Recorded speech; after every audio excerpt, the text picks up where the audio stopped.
It's time! I want to thank you guys for waiting. There's apparently 49 people here right now. 49 people. 49 people that didn't know that the MMA holes were already streaming and that you could have been watching them right now instead of just waiting for me to show up fashionably late. But I want to thank you for being here. That's kind of why I was late, to be honest with you. First of all, I was trying. This was gonna be like the first stream in like 2 years, probably at least 2-3 years, where I was here since the first fight. And I guess technically I am. I wish I would have been here when it started, but I was ready to go. I was right here. I already had some slices. I was already like, normally I'm barely waking up like 10 minutes before the stream and everything, but I had some things to do today. But then ESPN Plus was glitching, and I kept clicking on prelims, and it wasn't popping up. It was not.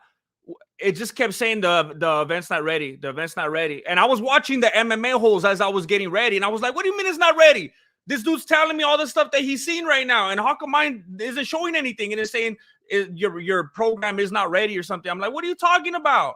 So I had to log in and log out and keep refreshing. Finally, it worked, and then my camera wasn't working.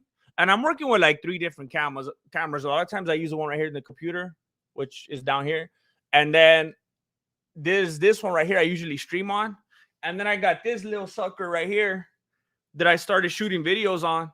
And it's nice and everything, but I don't like to use autofocus because I tend to move around a lot. And when you use autofocus, it gets kind of shifty. It gets a little bit weird. But I noticed, again, same problem. Because I move too much, I'll focus it. So, I'll focus it. And, I'm right here. And if I stay like this, it's all good. But then sometimes I'm all like this as I'm being like, trying to talk with my hands and whatnot. So you understand what I'm saying. And then I get all blurry. So it's just a process. And then when I finally fix the camera, I don't want to stop watching the MMA holes. It's the same problem I always have. It's addicting, I'm telling you. They know how to get my serotonin up with all their sound effects and whatnot. Have it your way. I didn't have it my way today. I had to get Little Caesars. I told Marilena, don't trip. I'm hungry, but I'm gonna skimp today. I'm gonna get I want to get Domino's, but I'm gonna get Little Caesars. I'm gonna be thrifty. Hey, and the girl hooked me up over there. You know how normally when you get the crazy bread, they put like 4 little pieces in there, maybe 5 if you're lucky. That girl gave me like 15 breadsticks. I don't know what's up. It was like heavier than the pizza box. She hooked it up today. Oh, that's why you got to pirate even the early prelims. I know. I was here for the pre-prelims. Normally I show up. I don't even show up for the prelims usually. I'm barely tuning in for the post-lims. Like the last stream, I think I literally went live on the last fight. Not even the main event, the last fight. But it's still first fight. Pre-prelims. We're ready to go. Yeah, thank you. Thank you for complimenting the thumbnail. I appreciate that. That's kind of how I feel like it is right now. It's kind of like no disrespect to anybody, but for real, it's like a battle of the bridesmaids kind of a thing, because you already know the homie Khabib Nurmagomedov, that fool is just chilling right now, on his Hall of Fame recliner, resting on 29-0, just like, look at my sons. Watch my sons. Look at how cute. Look at which one's gonna get that second place. And then you got the OG, the ultimate bridesmaid out there. Oh my gosh, Masvidal. It's just like, man. It's like I don't want to like, with all disrespect. I mean it from the bottom of my heart, with all disrespect. Like, I know they dedicate their lives and stuff, and the weight cuts, and it's rough, and you get people clowning on you. Hey, but I get that to an extent too. When you kind of give up your life to be on, exposed to the world, people say some dumb stuff to you. So, that's part of what you sign up for. The only difference is like Masvidal and all them are like driving Bugattis and stuff like that. And I'm over here with my Little Caesar. So it's not quite the same. So lighten up, all right? I'll try my best.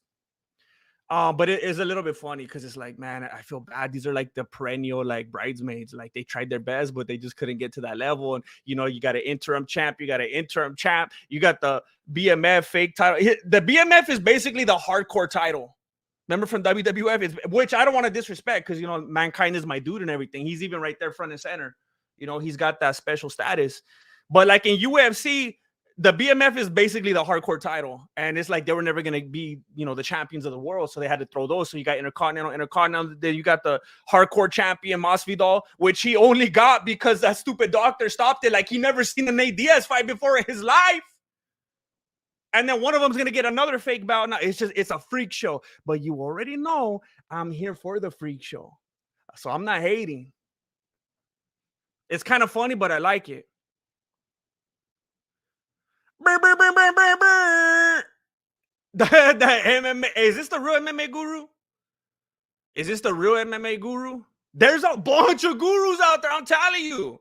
There's a lot of gurus out there. Fools multiplying. The MMA guru. What's up, bud? How's it going? Let me see. I don't think this is really him. Let me see. That fool got like a check mark now, doesn't he? He should. I heard he got to 100K. I heard that he's gonna do his next video on the nude. He's finally gonna take it all off. That when he got to 100K, that he was gonna open up the OnlyFans. There it is, right there. Hey, if you haven't heard, it's premiering tomorrow. It's been a long time coming. The MMA Guru has a 100K subscriber special video coming out tomorrow. He's gonna take it all off. I have been waiting. I've been lurking in the shadows waiting for this one. But go scope it out. Go support. It's a big deal. It's been a long time coming. I'm not only a subscriber. I'm a member. I'm with it. I said it in the past. Guru's chat and like his viewers are like a cancer in the community. I'm gonna be real, but I like the guy. I'm just playing though. I know there's a lot of crossover. I'm just playing with you because you guys do act like animals and whatnot. But I like the guy. It's all good. Hey, congratulations. I just want you to know that absolutely nothing changes. And it's kind of like an adrenaline dump. And then you're like, oh snap, I thought my life would change at 100K. And somehow it got worse. Because before I got to 100K, it's like, you know, going up the roller coaster. It's like, oh, it's about to happen. Now I'm going to be collabing with The Rock and whatnot. Once he sees the 100K and I get the check mark. And then it's like, and then you go back down. It's like, I guess I get back in line or something. But when I get to 200K, I'm telling you, when I get to 200K and you start going up the thing again, oh, I'm telling you, I'm gonna be up there like, well, I don't know who am I gonna say, Ariel Hawani. You don't want to be Ariel Hawani, but I'm gonna be up there and I'm gonna be out there with, you know, next to Dana White, and I'm gonna be talking to, hey, this fighter, how come you did that, and what happened in your training camp? And all right, when I get to 300K, and you know, but I think your trajectory is gonna be a little bit different. I think your trajectory is going to be a lot of bit different probably because you just got to 100K subscribers. And as far as I'm confirmed, you're already doing a lot better than I am. So when you have 300 and whatever K subscribers I have, you'll probably be handing the next winner the BMF title. That's probably your trajectory right there. So congratulations. We're all going to watch it play out. It's a good time for you. Marloca, member for 22 months. It blows my mind when I see that. I haven't even been a member for 22 months. I don't even know when I started this thing, but that's a long time. Hola, everyone. Thank you very much for being here. OG to the game. And I want to say thank you very much to Jonathan Miles. Jonathan Miles, I didn't even post it either. Jonathan Miles just sent some money to my PayPal.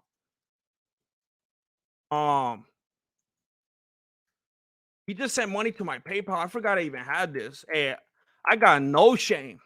If you want to support the Green Tea Fund right there, that's how you can hit up the PayPal for that instant transaction. You know what I'm talking about? That instant transaction.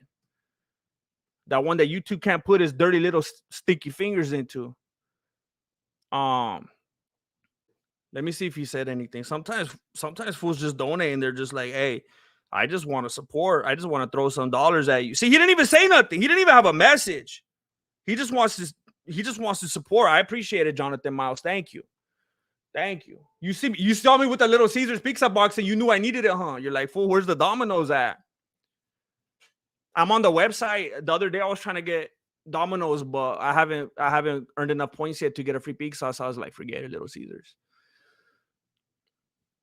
Historic Mammoth. My very first live donation on YouTube. Love your MMA work. Keep it up. Thank you, Historic. This is truly a historic moment. Thank you. And I'm dedicated. I want to let you know, like, you are here for a historic moment, Mammoth, actually, because like I'm ready. I don't even just got the pizza. I came with my hey, this is heavy. This is heavy. This is impressive right now. You don't even realize. And it's leaking.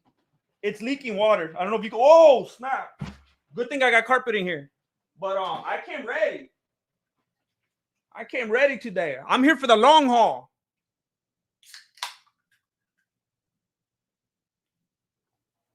And I gotta mix it up, a little bit like Tenacious D. I'm trying to be half healthy, half not healthy. This is for when I really want to party. This is for the main card.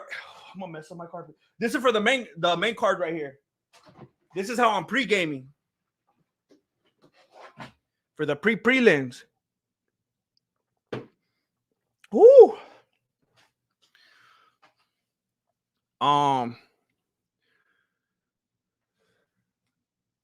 So I basically missed that first entire fight because I was like, I was saying hello and whatnot.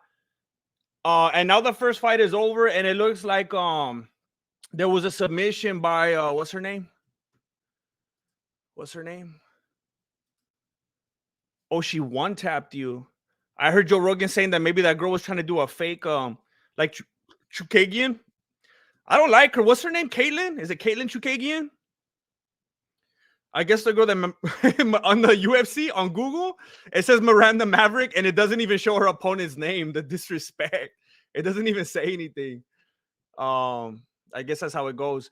But coincidentally speaking, I think I actually saw Caitlin Chukagian at the Santa Monica Pier. You know how I posted like a week ago that I was thinking about starting to support population control because I went to the Santa Monica Pier and I learned that human beings are like horrific animals. Where's Caitlin? Where's Chukagian from? Caitlin Chukagian. Is she from California? Oh, she's from Pennsylvania. That probably wasn't her. But it definitely looked like that. Yeah, now that I'm looking at her face, I think that was her. I saw some blonde lady at the Santa Monica Pier, some blonde lady walking around in a UFC cap. And she looked like a soccer mom kind of lady, she was like all bedazzled, like certain shades and some things on her sweater, and she was like fit, she looked like she could have been a fighter. And I was like, UFC? What kind of lady walks around wearing a UFC cap? And she had shades on, but I was like, I'm pretty sure that's Chukagian. I was like, I should put her in a rear naked real quick and see if she'll one tap me so I can know for sure if it was her. Fake taps and whatnot, but I didn't because Marilena probably would have took it the wrong way. And I'm like, no. If you watch MMA, that you would understand like the one tap and whatnot. Which is like, I don't care. We're on vacation. Like last time you did that one thing when we were here and that lady tried to FaceTime me. And I was like, no, you don't understand. It was because I used to work at this place. And like, she kind of took this one thing that I said the wrong way and got a little bit too friendly. But it wasn't. This is a lot different because it's kind of like a work thing. And like, I don't know. I just feel like when you're in a spot, it's kind of like that video that I was making yesterday about Nina causes drama. And I was a little bit disappointed at a couple of the comments that I saw. I feel like people didn't really understand what was going on. Hey, Goro. Hey, what's up? Hey, Goro. Hey, GM, been a while. Thanks for the stream. Hey, I'm happy to do it. I'm glad that you're here. I don't know exactly how long it's been, but I'm glad that it's over now, that we're no longer on a break. Florida Meth Gator member for 3 months. Let's see that pizza, GM. It's not impressive, I'm telling you. I got the classic. I got the cheap one. I got the cheap of the cheap pizza. I got Little Caesars, the lowest tier.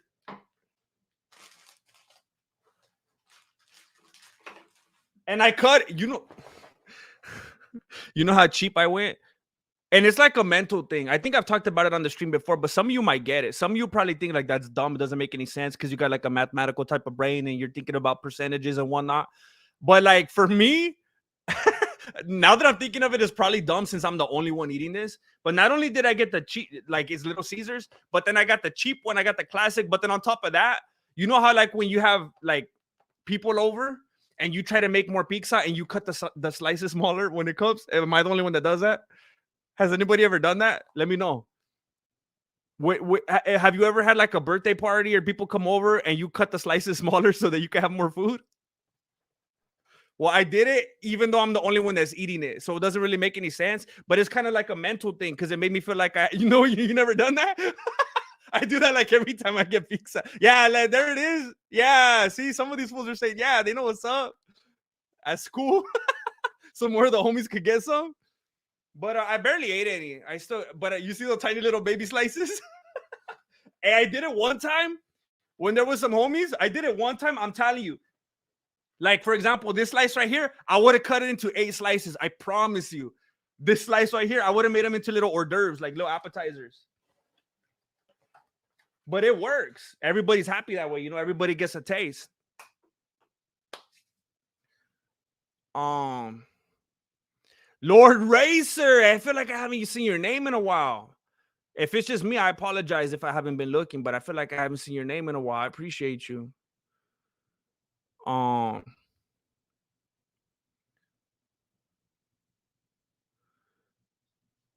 Kuda DS, what's up? Hey, first super chat from Kuda DS. I appreciate you for doing it. Thank you.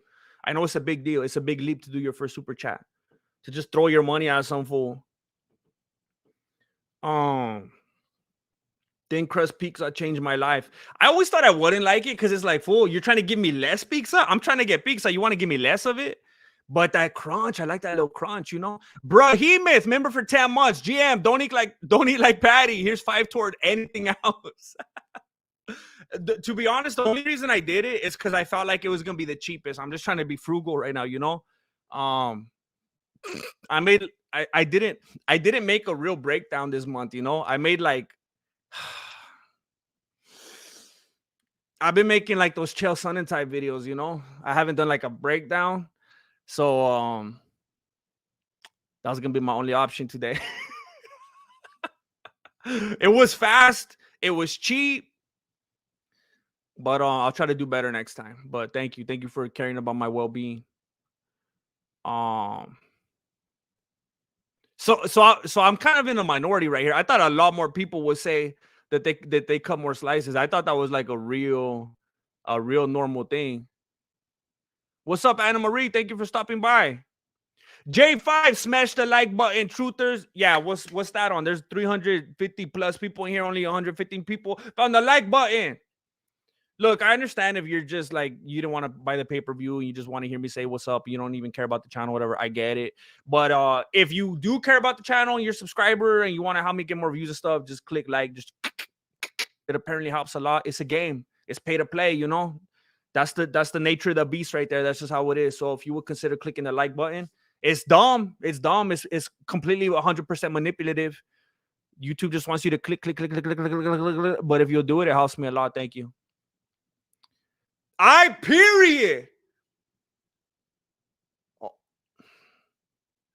If I had the air horn, I would give it to you so hard right now. Look at what I'm gonna do. I'm at least the least I could do. The least I could do is let you see the air horn while I do the air horn noise. Thank you very much. Period. Unbelievable. Unbelievable. Had a terrible day, GM, where I just couldn't leave the bed. Need the Mexican fight companion to get my head right for tomorrow. Also, don't go getting pizza, fool. The complex calamaris will rob your gains. Get a Nando's or something. Complex calamari.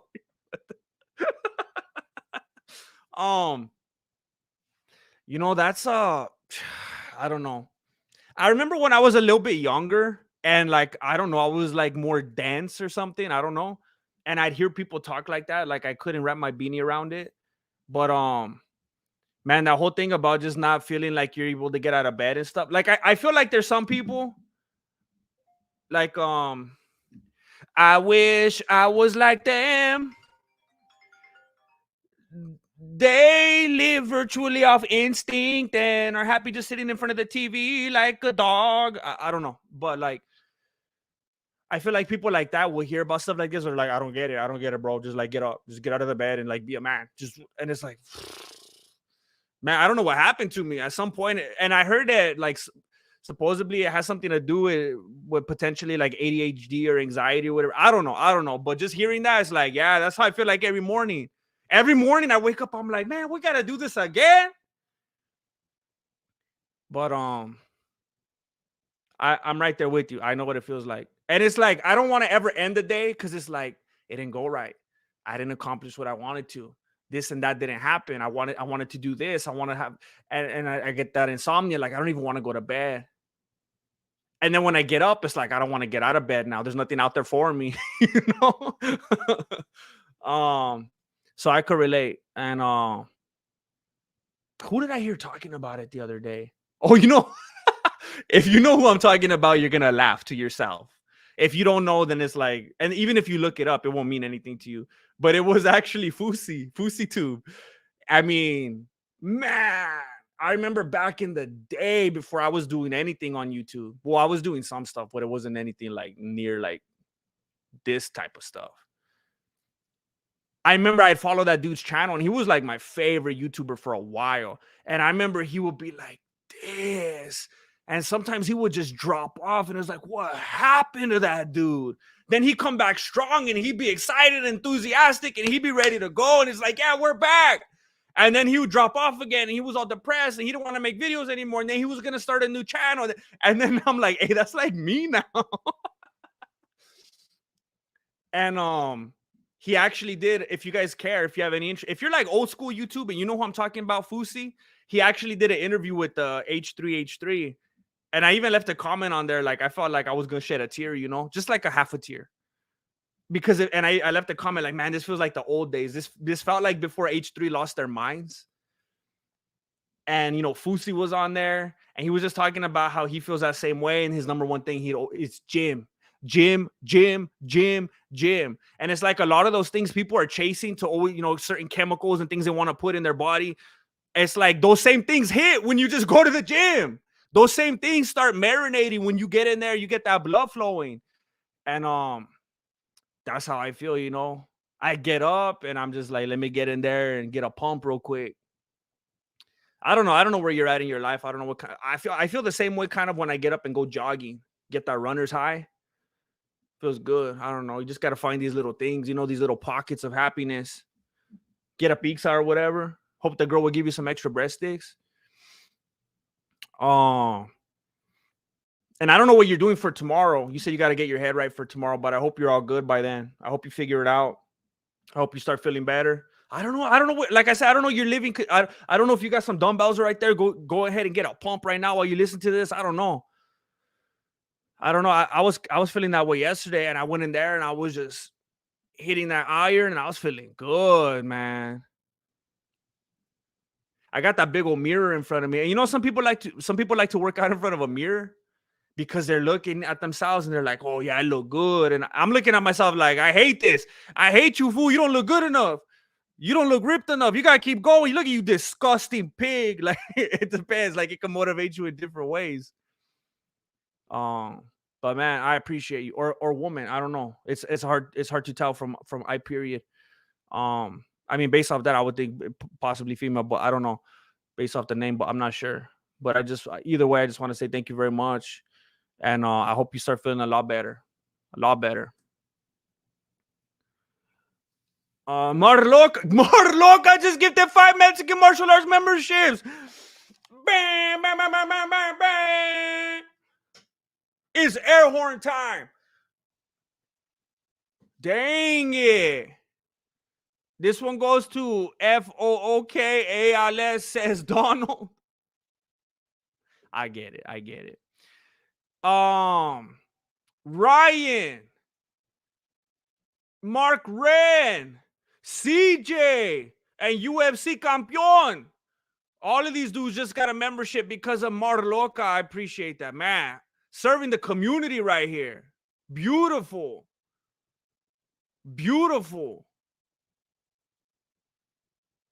I mean, I would like to do more YouTube shorts. Like sometimes I get this, like, I mean, I'm like Fusi, I'm going to do this and I'm going to wake up and I'm going to do that and I'm going to be organized and I'm going to put this into my schedule and then I'm going to do that. And it's like, nah, I'm looking at the ceiling till like 12:30 p.m.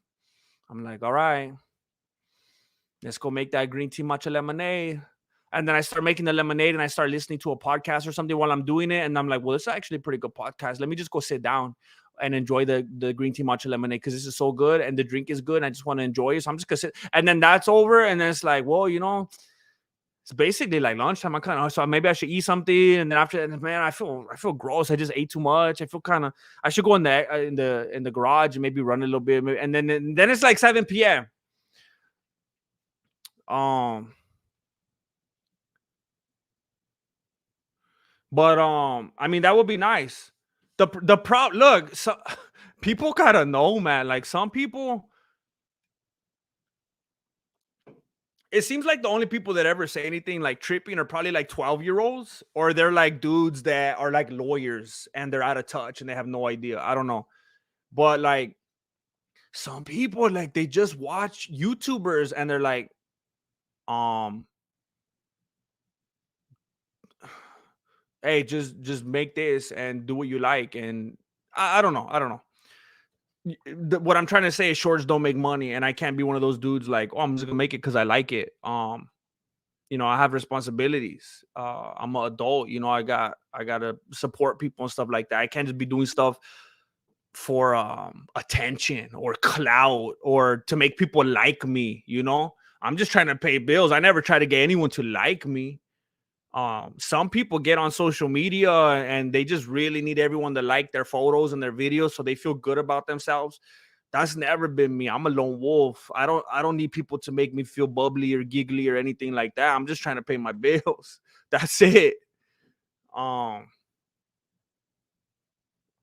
it's crazy some of the weird stuff I see on social media. It's like, you really need that? You really, like, I can't even think of the last time I used social media in any form that wasn't strictly for MMA and like business. I'm not just like, hey, I'm eating a salad. Hey, look at these new jeans. Hey, look, I'm at a birthday party and I'm having fun. I don't understand people like that. I want my privacy.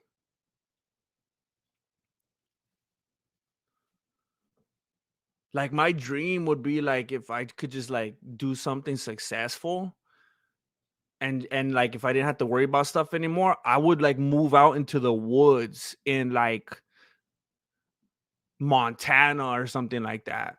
Cut the Wi-Fi. I don't even want the newspaper.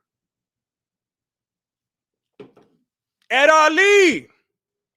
Thank you for joining the YouTube membership. Don't forget to scroll down and find the entryway into the Discord. There's a link in there so you can get on the Discord. M. Netzer. Thank you very much for the contribution. Thank you, M. Netzer. And thank you, Sad Addict. Today I don't have my new camera. It's right here. Right now I'm using the one I've been using for a while, but it's at least an improvement from this one right here. So I got levels. There's levels to this. This is a new microphone. Someone asked me the other day, what kind is it? It's a USB one. I can't be messing with XLR right now. I don't need any extra things to plug into anything. It's a Shure MV7. It looks kind of funky. It looks a little short and kind of weird. And the pop filter that it came with was a piece of trash, man. It came with this little thing right here that didn't keep out. It was like popping all over the place. Pop, pop, pop, pop. So I had to get rid of that and get this big old sucker. Look at these compared right here.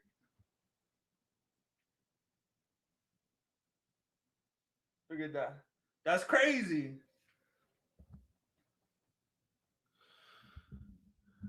But we had some major problems at the pad, and the insurance covered a little bit of it, and I was like, hey, I'm gonna try to invest in myself a little bit. There was an extra little bit of money, and I was like, I'm gonna buy a microphone. Got the camera. That's pretty much it, I guess. Nothing else. The pizza. But I'm just trying to give everything its best shot, just try to produce the best stuff. Matthew Elliott, who you got tonight, Dustin or Justin? Just got on if I missed it. Thanks, Grandmaster. NH loves you, Brohim. Hey, I love how you guys talk.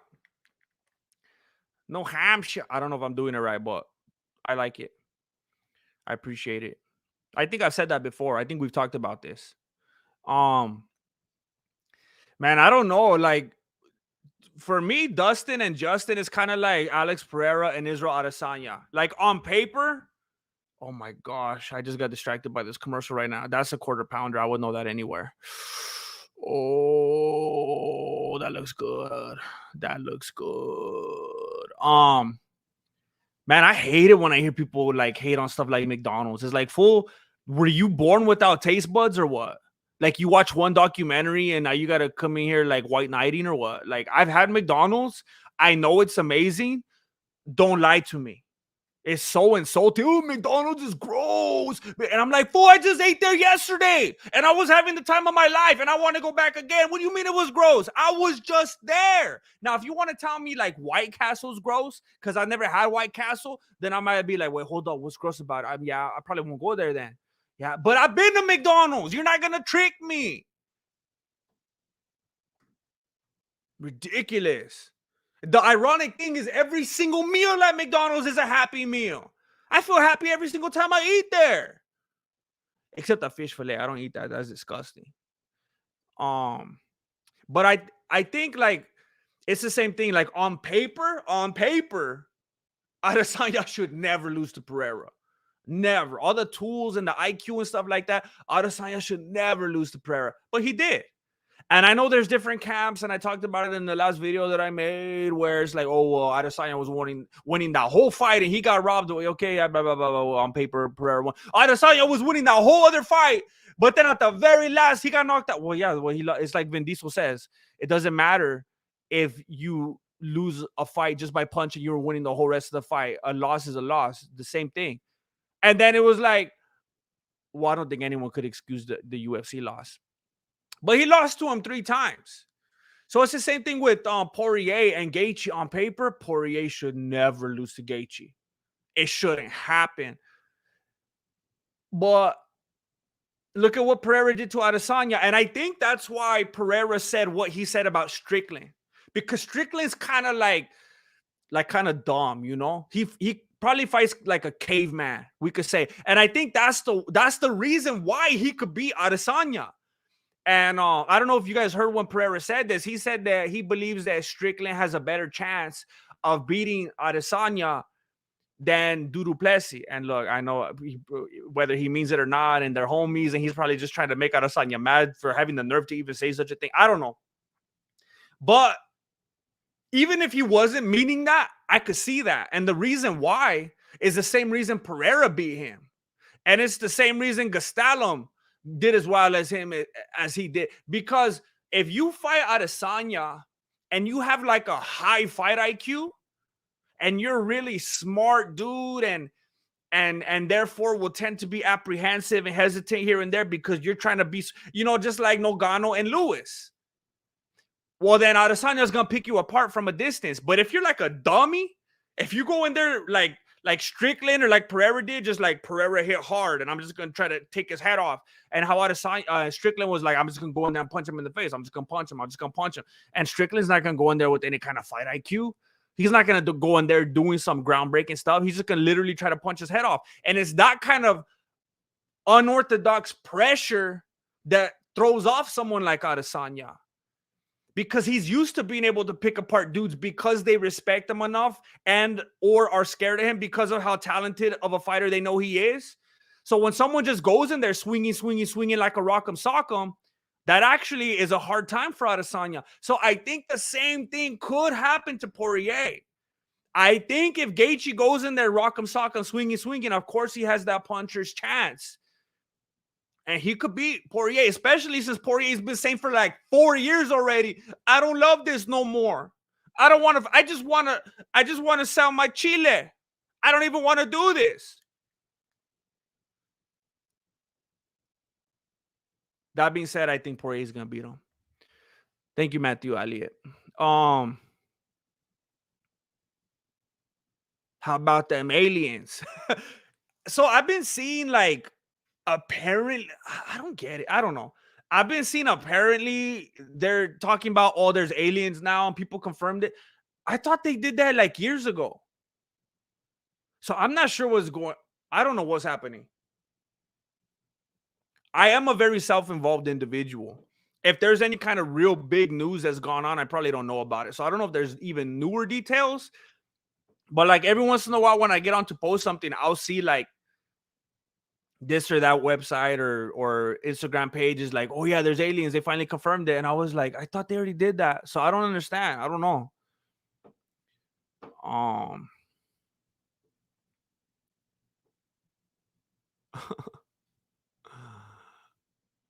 um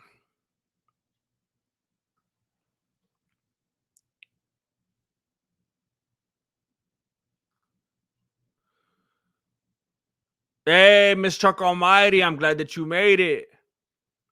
I'm glad you made it. We're early. We're early. We're still in the, I think it's the pre-prelims. I don't know. We might be in the prelims now. We're still in the earlies. Okay, just the last one just ended. Now we're gonna go to the regular prelims. Um Dustin's gonna dust him. Austin is going to win. I still mess that up to this day. When I was even putting in the title, I almost put Dustin Gaethje. I always mix them up.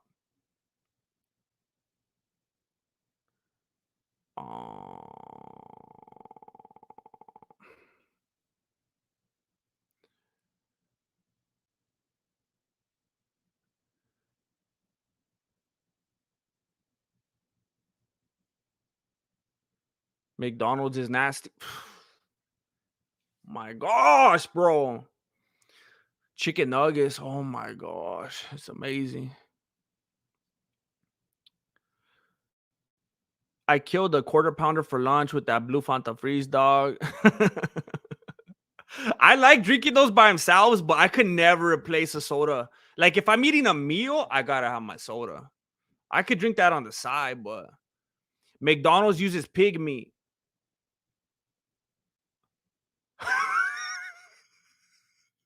You mean pork? I don't think I've ever heard anyone say pig meat. You talking about pork? Hey, you guys, some of that chicken meat? I don't like beef. You guys got any of that chicken meat? Pig meat. In-N-Out is gross. Fight me. What? See, look, I gotta respect people having different taste buds. I gotta respect it because I've talked about it before. I remember when I was a teenager, I hated In-N-Out.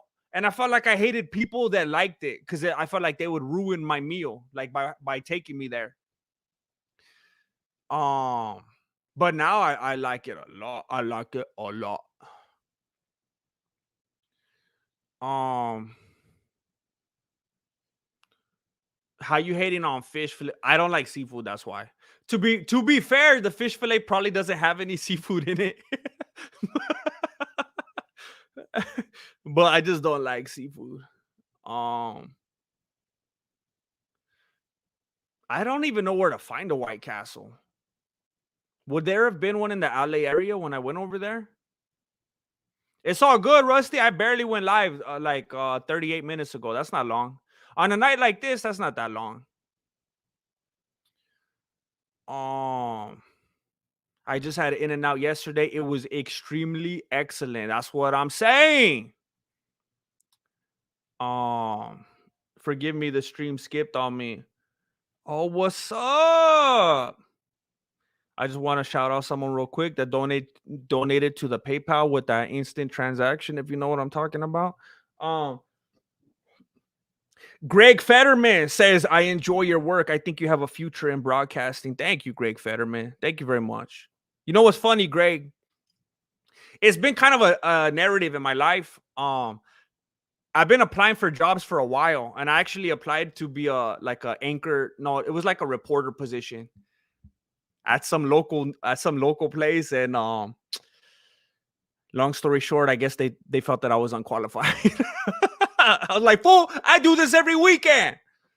But That would have been cool, man. I would have been on there like Bruce Almighty. I would have fun with it, man. Like they do you ever do you ever have something like that happen? You're like, they don't know what they're missing. Like I was just thinking, like, man, you have no idea. I would have tore that apart, man. Like I would have done so good in that position. I would have had so much fun with it. I would have made it so engaging. Like they had no idea, Greg. I really would have made it fun. Like I wouldn't have been like an idiot about it and been like all mature or anything, but like, man, I would have been like the next Kopi Soteropoulos or something, you know, like 3.0. Thank you very much, Greg. Thank you. And I don't know. I don't know what the cards hold. I don't know what the cards hold. I had the blessing of getting to take part in a trip. Um I was in the LA area like a week or so ago. And I was at the Santa Monica Beach for a while, and I went on the little I actually went on a Warner Brothers tour. We went to the Warner Brothers lot, and they were taking us on the little carts to see like all the sets and stuff and like where they shoot shows. And I was like, man, I felt like when I was I felt like when I was 5 years old at Toys R Us, you know? Man, I was just like, that's what I want to do. That's what I want to do. I want to sell my script.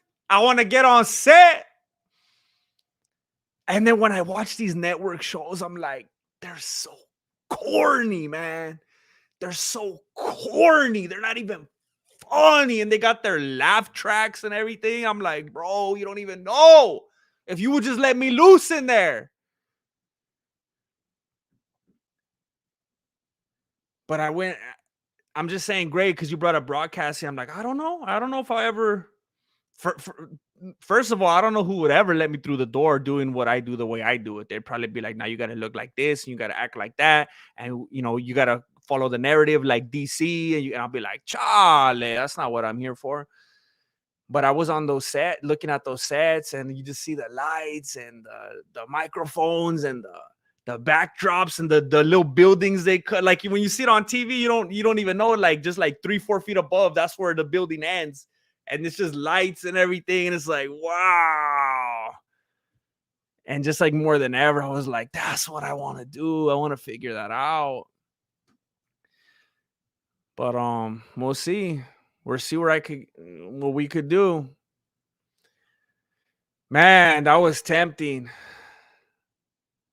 I was up all night just thinking about that. How do I get there?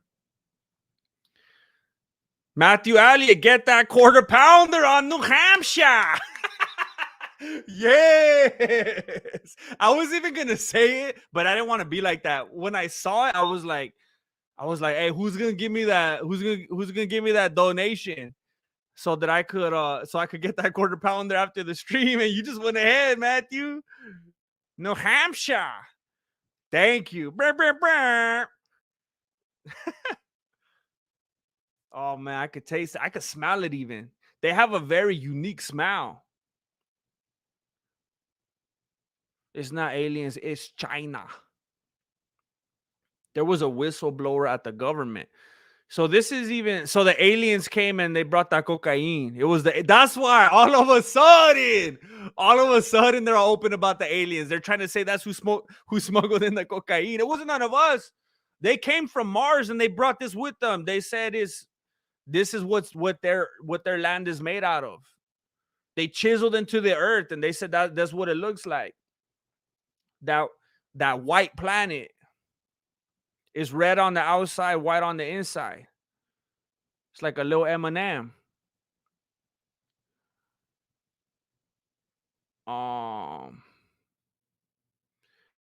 Grandmaster, thoughts on hoof-hearted? I don't even know what that is. Hoof-hearted.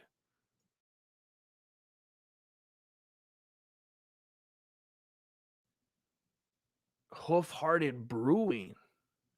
Oh, I don't drink, so I have no idea. I have no idea. The hardest thing I ever drank was root beer. The A&W, that's probably the hardest.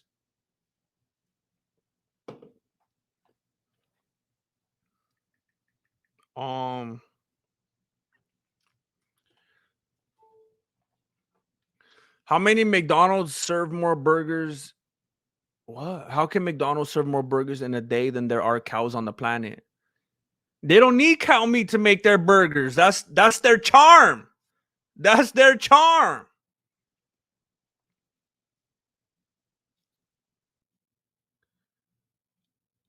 Um, do you have Jesse loyalty? What do you think of Jesse on fire? Um, I don't know what to do with the Jesse loyalty. Like as if I'm loyal to myself and that I'm the only Jesse, or like that you could only be loyal to one Jesse. Um, I like him. That's the homie. It's weird because I feel like I experience from channel to channel. There's like I like this channel, therefore I don't like that channel, and I like that channel, therefore I don't like this channel, and vice versa. But I don't know. I think that's kind of weird. I like him a lot, and I don't know if all of you have seen it. I've actually like had the opportunity to interact with him and stuff. Like I'm not just saying I've seen his videos. Like I've interacted with him, and he's a cool dude. What the?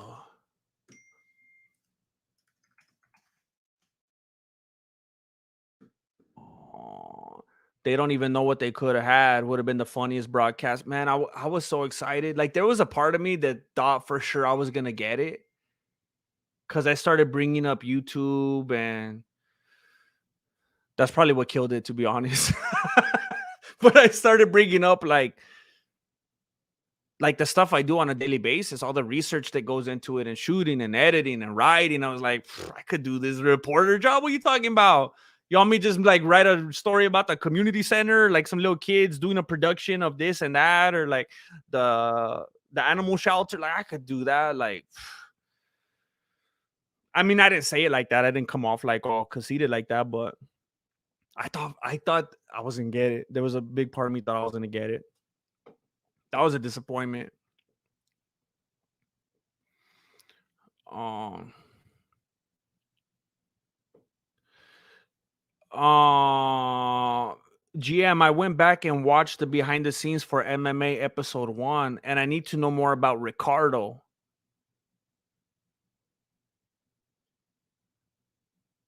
Ricardo.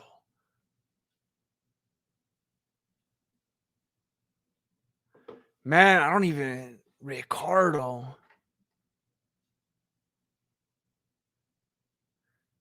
BTS for MMA episode 1. And I need to know more about Are you talking about on the YouTube membership tab where I was uploading? I was basically uploading. I was starting this series where I was uploading commentaries. I was doing like a commentary with all the videos that I had ever done in order. Like I just wanted to talk about them and be like, here's where this came up with and what that idea was, and here's why we did this. Which sounds a little bit, a lot of bit self-indulgent, but it was like, hey, if I had a channel I was following and that I liked, I would want to see this. So I was just trying to think like, what could I provide? But I'm trying to look at it right now and think, what did I say? The only Ricardo I could think of is the dude that I used to work with at Pizza Hut. What other Ricardo?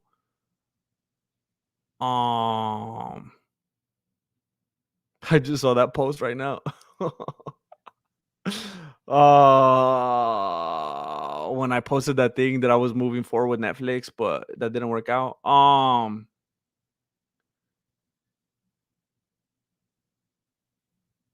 McGregor and Nate Diaz commentary. What would I have said about Ricardo? I'll have to go check it out and let you know what else. Or BTS MMA episode 1. No, you're talking about the one I did with Flacco recently, right? I'm gonna need you to give me more clarification. What video are you talking about? And what did I say about Ricardo? I'm like blanking right now. Um, will McGregor be champ again? No, maybe in a movie. Mike Alfieri gifted 5 memberships. 5 memberships for Mike Alfieri. Beto. Hey, Beto's always getting the memberships. 2Taker026. Pimware. There we go. OG.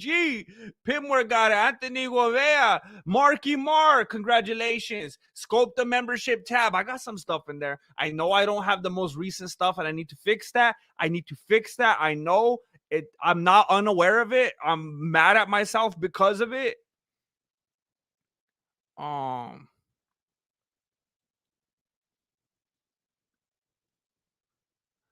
Member for 35 months, Mike Alfieri. Thank you.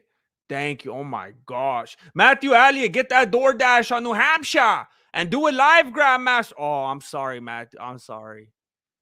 Matthew, I'm telling you right now, if you want to take that money back, take it. Because I don't do DoorDash. I'm telling you, I'm a paranoid individual. And maybe I'm just old school. I don't even like to do delivery. Like, it's very rare. And Marilena has to like pressure me. And I just give in because I get sick of hearing it. But I guess I could accept it when it speaks up, but I don't do DoorDash with anything else because I'm like, that fool's gonna stick his thumb in my burger. Or like, I don't know. I don't trust people. And just something about DoorDash, just because it's so new, it just seems so sketchy and weird to me. I'm just not used to it. I just feel like every time if I order like a sandwich or something, that dude's gonna lick it. He's gonna lick my patty. I know it. Like, I just feel like DoorDash, like, I just feel like a serial killer type of individual would flock to be doing like DoorDash, possibly. And I'm sorry, Matthew. I'm sorry, Matthew. But what I can tell you, I'll give you this, Matthew. Can I meet you halfway? Next stream, I go live and I got that double quarter pounder on deck. Can I meet you halfway? Mike Lang just gifted a membership and it went to RJ McLovin. He's McLovin it. What are the chances? Mike Lang just gifted one to RJ McLovin. Congratulations. Time to make banana pancakes. That sounds good, actually. The recent video you did. Oh, Ricardo. Okay. Oh my gosh.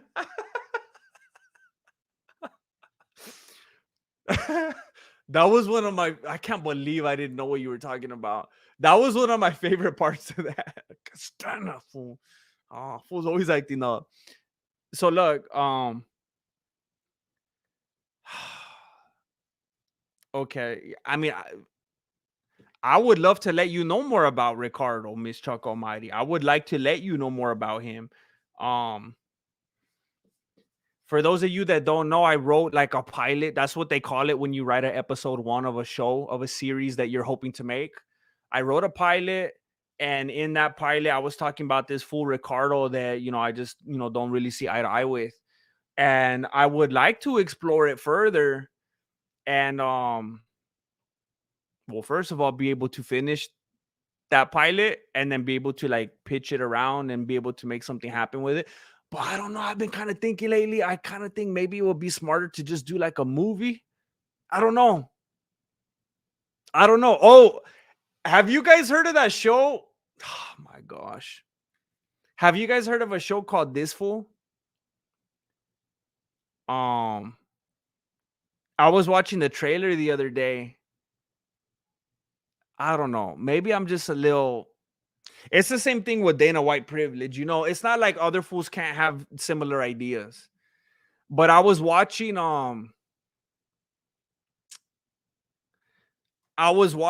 the trailer for This Fool. I saw it recommended on YouTube. And wait, where can I find that? I went and I looked at it, and in the trailer, if you could go look at it if you want. In the trailer for that show, one of the dudes was like, they're gonna start a coffee shop. Oh, he was faking it. This dude was faking being rocked. In the trailer, the dude was like, we're gonna make a coffee shop and it's gonna be like Starbucks, but better. And I was like, but I don't know, like sometimes you just gotta know, like, it's a big world, it's a big world. And You know, sometimes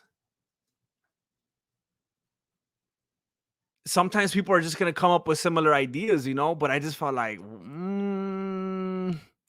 I don't know, and that bothered me a lot because I remember back in the day. This was like 2016. I uploaded the first MMA video ever, and it was like I don't know how many weeks later, Cholo Fit came out. I had uploaded first, right? Like there could only be one Mexican creator ever. I uploaded my video, and then I don't know how much time later, Cholo Fit came out. And I remember a friend texted it to me, and I remember being like, well, our channel's gonna die. Because I felt like everyone was gonna think that we copied him because Cholo Fit immediately blew up. And I know they don't do martial arts or whatever. They did like fitness or something. I don't know, but I just felt like people were gonna think that. And I still see comments to this day, every once in a while. Oh, this fool thinks he's Cholo Fit or he's trying to be Cholo Fit. I'm like, fool, I uploaded first. It's not like I didn't even know who that fool was. But now this dude from Cholo Fit, he's on a show. And on the trailer, he says something about Starbucks, and he's like, but better. And I was like, and then look, like maybe I'm paranoid, because like other people could say but better, you know. Other people could talk about but better. People could say stuff like that's not like I'm sure I'm not the first person that ever talked about said something and said but better. The only difference is the only reason I feel weird about it at all is because that's kind of become a thing on this channel. Anyone could just say, "Oh yeah, it's like a Mustang but better," you know. But it's like the fact that it's become like a little catchphrase or something in this community. That's what made me feel weird about it. And I was like, maybe it's just me. I don't know. But then where it can get tricky, I try to give people the benefit of the doubt, you know. And I'm like, no, maybe it's just me. You know, the other Mexican dude that's like doing it big now saying that. It's not like it was like, you know, PewDiePie or anything like that. It was like this dude. And then, you know, maybe some other people start saying it.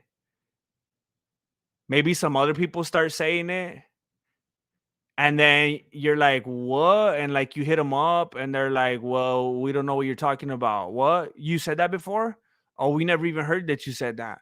Are you serious? For reals? You said that? We didn't know that you ever said anything like that before. I'm sorry. I didn't know that that was a thing. Like we've been affiliated with you for like, I don't know how long. And like we even leave comments on your videos and stuff, but like we never heard you say that. Are you sure you say that? Oh, well, I'm sorry. It must have been a misunderstanding. And wait a minute, you even commented on this post and we took it down and people were tagging you on the post and letting you know about this and we were taking those comments down too? No. There's nothing suspicious going on. Not at all. So, I don't know. Maybe I'm crazy. Maybe I'm onto something. I don't know. For real, that's how I felt. Beto, I was like, dang it. Dang it. Like cut right through the beanie, you know? I can't even. That one hurt different. I don't know. You got to compartmentalize, you know? You just got to get over it. That was weird, though. Thank you again, Mike Alfieri, for that generous contribution. Thank you very much for doing that. Really cool for people to have. 35 months, Mike Alfieri. Wait, I'm a little bit behind. Thank you again, Mike Lang. Thank you again.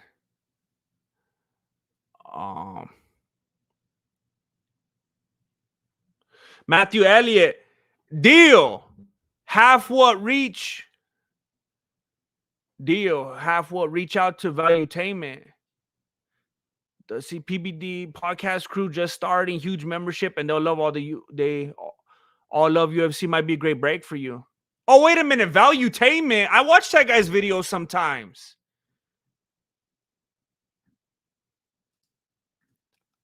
I've been watching some of that guy's stuff. I've been watching his stuff on and off for years.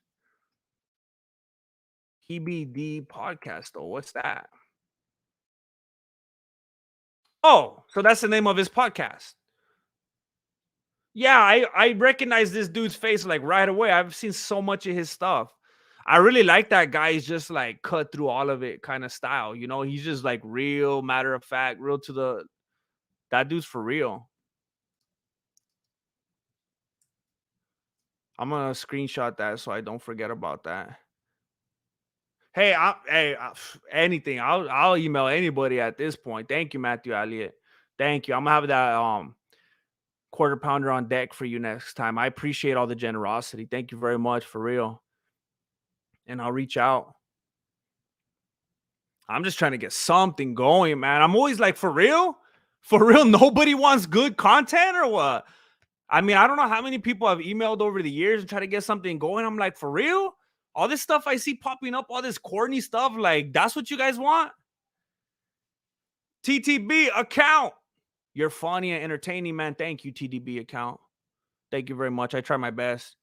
I just feel like, hey, there's certain kind of stuff that I would like watching and that I would enjoy, and like the least I could do or the best I could do, I don't know, is just try to provide that same thing, you know? So thank you.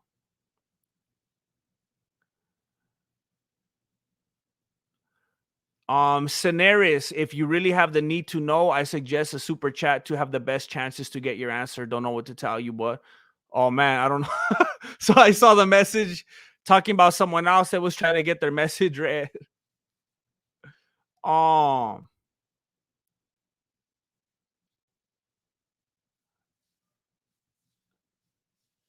I scroll back a little bit, but I don't know what this dude, he's talking about peeing in a sink or something like that. I don't know what that dude's talking about. Hey, say it again if you want me to see. I'll try to look out for it.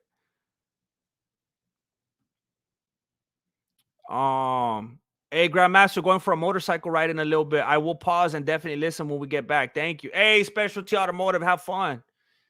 Have fun. That sounds cool. I remember when I was like a teenager, I always thought when I grow up, I'm gonna get like a Harley Davidson. I'm gonna go cruising like the Terminator. I'm jealous of you. Have fun.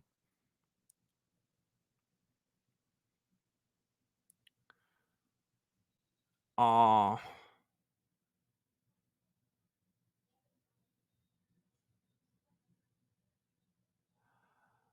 uh like new but more better.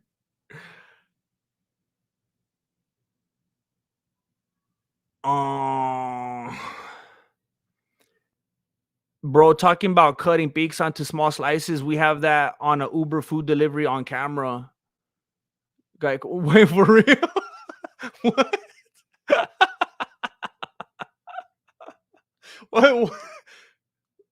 Was he? Did he eat some and then he was like trying to like make it look normal or what? Two taker 026. Nah, it's heartbreaking. It's heartbreaking. We are no longer, at least at the moment, affiliated. I don't know how or if or why that would be smoothed out, but it's messed up, man. It feels weird. It's really weird. It's always the closest ones who stab you in the back of the beanie for real.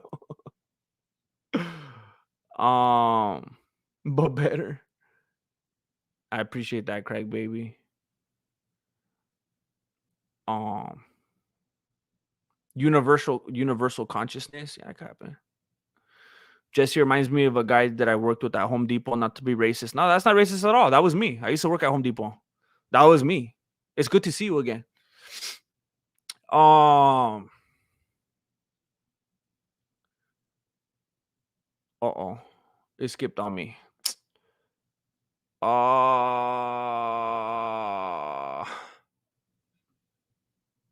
Thank you, Ducastista. Thank you.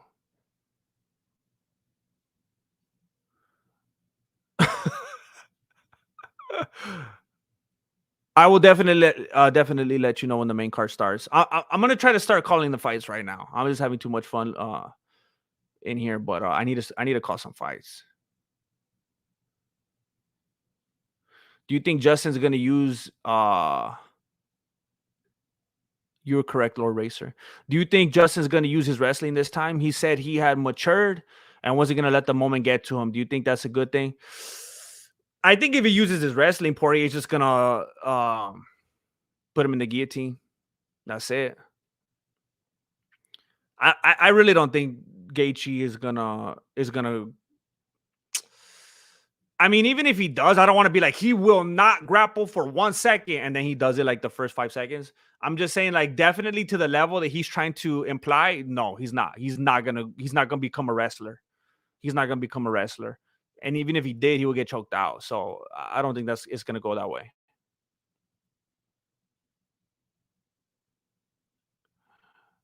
Oh. These fights are gonna be more unpredictable than Izzy's nationality. I got very annoyed the other night because somebody made a comment and I was like, I've had that thought before and I completely forgot to use it. And now if I use it, that fool's gonna think I stole his idea and I'm gonna have to give him credit or something.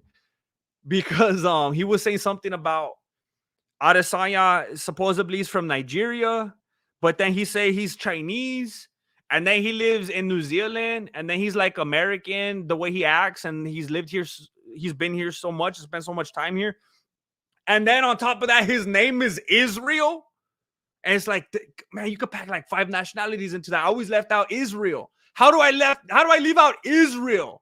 His name, like the most obvious, like forefront. Like, how did I leave that out? Every time I've been talking about this, I leave out Israel.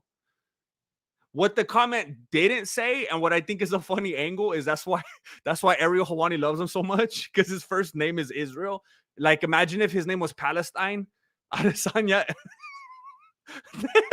then Ariel will be a big old Duplessis fan. But I don't know. I just thought it was funny. Like, that's why he's on Ariel's good side. Um, and just so you know, because I already saw like a comment or whatever, I'm not getting political about it. It's just like black and white, Israel Palestine. The dress is blue and black, or black and white. I don't know. There's one side or the other side. That's all. That's all I'm saying about it. I'm not trying to get. I'm not CNN over here. Tomfoolery. Honestly, don't do the Hollywood thing, not because you're not talented enough, but because Hollywood is just a big social club and you'll hate it. Stay independent so you can make what you want to make. Okay, I'm glad you brought that up, Tomfoolery.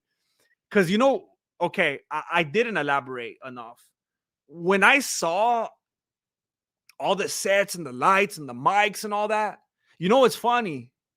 You're like right on it, Tomfoolery. You know what, Tomfoolery? You've been in here quite a bit in the chat, and I'm always like, Tomfoolery, you're like the opposite of Tomfoolery. You keep it real. But Marilena actually looked to me. She asked me, she was like, does this like make you want to do this whole thing more than ever? Like, do you want to come work here? And I forgot, like, I know that kind of goes against what I just said right now, but like not really. I just didn't want to go into the whole, like, all ins and outs of it. But what I told her was, no, that doesn't make me want to work here and be here. I said, this makes me want to build my own studio. Because I said it like 30 minutes ago. My dream, like my goal is, if I could ever like be successful enough doing anything, I want to get some land. I don't want to live in the city. I don't want to be by the noise and the people. I want to have some land. And I would like want to build like a studio for myself there. I wouldn't want to have to deal with the bureaucracy and the politics and this person and that meeting and the suits and the corner offices and the agendas and people trying to tell me how to do and I'm like, nah. That's the thing that would kill it for me. So you're right on it, Tomfoolery. Like, I know, like, the whole social club aspect or anything, like, I would not be all into that. There's no way. I just wouldn't.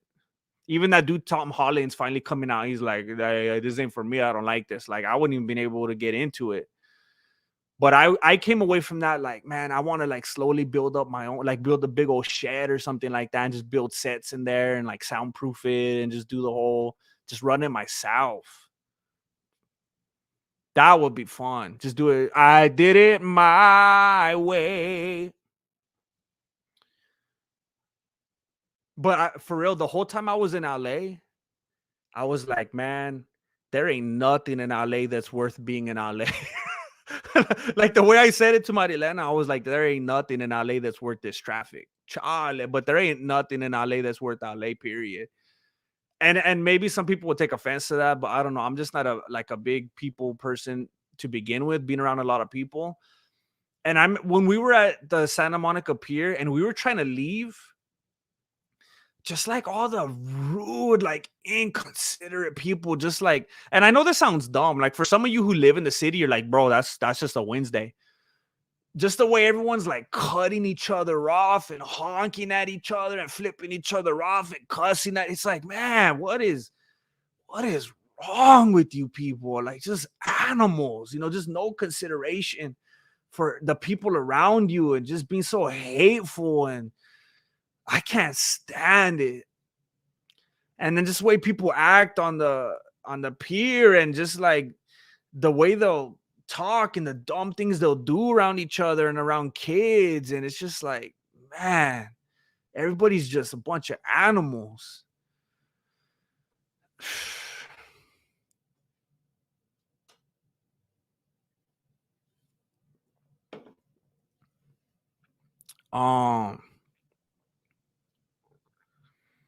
Is it racist if Ridge Wallet doesn't sponsor MMA? Yes.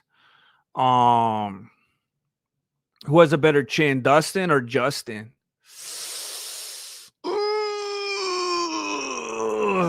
It seems like I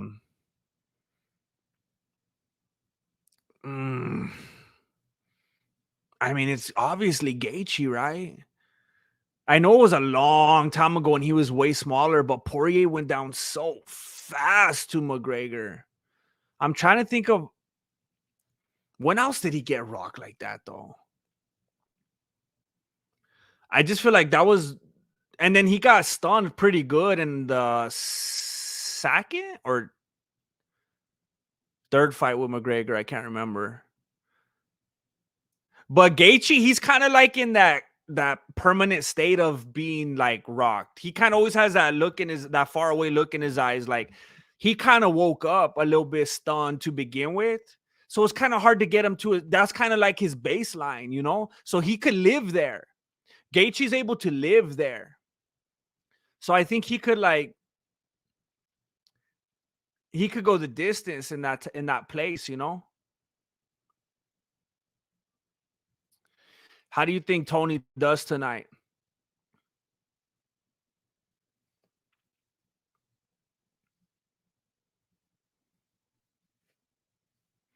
I kind of have a feeling he's gonna get beat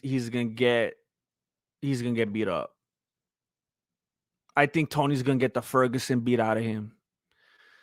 Bobby Green is just such a showman. He has so much fun and he's so comfortable. And the last couple or few fights with Ferguson, he looks so paranoid and fidgety. It seems like he's in this spot every time he's in a fight now. I'm gonna get cut. I'm gonna get cut. I'm gonna get cut. I'm gonna be a meme. I'm gonna be a meme. Everyone's gonna hate me. Everyone's gonna make fun of me. Oh, and like Bobby Green's just too relaxed, just too composed. I just feel like Tony Ferguson's gonna come in all glitchy and just get beat up.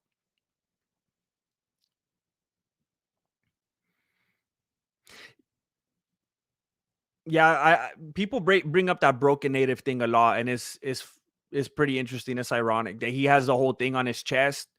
It's like, full, you even have it broken native, and now you're acting like you're not a broken native, and then he probably feels insecure about it because this other dude is not a broken native. I don't know, whatever. Tom Trutherly. Don't trust anyone that looks like he's never peed in a sink. Palestine Adesanya. MMA Studios. All of a Sudden Studios. From All of a Sudden Studios. Jesse and Flacco. Jesse and Flacco go to camp. Jesse and Flacco save Christmas. We just do a whole like Ernest. You should make an MMA fight against Nina. Yeah. So look, I made a video about Nina Drama. D Bear, remember for 4 months. That's what's up. Always appreciate seeing you here. And Mike Lane gifted another membership to Who's Your Daddy Jones 812. Congratulations. Thank you, Mike. Shoo. Bet they wouldn't try that in a small town. Hey, do you listen to the Golden Hour? They were having some fun with that. I saw that yesterday. I bet they wouldn't try that in a small town. I made a video of Nina causes drama yesterday. Okay, hold up. I'm not trying to miss any of these donations. Hold up.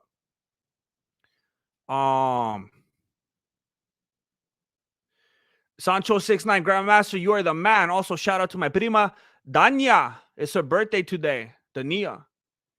Thank you, Sancho 69. I appreciate you. Hey, this is a shout out to the prima Danya.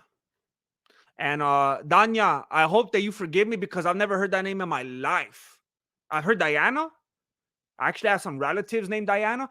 I've never heard the name Danya in my life. And I do want to say that if I am correct and it's Danya, then you're just very unique. And congratulations for being so unique. Happy birthday, Danya. But I made a video about Nina causes drama because I don't know if you saw it. She was interviewing Bobby Green. Excuse me. She was interviewing King. By the way, they were dead naming that fool. The UFC, if King wanted to, he could sue the UFC for hundreds of billions or whatever they're worth. He could sue them because they're dead naming him. They're calling him Bobby Green still on all the promotional material, on everything, on the lower thirds, on the posters, on the website and everything. They're calling him Bobby Green. That's hate speech right there. So you could I think I could sue the UFC for hundreds of billions of dollars because I'm offended. I'm offended by this hate speech. So I think that's crazy. But she was interviewing King. And apparently in 2021, he DM'd her and he was like, what up? She didn't respond back. She left him on red, the whole thing. And then she's interviewing him and she goes, not much.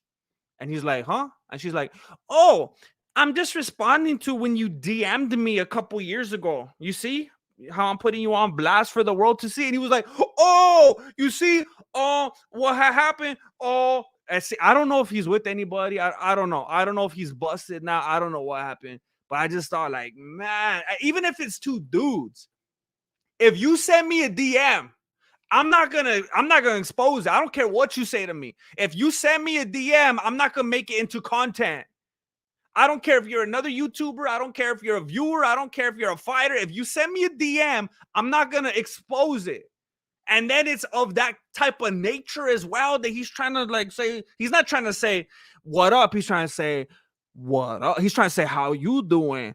And then she just, I don't know. So I made a video and I was like, that's dirty. You can't do that. That's messed up. And it's not that I'm trying to protect him. I'm not trying to protect the dude. Like if he did have a wife or anything, I'm not trying to protect anyone who's trying to be a cheater or anything like that, trying to be a dirty vato. That's not the point. It's just you don't expose DMs. Even if he didn't say what up, even if he said like, hey, Nina Drama, I don't even like you and I don't even think you're attractive. You kind of look like my brother actually, but you're funny.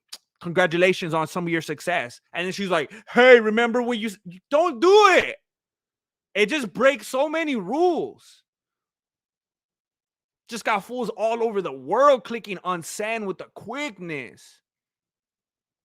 Tony versus the man made of pool noodles. Oh,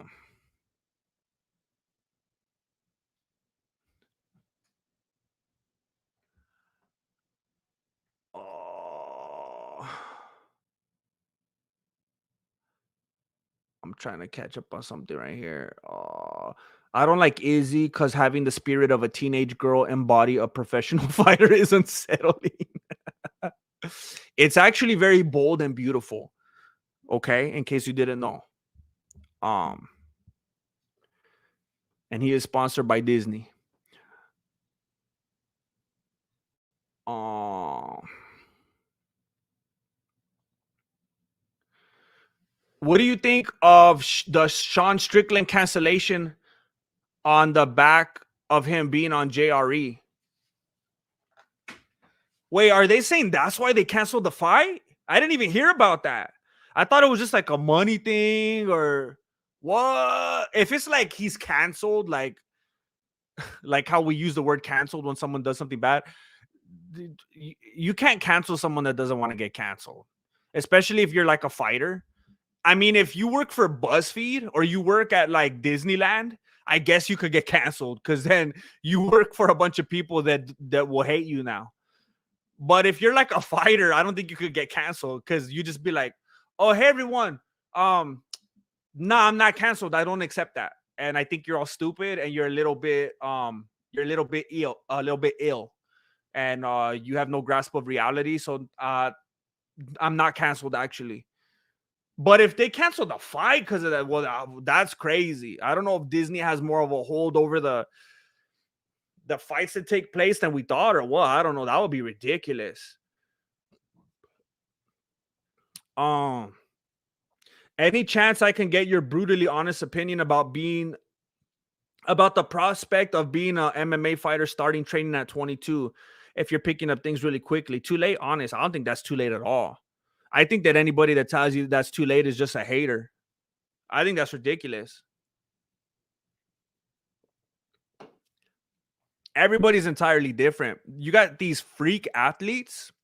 Well, first of all, you got freak athletes that can't fight for nothing, that want to fight, and they have the passion and the dedication and the willpower and all that to do well. They're freak athletes, but they can't fight. And they learn how to fight well enough to make it because they just wanted it that bad. Then you got people that aren't athletes at all, but they could fight. And they got to figure out how to get a little more physically disciplined and get stronger and all, learn how to put it all together. And they do well. And then you got people that maybe could fight, but they don't really want to be a fighter, but they don't really have any other options either. So they thought, well, maybe, you got all these different people. Some of them are young, some of them are old, some people pick things up faster. And look, when you're 22 years old, it's easy to feel like you're old. But let me tell you, Putin, you're a baby. I don't care what anybody tells you. I don't care how much older they are than you or younger or the same age as you. It's all a matter of perspective. And I could give you some of that perspective. You're a baby. And I mean that in the best, most positive way. Don't let anybody make you think that you're too old. Those are just a bunch of haters. Man, you got the world at your spinning outward crescent kick, homie. So you just do what you want to do and you pursue it with all the motivation and enthusiasm and joy and the blood, sweat, and tears that you possibly can. Just give it your everything. And when you get into those rankings, you hit me up again and say what's up.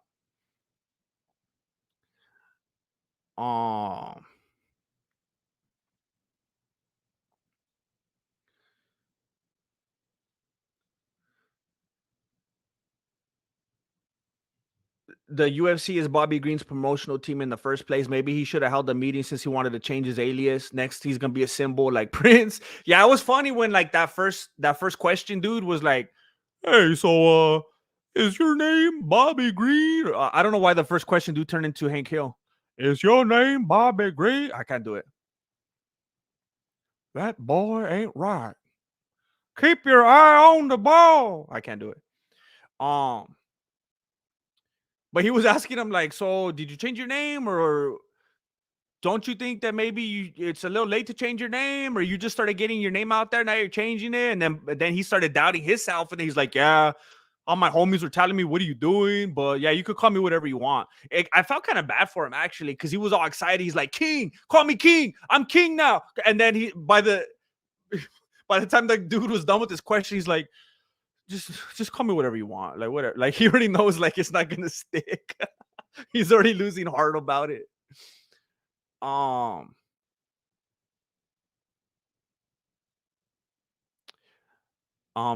I just want you to know that wait, where was it?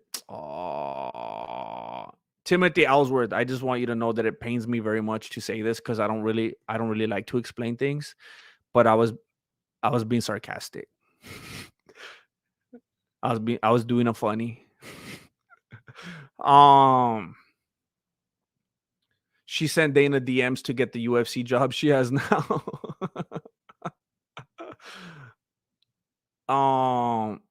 Bro, having a YouTuber you love reading your comment is such a trip. I appreciate that. Putin. I said it like the last stream or the one before.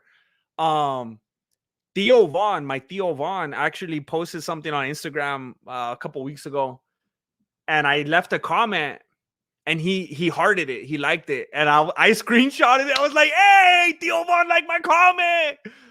I was like so happy about that, because I really, really, really like Theo Vaughn. So it means a lot to me. I can't believe that I would ever be able to do anything like that whatsoever, but that really made my day.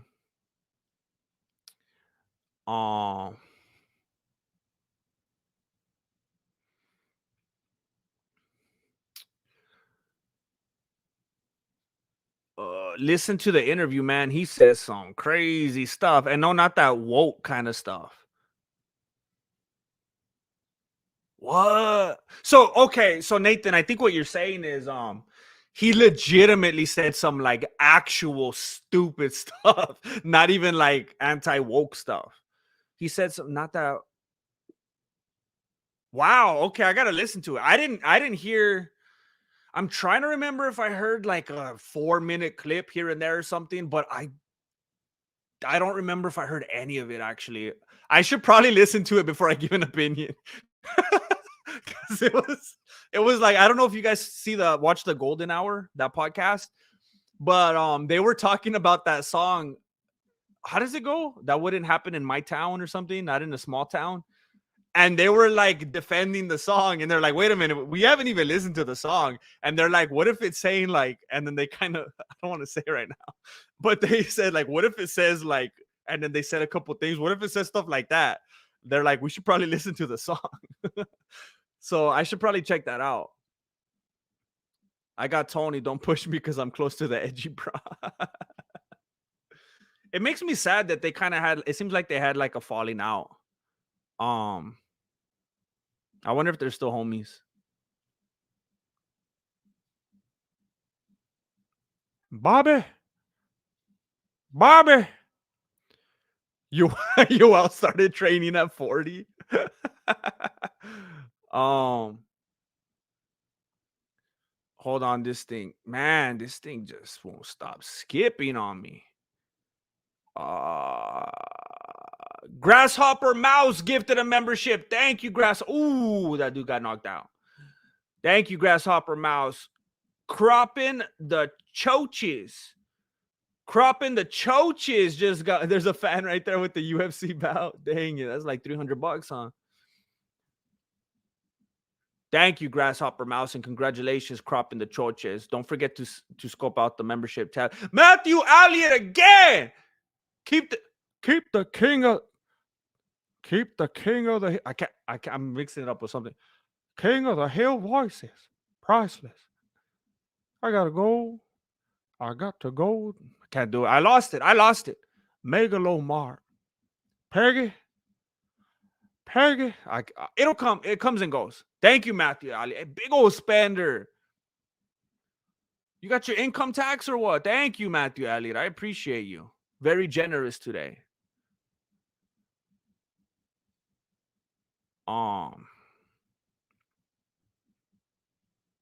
That boy ain't right. Explain the Sean Strickland WDWP. Oh, Dana White power beef. Explain the Sean Strickland Dana White power beef. I didn't even know they had a beef. Are they beefy? I don't know what's going on. Try that in a small town. Strickland insulted his brother and challenged him to a fight. I hope that's not what he got canceled for. Is that what's going on? I have never done a number one in a sink in my life. Wait, hold up.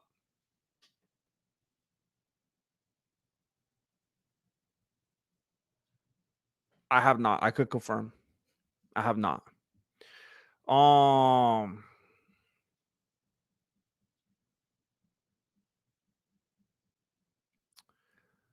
uh,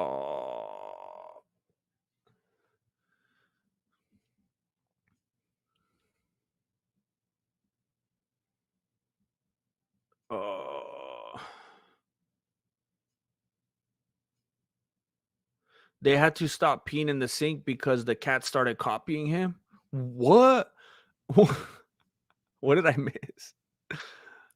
Uh I'm late. Hello, you should talk about getting a job. You talk about getting a job. You should try to be a voice actor.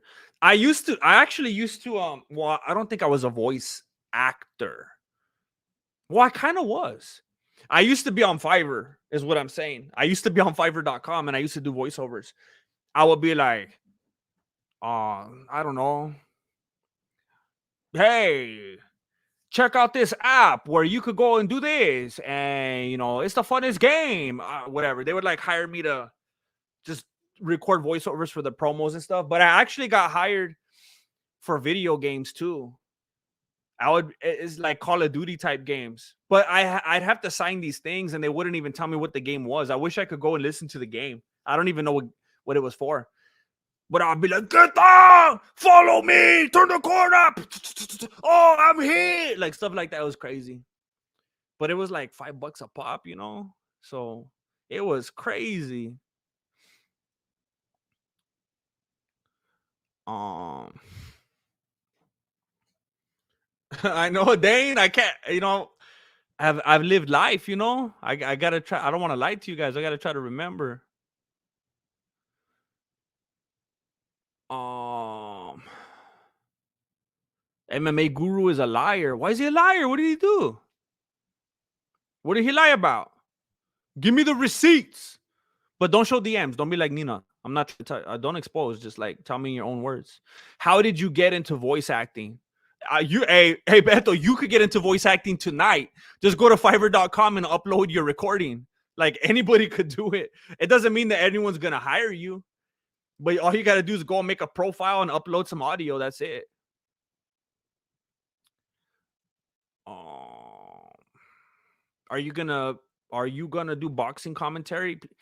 I don't think so. I don't think so. I don't know. I don't really feel like watching boxing tonight. And like I can watch boxing, but man, it's boring to commentate boxing. It's so boring commentating it. Watching it's a completely different thing. Um Plus I kind of have to. I actually forgot till right now. I I know I've been saying a lot that I'm not gonna do them for a while, but I kind of have to do a breakdown next week. So the ones with all the editing and the Photoshop and the cutaways and blah blah blah, all those ones that people are like, how come you don't do those anymore? That's why I subscribed. And I know it's like kind of hypocritical that I'm hating on you for saying that because it's like you liked what I did and then you subscribed and then I pulled the switcheroo and then I didn't do it anymore. I know. It's dumb. I know, but I need to make one this week. So tonight, like right after the fight, I need to start writing it. So I can't switch over to any boxing. I've never even watched Dragon Ball Z. I don't think. Oh,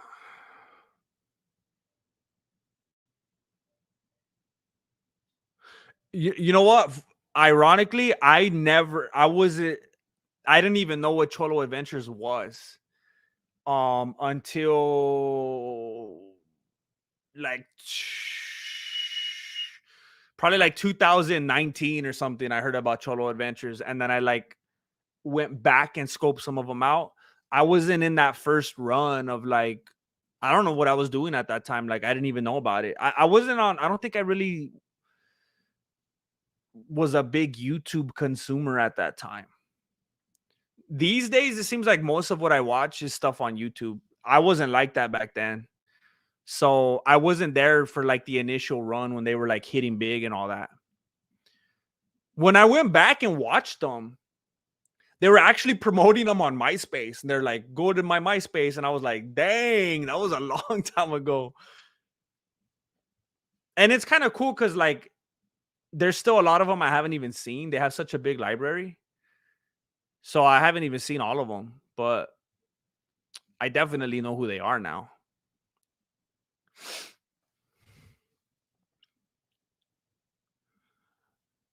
Uh,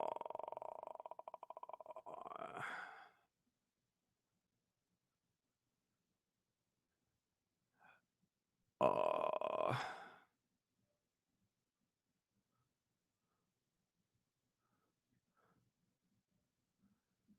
every time people inquire about what I have going on under the beanie, I'm like, you don't really watch my videos. I've taken off the beanie so many times. I've had it off so many times, even on the main channel. I'm not even talking about on the YouTube membership or Patreon. Every time someone brings it up, I'm like, you ain't a deep cut. You watch like one or two of my videos or what? Everybody's seeing what's going on under there. Everyone knows I got waves. They're artificial, but still. I think it's even more. I think it's worth even more when it is artificial because like I wanted them enough to like seek them out. You know, it's not like I was born with them. I went and got them. I went and paid for my waves.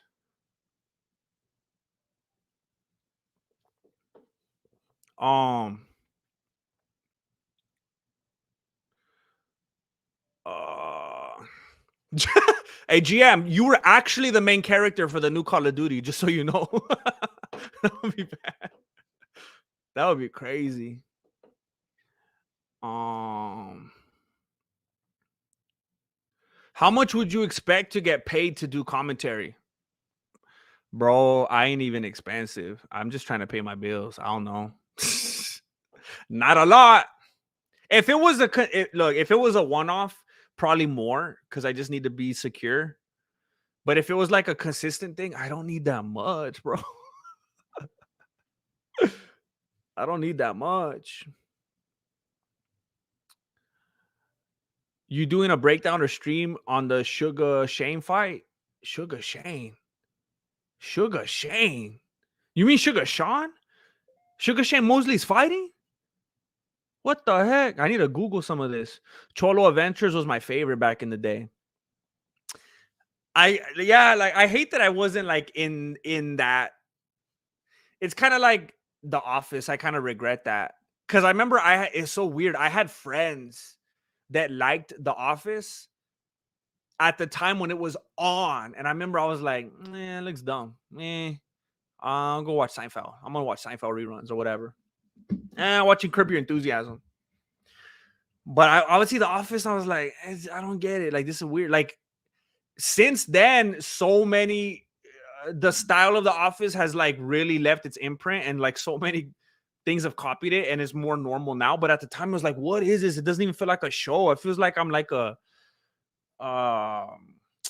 it kind of feels like I'm peeking into someone's life, you know, the way that it was shot was like some kind of voyeur or something. It felt weird.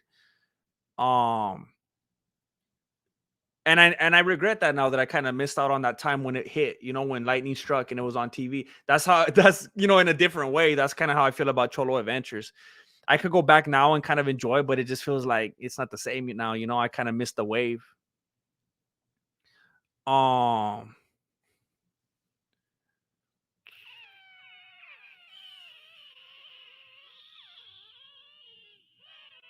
He promised to take off the beanie and didn't. Oh, he's gonna take it off tomorrow. He actually has a video on his channel right now, saying that it's gonna go live tomorrow. It's already scheduled to premiere.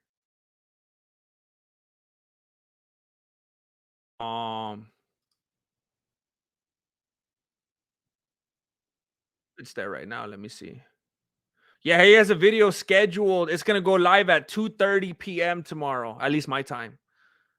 It's gonna go live, so that's gonna be crazy.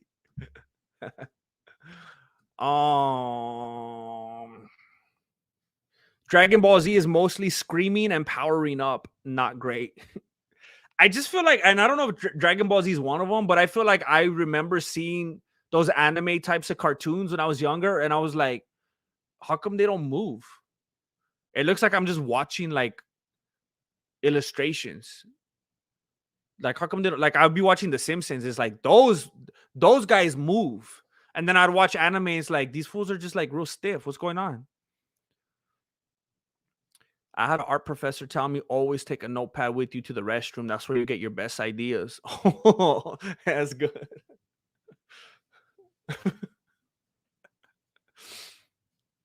That's crazy. You know how like a lot of the time you get coffee stains like on your notepad, but like you never mind.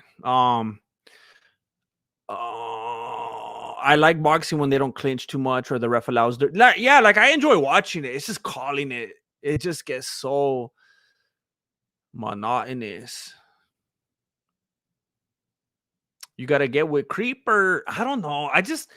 I've seen people do stuff like that, and I just don't want it to be like I've actually seen another guy that's trying to do his own thing, collab with Creeper, and it felt so unorganic and like forced because he was obviously just trying to use Creeper's status to look legitimate himself. And it just ends up looking lame.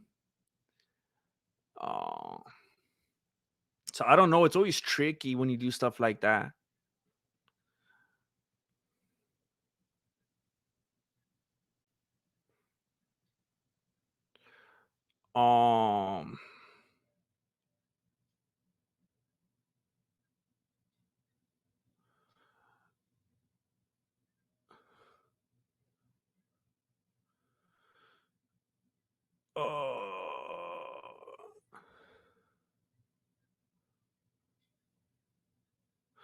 Honestly, it's one of the best there is. Yeah, I was gonna say that wreck, but then I bailed. One of the best there is, best there was, best there ever will be. So many. Oh, okay. No, I respect it. Everyone likes different stuff.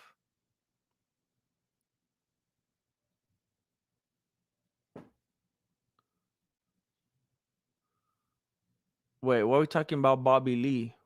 Don't you dare say that. Don't you dare say that. Don't you dare scare me. Don't you dare. Bobby Lee. Oh my gosh. I will cry right now.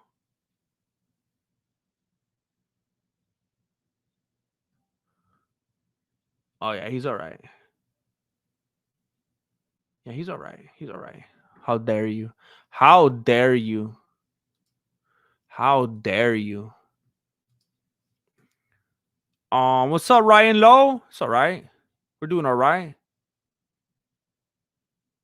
Oh, what the heck? Let me scroll back. There we go. Hey, thank you for saying that. I don't want that to happen. Wait a minute.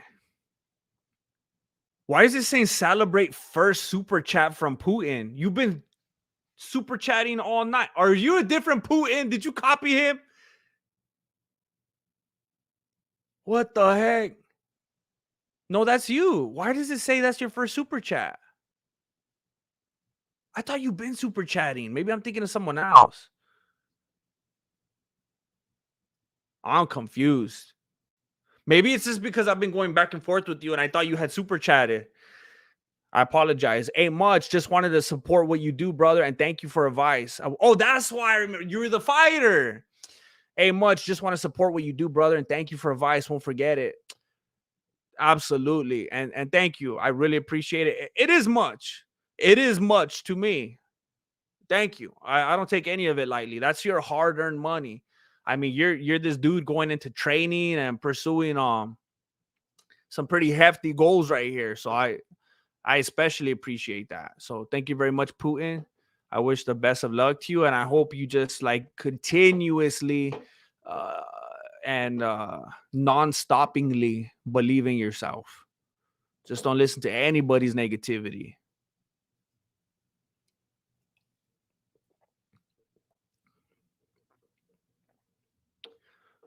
Um, Anthony Wisey, what's up? I had friends, not anymore. Yeah. Um,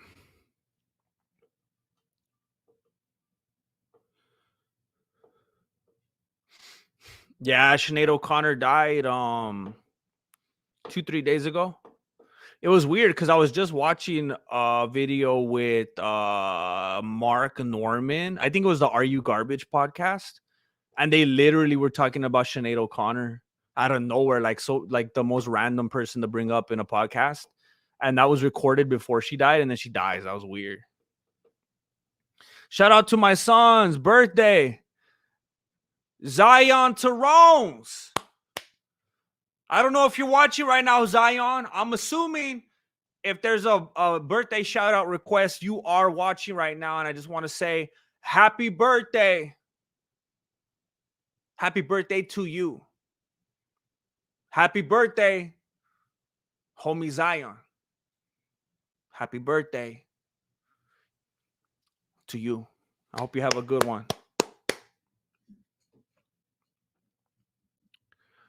Um, would you rather date Cyborg or take a liver shot from Gaethje? Well, not date. That's a little bit too much commitment. Would you rather hold hands with Cyborg? Would you rather hold hands with Cyborg for 45 seconds or take a liver shot from Gaethje? Is what he's saying. Um,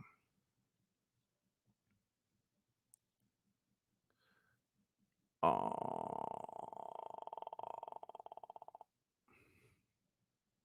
wow, I'm way behind. This is gonna be an interesting skip of chat right here. Oh, oh no. Oh no. Um, can I get a recap? So for the first hour and 48 minutes that I've been streaming, we've just been talking, and I'm barely gonna call my first fight right now, I think, because I've been lagging way too much. I've been lagging way too much. Um okay, I'm gonna try to start calling fights because I know that's what you want to see. And I feel like I've been letting you down too much. I always have to remind myself every time I do this how to do it. All right, here we go. So right now we're looking at Vinicius Salvador and CJ Vergara.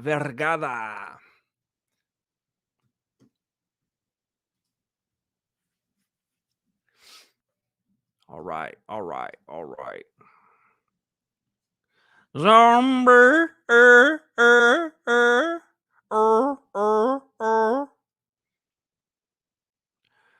in your hair, in your hair. Everyone, if you have a spare $5, don't be a cheapskate and give it to GM for the hard work. You're too kind. I appreciate it. I appreciate it. All right, here we go.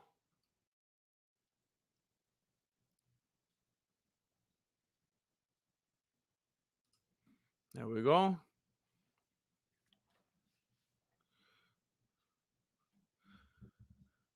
Southpaw stance from Salvador. Vergara takes an inside leg kick. Little jab from Salvador. Another leg kick from Salvador. And this guy's like the BJJ competitor right here. Getting comfortable with those leg kicks. Kind of like Gracie, though. Leg kick, leg kick, leg kick, leg kick. Let me switch levels and take you down. Maybe he's old school. Another kick from Salvador. Vergara does look a lot smaller. So he's like trying to stay not even at leg kick distance because Salvador keeps taking advantage. He's like even outside of leg kick distance. He's trying to keep his space right now. Salvador trying to get into the body with a couple jabs right there, but Vergara's staying out of it. It's like Vergara doesn't even want to fight. He almost tried to engage right now, and then he's like, never mind. And then he was in the southpaw, and then he said, never mind. Another little shot to the midsection from Vergara. Leg kick again from Salvador. He's going to be eating up those legs. You got to get in or out. You can't just stay right there, Vergara. What kind of feints are those? Vergara was throwing up feints like to the ceiling right now. Leg kick from Vergara. Little shot to the body from Vergara.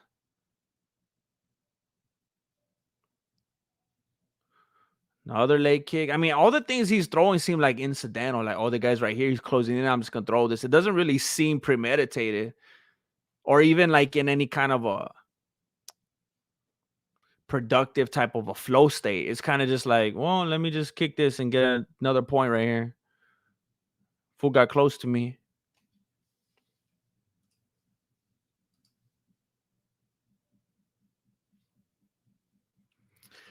Yeah, I like Mark Norman a lot. He's one of my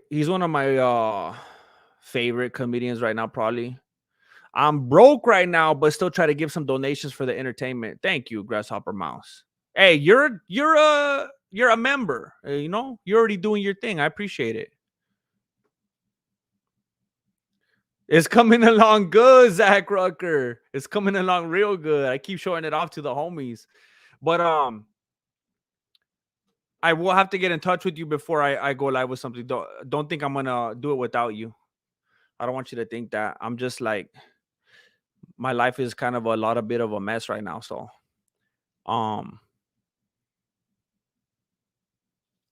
it's easy for me to get preoccupied with other things. So just let me get my bearings a little bit and then I'll add a contest. Do you like how Hawani says this on you? No, I think he's just trying to get his approval. It's kind of pathetic. It's weird.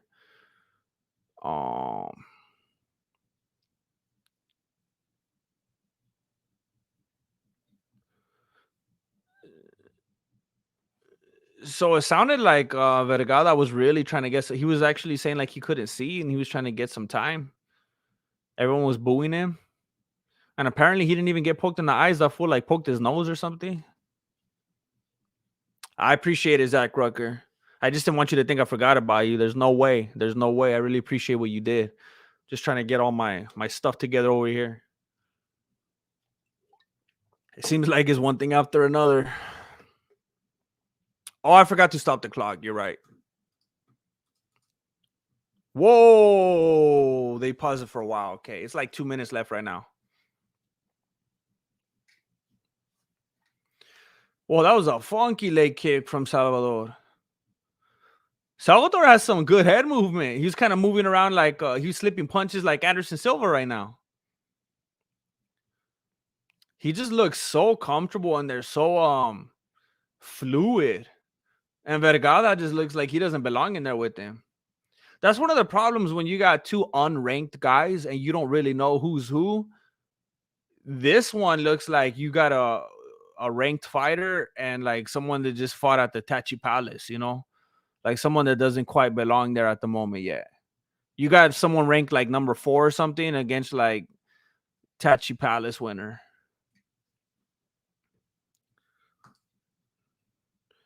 Dude got a free buffet.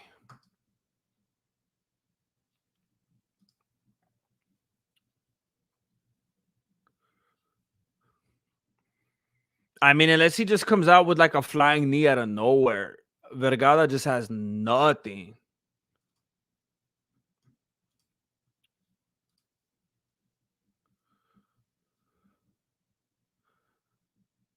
He does look like John Dodson. Salvador missed weight for real? And he's still looking like this?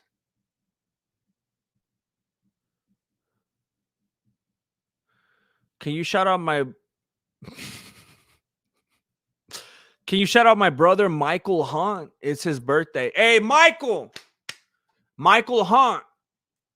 Congratulations on being born and having a birthday every year. I hope you have a good one, Michael Hunt. Just enjoy it. Take it easy. Just make the most of it, you know? Oh, no.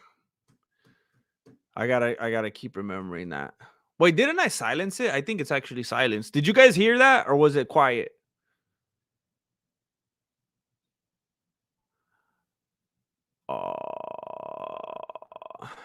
You would say that, Justin Bieber. You would say that.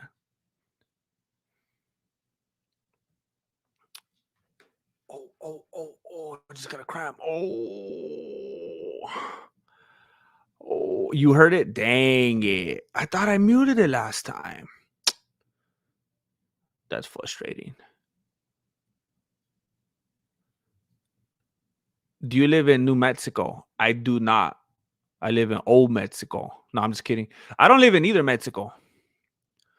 I do not. I currently reside in Califas. But with any luck, I will be moving to Montana very soon. Oh, I'm sorry, Turtle King. Dang it. I'm sorry.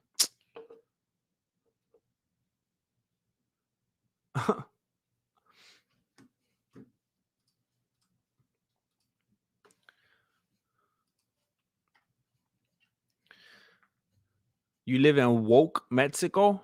Is that how New Mexico is now? Bakersfield? Nah. It stinks over there. I'd like to live somewhere like Montana, but I don't know how things are gonna go.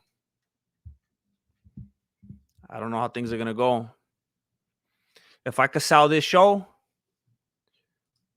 make this thing work, cash that check, move to Montana, Antonio, Montana, I'm gone. Oh, Beto, Spencer.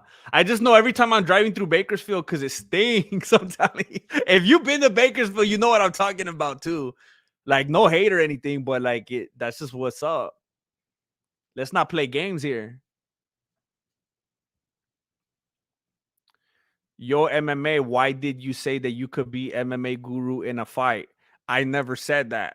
Why are you trying to start beef? I have no desire to fight anybody. I'm good.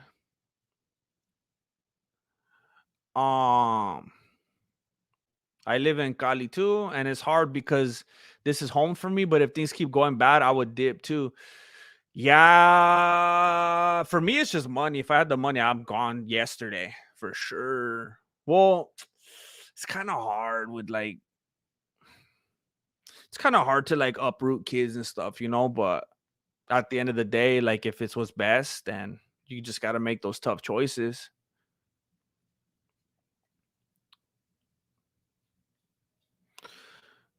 Yeah, I'm still stuck in Californication for a little while. Grandmaster wants to try that in a small town.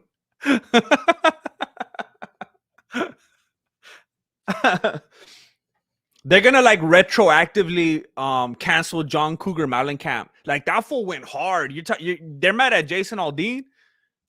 John Cougar Mellencamp, like he wouldn't stop letting fools know. I was born in a small town, and now I live in a small town. Let's go back to the small town. My favorite thing is small of all the small towns. Like that was the whole song. I want to live in the small towns. Let's burn down all the big towns and make little towns. You should live in a small town. Like, that's the whole song right there. They're gonna retroactively cancel. Did he die though? I thought he died. I'm not sure. I went to Texas last summer. I was in the Fort Worth area, Dallas, Fort Worth. It was like one of the best times of my life. It was like one of the. I didn't want to leave. I loved it. I love Texas. Um.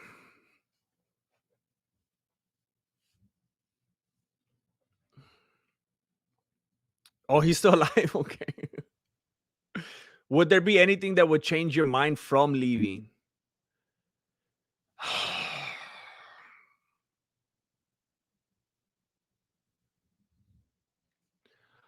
I don't know, honestly. I don't know. Here's the thing. I feel like if I ever left California, it's because I'd be doing well. And if I was doing well, there's a couple relatives I'd want to take with me. And if I could convince them, then cool. Then at that point, like, yeah, there'd probably be nothing at all holding me back. I mean, like, there's like literally nothing to offer. Like, there's like zero upside whatsoever to anything at all about Califas. Like today, maybe in the old days it was different and beautiful and just cool and all that, but I don't know. The thing with me, Timothy, is I'm kind of like a recluse anyway, so it's not. I mean, I don't leave the pad for nothing. So, come on, Andrew Tate looking a little fruity in the ring. Oh, is that he looks like Andrew Tate? Have you seen that guy that dances like Andrew Tate on social media? It's supposed to be him, but it's not him. He's always like twerking and stuff. Oh no, I forgot it. Oh my gosh, I'm so mad at myself. I'm so annoyed with myself right now. Oh my gosh. I did it again. Picks, I don't know. I didn't do my due diligence, but look, I'm just gonna blow through it real quick. Let's see. Picks. Stephen Thompson and Michael Pereira. I'm gonna say that one gets canceled. Paulo Costa and looks like Makachev canceled. Kevin Holland, Michael Chiesa. Probably Kevin Holland. Probably Kevin Holland. He's hungrier, and Michael Chiesa is just, as long as he doesn't talk about his mom, then he's just like, I don't even care. Like, let's be friends. Ferguson and King. Look at, they're still dead naming that fool. His name ain't Bobby Green anymore. His name is King. I gotta go with King. Tony Ferguson, his last few fights is just too glitchy and fidgety, and like, oh my gosh, I'm gonna get cut. I'm gonna get knocked out. I'm too scared. And Bobby Green's just too fluid with it. Derek Lewis and whoever the other guy is. Derek Lewis is done. Jan Blachowicz and Alex Pereira. I gotta go with Pereira. I think he's gonna be smart and just use that reach to tee off on him. Blachowicz should have been way. I don't know if you agree. I want to say Blachowicz should have been way more dominant against Adesanya than he was. But some of you might be like, well, why? I don't know, but whatever. Let's just say then, because he wasn't as dominant as Adesanya as he should have and could have been, I think that kind of tells us everything we need to know about how he's going to fare against Alex Pereira. I got to go Pereira.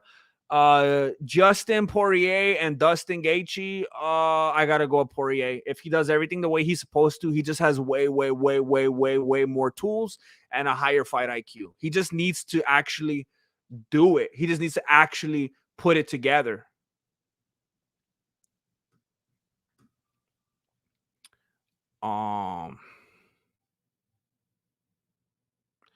Mike Kasai. Real talk, we need a WWE grudge match between you and the Guru. Loser takes off the beanie. Mike Kasai, I've taken off the beanie so many times. If you join the YouTube membership and the Patreon, I hardly ever even put on my beanie. I'm telling you. I take it all off. I'm telling you, if you get behind that paywall. And the Guru's taking off his beanie tomorrow already. He already has the video premiere scheduled for tomorrow. he's already gonna take it off. So I don't know. I don't know. I don't know what we could take off next. I don't know. We'll talk about that. Thank you, Mike Kasai. Thank you. We got to figure that out. We're gonna have to take something else off. You're a brown recluse. That's good.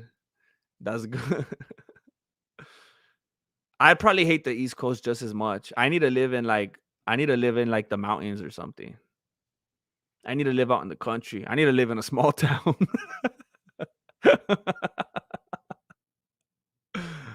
um uh,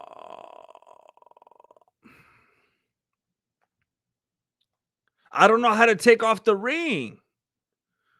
Resucitado. What's up? Poirier some hot sauce. If you could live anywhere in the world, where would it be? Like if it probably like Montana for real. The only thing is I wouldn't want to have to be forced like on a daily basis to drive like in snow. And I know some of you that live in snow are like, well, that's just it's life. Like get over it. But I've never, ever, ever even known that existence. It just sounds crazy to me to have to acclimate to. So I don't know. I don't know if there's like lower regions where it doesn't get like that, but for real, I think like Montana. Like Colorado, I got a bedroom for you here in Colorado. I've looked at Colorado too. Like that whole area, you know? Um, what do we got right here? There's all these dumb windows keep opening. What? I didn't even type any of that. Yeah, Montana, Idaho, Wyoming, Colorado. I don't know. Utah's starting to get a little. That's still, a little big city-ish, a little bit. Nebraska, maybe. I know some people in Nebraska.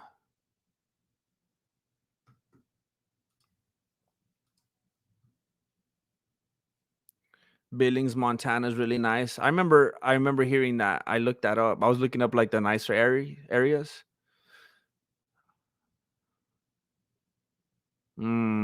See, that's what I'm scared of, Dane.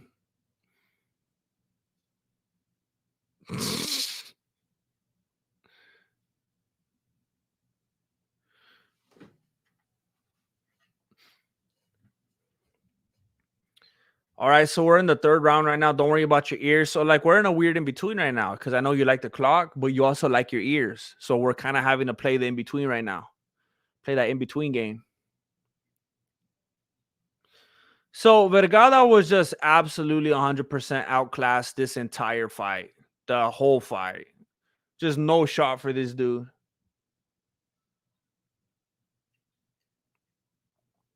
Don't put your hands up, fool. Don't put your hands up. You're pulling a hand up. You're trying to signal the doctor to come help you. Don't even do that. Well, I don't know a lot about Billings or anything, but I just remember looking up like the better places to live in Montana. And I remember that being one of the places and just looking at photos and stuff. It looked nice.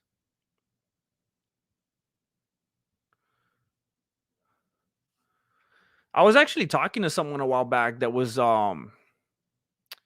in the works to make like a video game, some kind of animated thing. And they were talking to me about being in there, and I was like, go for it. But I don't know. I don't know if it didn't work out or what. I never heard anything back.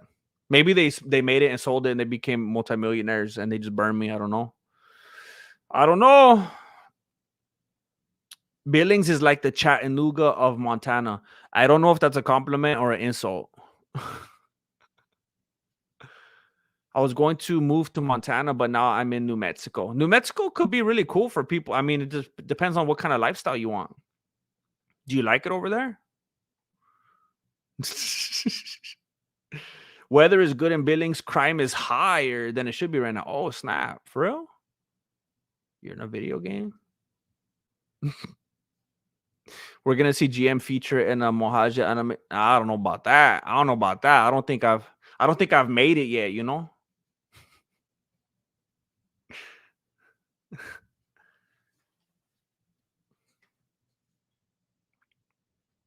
Crime. Oh, hey, look at this. Nathan Clark. He's like, fool, listen up. Hey, listen up. Crime is higher everywhere than it should be. Hey, that's a good line, dude. I'm gonna screenshot that. I'm gonna say that to somebody. What? They gave it to Vergara? What?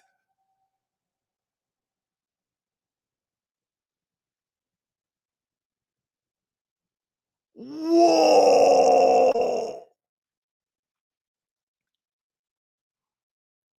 Whoa!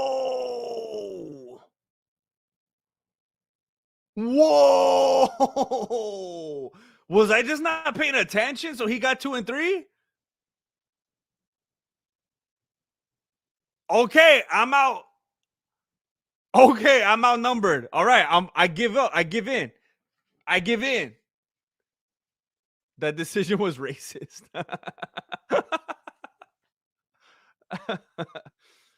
um, what if Grandmaster is unlockable, lockable character in UFC 5 alongside Ramsey Dewey and the MMA Guru? That would be bad. It'd be like the old WWF games where they have like the weirdest dudes in there. Thoughts on Guru revealing he has dreadlocks on his live stream just now? I've known that he has dreadlocks for like a year or two.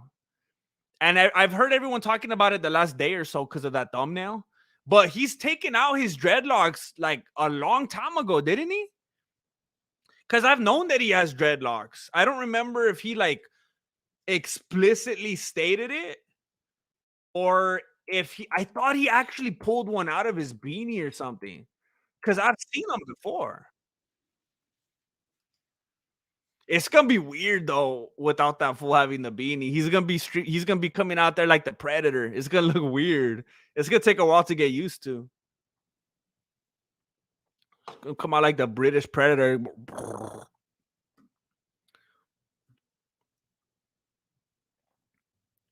Fred Durst in SmackDown. I don't even remember that one. Val Venus. Hello, ladies.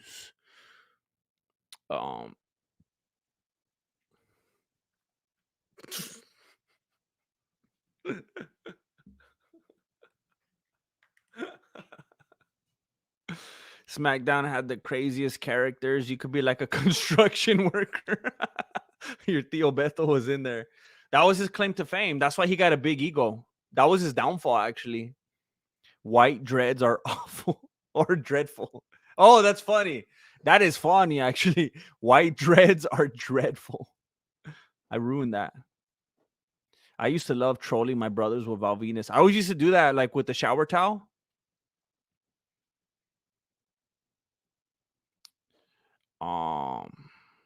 They should call them breads, breadlocks.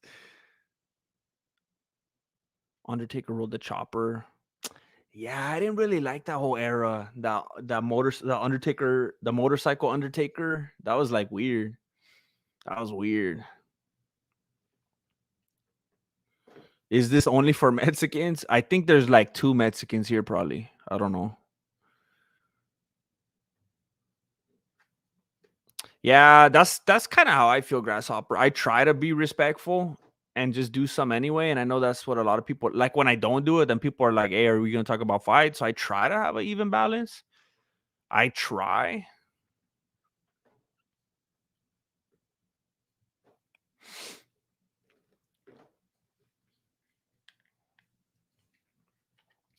No, I don't know. I don't even trip about it anymore. I always say I would rather be underrated than overrated, but it doesn't make sense. I don't know. I don't know. The only thing I could do is keep showing up. I can't just sit there and worry about why everything is happening the way it's happening all the time. I don't know. Shout out from Washington. Been watching your vids for over a year now. Got my cracked UFC stream in one tab, but you're streaming the other to see the GM's reactions. I appreciate that. I appreciate that. You're allowing me to be a part of your bandwidth. I appreciate that. I'm a Texican. Does that count? Definitely. Some might say that it counts even more. Usually it's the Texicans that say that, but still, at least someone's saying it. It's like out in the ethosphere. I'm white, but I like spicy food. Do I get the Canelo pass? Absolutely. Absolutely. That fool busts out the mariachis and everything. Like, he goes hard with that look. Like, you could get by. We're all Mexican in spirit. Mexican mentality is a martial art. Definitely. It's the way you think and the way you live. You do you. You can't make 100% of people happy 100% of the time. I know. And when you have like a, I don't know, a performer, a entertainer mindset, chances are you kind of got it in your DNA to be like a people pleaser, and you want to put out good stuff and you want people to like it and appreciate it and all that, but it's just impossible. It's not always going to go that way with everybody. It's a weird game. Let me get that member for 4 months. Says Jim, if you puff up on someone in that flexual harassment, wait. The flexual tension. If you puff, but you're saying, so I get it. If you puff up, because I think you said this before. If you're in the flexual tension shirt and that flexual tension merch, and you puff up on someone, is that flexual harassment? And if you take your shirt off, does that make it flexual assault? I think that is somewhere in the California Penal Code. However, if you live outside of California, then that might just be up to your discretion. I have to say though, I cannot conscientiously condone this behavior because I cannot afford the legal liability. So I'm not saying to go do it, but that's up to your own discretion because I don't know your penal code. Oh,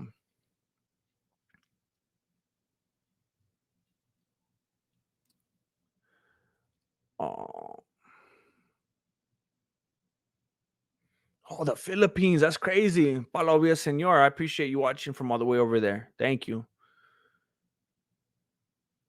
Thank you. I'm a roofer. Am I qualified? Yes. By trade. It's either by marriage or by trade, and you're in.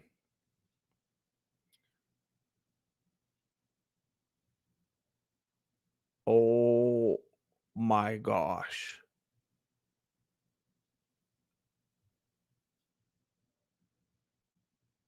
I don't think I ever realized that, Miss Chuck Almighty. I think you just taught me that right now.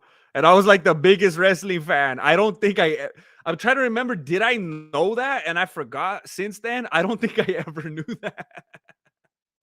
Oh man. I'm Mexican and I work in ag, so I'm like a super Mexican.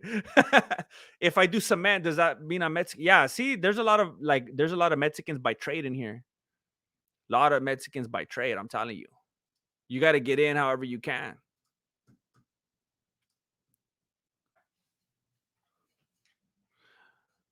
All right, here we go. I think this is like the main event, if we want to say it like that. I think this is the main event of the prelims. I have a feeling this one's gonna end early. Oh yeah, this 40 got clipped. He had some funky head movement, or he got wobbled really bad. That was kind of confusing. Even right now, as he's clinching up, Giles, he kind of looked like his eyes weren't really there right now, but he has a Bonfim. He had him grappled up against the cage right now, and then Bonfim turned it around and got Giles on his back. Giles is right there on the canvas. Bonfim is getting into that side control, trying to bust out the Americana.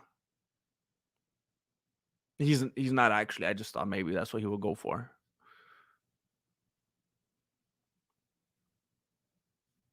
When I get that feeling, I want flexual healing. Flexual healing. Didn't I tell you it was going to be a quick one? I told you. That fool tapped out. I told you. I think this is going to be a fast one. First round, baby. Didn't even go below. I don't even know. Below 3 minutes. It was still like, didn't even go below 3. Didn't even go below 3.5. I tried to tell you. Give me my money. I didn't bet. I didn't bet.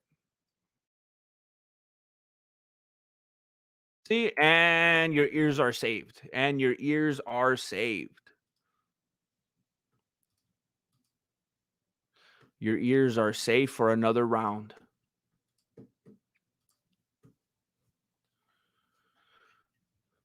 Pineapple on pizza is a sin. I agree. GM, can you make a video on how to make that green tea that you drink? It looks delicious. Matthew, I know that you're gonna hate me for saying this, but I could put that on the YouTube membership and on the Patreon. And the only reason is because my algorithm is already super trash garbage as it is. If I did something like that, that would be the final nail in the coffin. But I could definitely put that behind the scenes. Side note, not that anybody cares, but I'm super excited porque my dragon fruit plants are full of flowers. Oh, that's beautiful. That's beautiful. It's really like, man, the dedication that goes into like nurturing stuff like that. Like, I always try to convince my Elena, like, hey, if you're gonna get anything, get like the ones that are like that are alive all year. Like, just get some ugly, like just like green, just something that's never gonna die, you know, because like the ones that come back to life and they die, and then it's this season and then they're gone.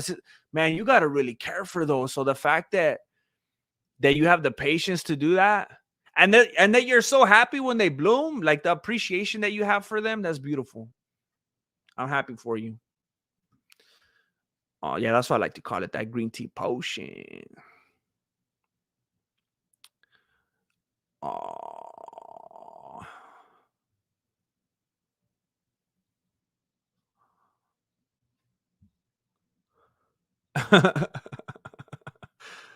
um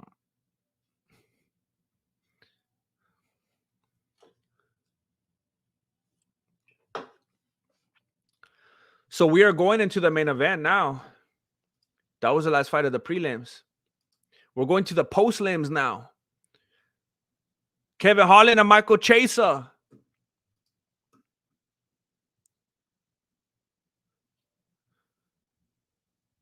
I have to hand pollinate so they could give fruit. You have Marloca, you're going through your garden like a little bee. You're pollinating them by yourself. I didn't even know that was a thing. You sound like a scientist or something. I have to hand pollinate so they could give fruit. That's crazy. I didn't know that was I didn't know people did that. Get a cactus. Yeah, that's what I would need, something like a cactus.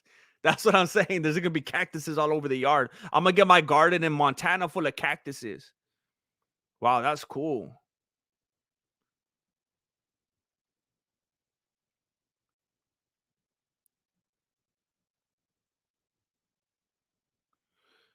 Pineapple on pizza is great. You guys are tripping. My homie introduced me to pineapple pizza in 1984. Never looked back. Hey, look at what a coinka thing. 1984. 1984. It's all starting to make sense. That's crazy. I don't know how to tie 1984 into that, but I just thought it was interesting. Oh.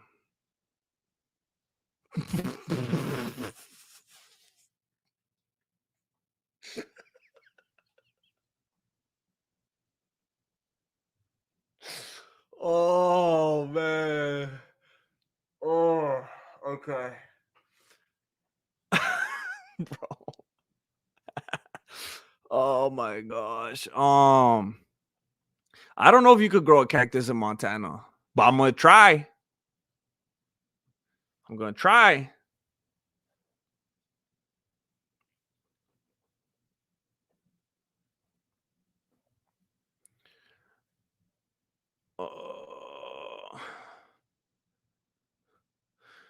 So the fight's over right now. It's if you're wondering, like, why am I taking a pause? The fight's over. They're just interviewing that dude that choked out the other dude right now. What will you do, GM, if Tony wins? I'll be happy if Tony wins. Actually, my pick is Bobby Green, but I'll be happy if Tony wins because, like, as a content creator, it's gonna be. I've said this before. It's gonna be a sad day when Tony's gone.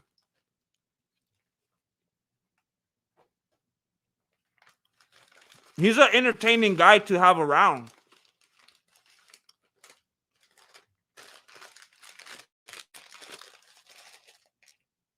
I think this is even better than when it was fresh. I think these are even better than the pizza. These crazy breadsticks are so good.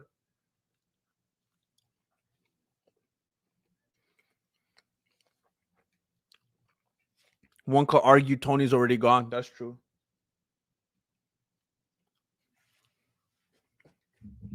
That's true. Did they just say that fool's name is Gabrielle?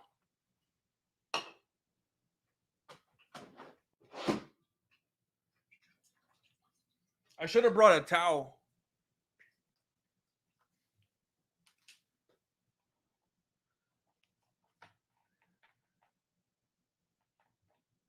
Why are they're talking about Mike Tyson?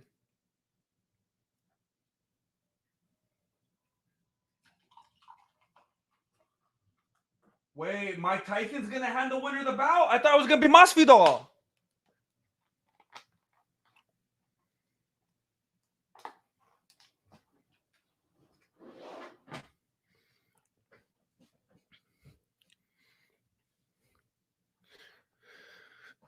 I was a little upset earlier that I was dripping all over the carpet, but I thought it's better than if it was like laminate, right? Man, I want to eat all that crazy bread right now. I'm not trying to mukbang on you, but it tastes so good. I only went really light on the marinara because the breadstick itself is so good. I don't want to really take away from it.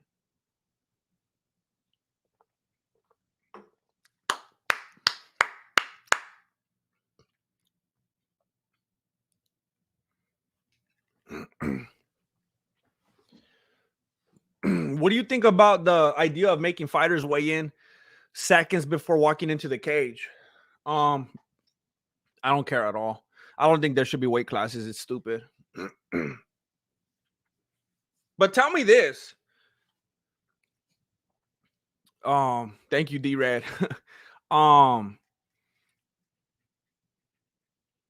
The fact that I think it was Joe Rogan was talking to, I don't even know who it was. Actually, if you guys saw the I keep cramping. If you haven't watched did anybody see that JRE where he was talking to some dude? I think it was a comedian. Was it Josh Wolf? Or someone that looks like Josh Wolf? About how like what happened to Chamoyev and that he was 170 and fighting Colby Covington is a lot different than fighting someone like Pereira. It's a big leap. And then the guy started talking to him about weights and weight cuts and stuff. But when I was watching that, I was like, you know what? Here's what I don't understand for real about here's what I don't understand about weight cutting. And maybe some of you are fighters, maybe you fought, maybe you wrestled, maybe you just understand more about it. I don't know. But here's what always throws me off. If you got two dudes, and this is just how fighting goes. Let's say they're in the 170 division, right? And they're both way heavier than 170. They both walk around heavier than 170. But they're both like, well, let me cut weight. Like, no, maybe they walk around at 185. And they're like, let me cut weight and I'll fight at 170. I'm going to have the advantage. But the opponent, he also walks around at 185. And he's like, I'm going to cut to 187, to 170 because I'm going to have the advantage. It's like, wait a minute. Both of you dudes weigh 185. And you're both going to cut to 170 thinking you're going to have an advantage. You're both doing the same thing. And then they're like, and then I'm going to blow up overnight. I'm going to eat a bunch of food and drink a bunch of liquids. And I'm going to balloon back up to 185. The opponent's doing the same thing. And I'm always like, Do these fools each think that they're the only one that has this idea and then not everyone else is doing it? So it's kind of like someone needs to come into the room and be like, hey, listen up, everybody. Do you know that if you would all just fight at your normal weight, it would all be equal? Instead of everyone shifting over together and being weaker and lighter, you could just stay where you're at and feel strong and full and healthy and happy. And it's the same because everyone just comes here and they all shift together. It's not like it's a secret and only some fools are doing it. it is there something to what I'm saying? It just seems ridiculous.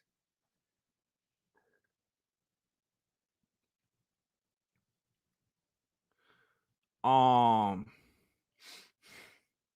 yeah, I hardly ever drink water. And my reasoning is like, well, I drink soda a lot and green tea and coffee, and it's like all of those have water. So technically, I'm drinking a bunch of water. Um,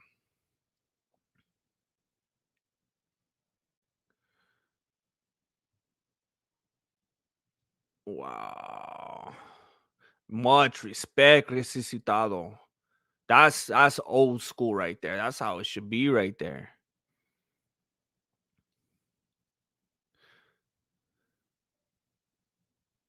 Oh, Scuba Steve. Scuba Steve, let me lace you up. It's crazy. One time I was at CVS and I was buying some 2 liters. Just out of nowhere. This old lady, just she sees me. She I guess she sees how many sodas I had, and she's like, we were like in the like in some club together, automatically. She saw my cart full of sodas and she's like, you're a soda drinker, huh? You like, and I was like, oh, yeah, yeah.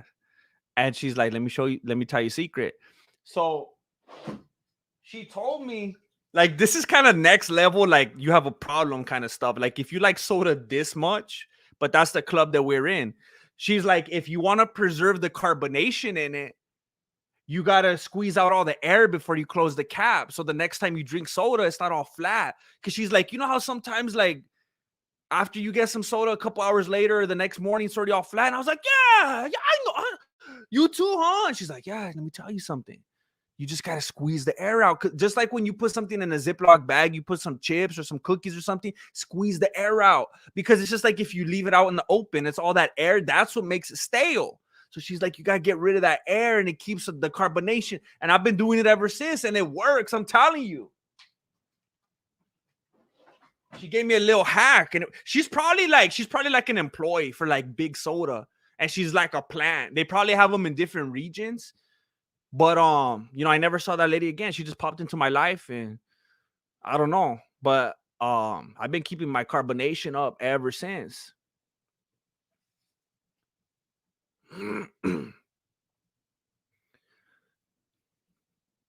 I do BJJ competitions. I compete at my natural weight, and we do same day weight. That's what I'm talking about.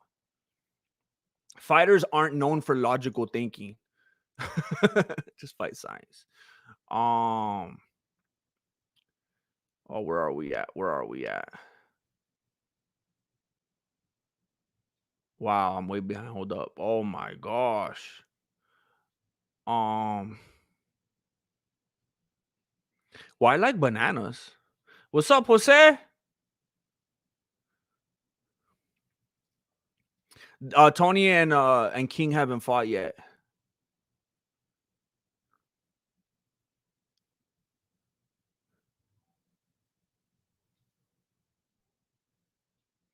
Yeah, they would all have to agree to stop. It would have to be monitored somehow. Like someone would have to be like, "Hey, people are getting sick too much. People are getting dehydrated too much. People are going to the hospital too much. People's kidneys are failing too much. You guys can't even cut weight anymore. That's not allowed."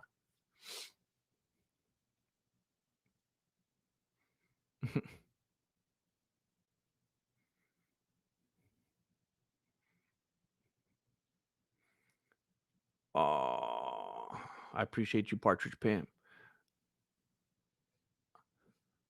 Do you think grounded knee should be allowed or no? Yeah, if it's a fight, it's a fight. Yeah, definitely.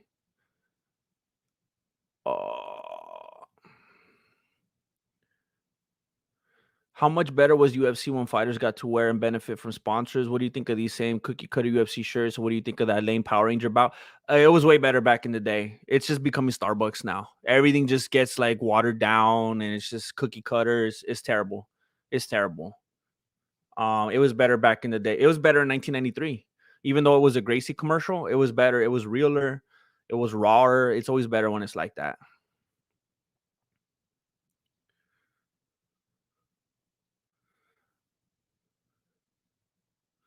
I would love to see Mighty Mouse versus Nogano, though. That's what I'm talking about. That's what I'm talking about. Like, people forget. People forget. And look, it makes me sad. And I don't know if it's an algorithm thing. I don't know if it's you guys. I don't know. But I said that I was going to do this thing where I was going to break down every single fight and every UFC event since the first one. And I was just going to go forward. I was going to break down UFC 1, 2, 3, 4, 5, 6, just all of them. And man, I don't know if I've ever had that much fun because those fights were just so much crazier, so much more fun and entertaining. I did UFC 1.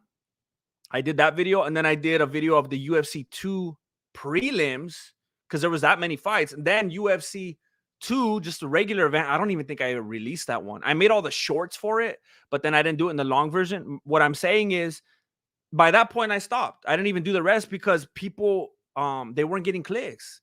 And it's probably because it's not happening right now in the moment. So people aren't actively looking up UFC 3, UFC 4. But a lot of people forget about what happened in those because there's guys in those earlier events that were tiny. And they were beating up big old like 600-pound dudes. There was that one like little guy, that little karate guy that beat up Emmanuel Yarborough. He was like 700 pounds or something like that. He was like 6'8" or something. Crazy.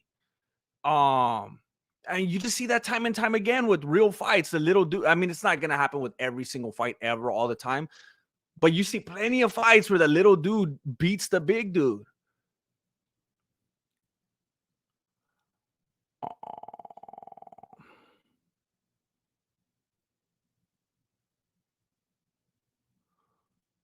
Oh.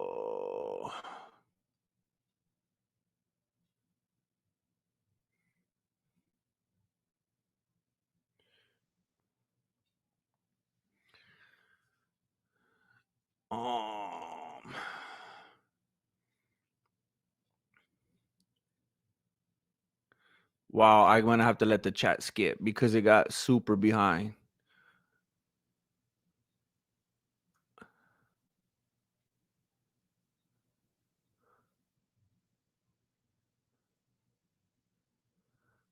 Don't you dare. A lot of those were fixed or complete mixed messages. Don't you dare. But the thing is, like, to be fair, I don't know. I don't know if I'm against the mismatches because that's just like when it was a real. I don't know. I don't want to go too far now and say get rid of weight classes and get rid of rankings. That might be a little too far. I don't know. Yeah, that Yokozuna dude too. Him too. That wasn't even the guy I was thinking of. Keith Hackney. That sounds familiar. I think it was him. I think it was Keith Hackney and Emmanuel Yarborough. But that wasn't even the best example because Keith Hackney was a pretty solid, strong dude. That's definitely not even the best example. What's your favorite fruit roll-up flavor? Whatever the original, I think it's just like fruit punch or something, just like the original one. Yeah, so I'm saying Adam in the chat. Good to see you, Adam.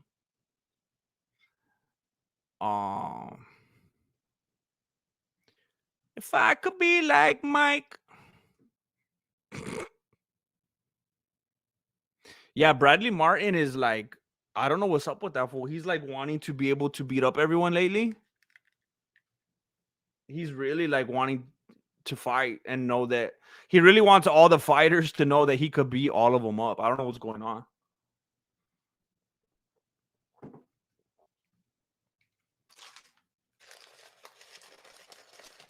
I don't know who Paul Varlins is. Street Fight showed me that you never underestimate the guy if he looks smaller. Even if he isn't, never get cocky. I mean, I don't know. Isn't it like the general consensus that like the smaller guys are usually the more like wiry? I said it before. I'd be more apprehensive fighting a little small, wiry, springy dude than a big old heavyweight sluggish dude, you know. And I know not every big guy is sluggish, but man, those little dudes, they're bouncy, you know.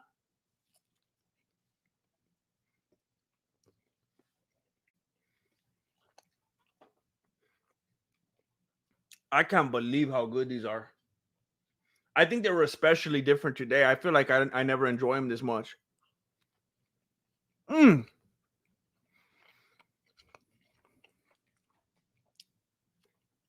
So good.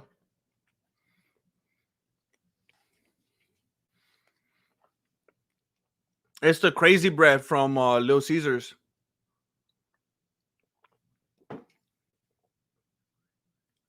Mm.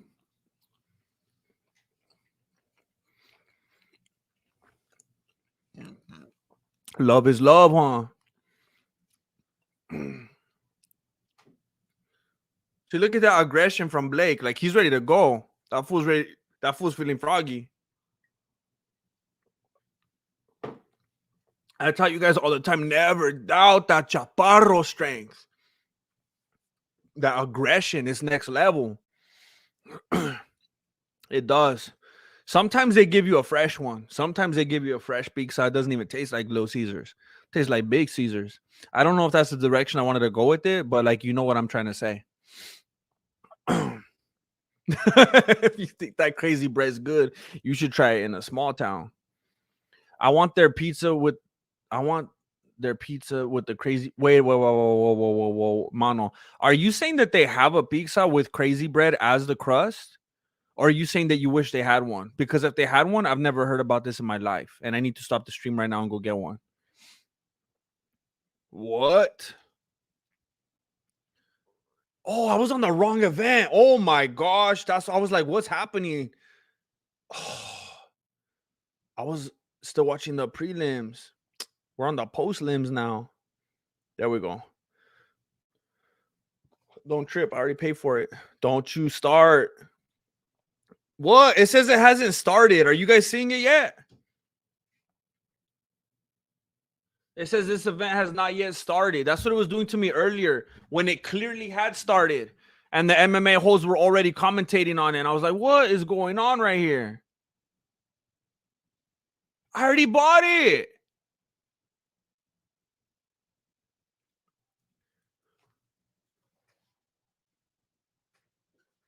Are you playing with me? It seems like every time we have to go through these shenanigans, every single time we have to play this game right here.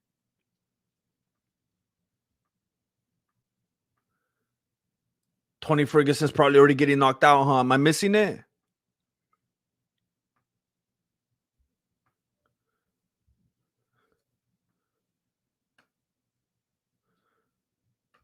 This is frustrating.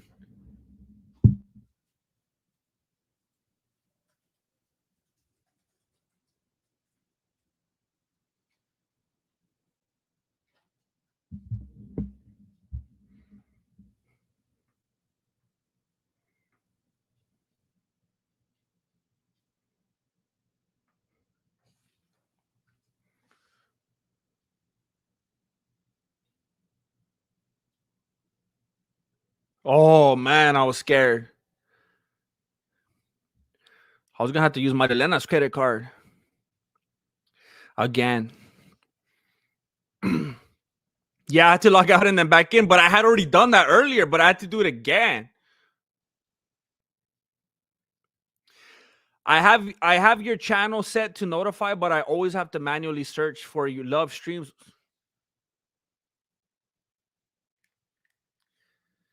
I've been talking with somebody lately about my YouTube channel with some people that are trying to help me with my channel, and I told them like it's frustrating.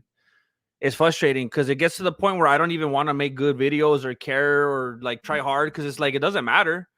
People that have clicked the bow on notifications, people have turned on their notifications on their phone. They're saying notify me, let me know when he uploads. They're still not getting notified. I just had people telling me yesterday, hey, I got unsubscribed for your channel. I don't know why. And I'm like, why even do anything? It's just So ridiculous. I'm glad you're here now. So dumb. It is, Standarsh. It is. You got to be cutthroat sometimes, though. You know, you got to be a little bit heartless when you create content.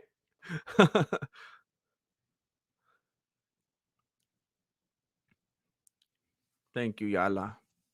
Go get some Great Wallace. It's worth it. I'm telling you. Even if Mireya Jones is searching for me after all the engagement from Mireya, something's wrong. Something's wrong. It's so annoying. What's up, Manu? I always get notifications for every person I'm subscribed to. I think, wait, what? I always get notifications for every person I'm subscribed for that too. I think people say that sometimes for easy engagement with the YouTube. Oh, Anthony Wisey thinks you guys are lying. He thinks you guys are baiting me. Maybe you are. If you are, that's brilliant. At the same time, you're hurting my argument, Anthony Wisey. Please don't hurt my argument. I need to build a case against YouTube.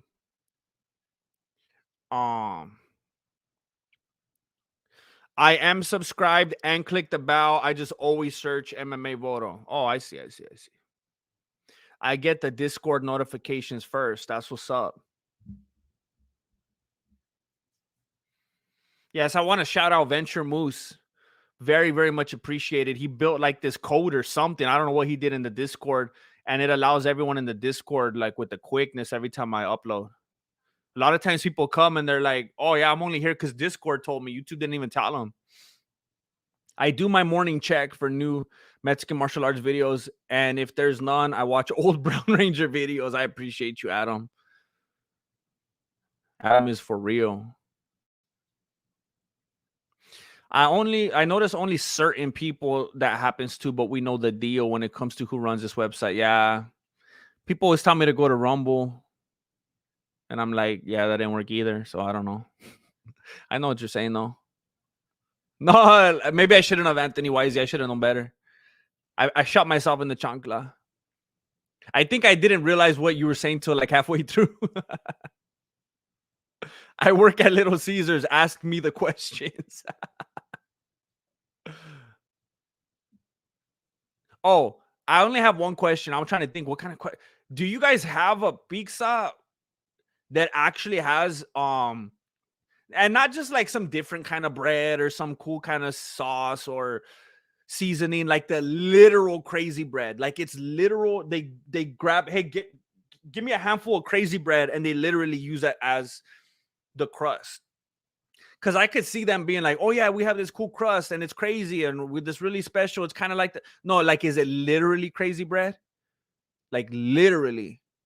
Like there's this Chinese place that I go to and I get the pork chow mein. And you know how there's like when it has the bean sprouts, it's like real, like it could get soggy, you know, it's like real wet. Like the bean sprouts are always real. There's like a moisture. But within them, there's like the pan fried ones and they're real crunchy. I like those ones. They're my favorite. But then at that same restaurant, I ordered just the pan fried without the bean sprouts. And they tasted like an entirely different noodle. Like it wasn't even close. Like they literally did it way different. And I was like, what is this? Like I didn't tell them. I didn't complain or anything. But I was like, oh man, I can't do that anymore. So I'm wondering, like, is it literally the same actual bread, or do they just have this cool one with a cool kind of crust? I forgot what name to even look for. Justin. Non chanclas. They're dangerous. They're dangerous. They're actually illegal in all 50 states, but please don't tell anyone.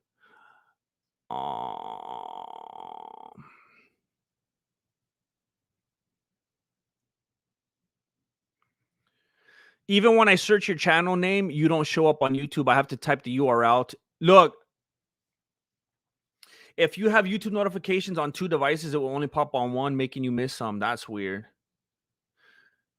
Quick answer. We put the butter and parm we put on the crazy bread on the crust. It's just regular crust, nothing fancy. I knew they were tricking us. I knew it. See, as far as I'm confirmed, that's false advertising. That's false advertising. That's not crazy bread. That's crazy. That's crazy butter, and that's crazy parm. But that ain't crazy bread. There ain't nothing crazy about that bread. That's crazy. Call it the pizza with crazy butter and crazy parm. I'm not yelling at you, Justin. I know that I'm not trying to be mad at the middleman. Um, um, but yeah, I was telling someone the other day. The other day, I went to Target. I was at the store and I got on a laptop and I was curious. And I went on YouTube and I went to Mexican martial arts. And there was the most random assortment of videos. It was like like on my video, I have like 200 something, 300 something, I don't know, public videos. This showed that I had like 20 or something. So to begin with, I was like, what the? Why is it only showing like 20? And it was the most random, obscure assortment. And like the most recent one was from like months ago, and they weren't even like the most viewed or the best ones by any means. I was like, what? So I went on another computer and another one. It was the same. And I was like, is this what my channel looks like to some people? And like, what's making it look like this? That freaked me out. And that right there was like, oh, I'm never going to hit. Like, someone hates me over there. But every time I talk to someone, every time I chat with YouTube, every time I talk to like some company, every time I talk to someone that's like a middleman or someone that's, they're like, no, they don't do that. And I'm like, is this like all one big conspiracy and everyone's just like all in it together? Of course they do that. Of course they do. They even admit it with people. Now, I'm not saying I'm homies with them or anything like that, or I like support everything that he does. He's kind of went a little bit cuckoo for cocoa lately, but even people like Steven Crowder or even people like Andrew Tate or people like Steve Wood, there's certain people that they've come out and blatantly like, yeah, we do that. So you know they do it. And of course, there's different levels to them doing it. I will always stand by it. It goes back to when I was making that video about Israel Adesanya and Robert Whitaker, and Adesanya kissed that dude and it was his Illuminati initiation, stuff like that. My channel was never the same after that. Never the same. I made an enemy over there. They age restricted the video, and ever since then, But every time I ask about it, no, they don't do that. No, you just got to make good titles and thumbnails, and you'll be like Mr. Beast. Okay.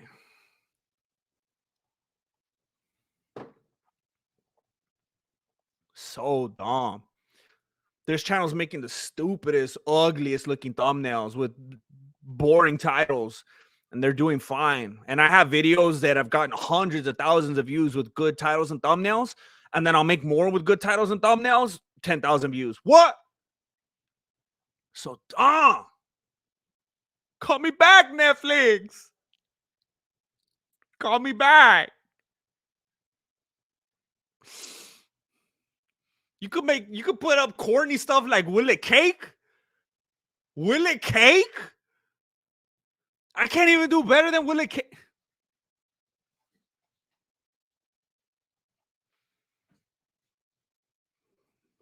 Come on, man. If I can't do better than Will It Cake, what am I doing? I was a dishwasher. And I worked hard. I was the best dishwasher they ever had. When I quit, they tried to make me stay. They were going to pay me more and everything. They were like, don't do it. Don't do it.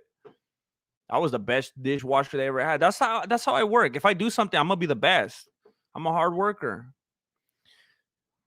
I tried to go on Rumble. They lied to me and deceived me and put the switcheroo on me. Dirty vatos. Super weird. Super weird. I was told a lot of things and promised a lot of things, and I absolutely got lied to and burned. And I played the waiting game for the longest, just trying to give the benefit of the doubt. But at a certain point, it's like, all right, that's just what happened. Just flat out lied to repeatedly.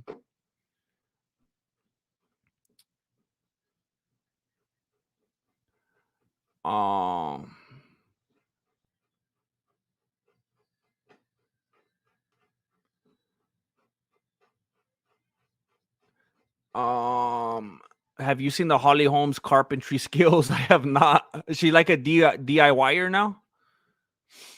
Um,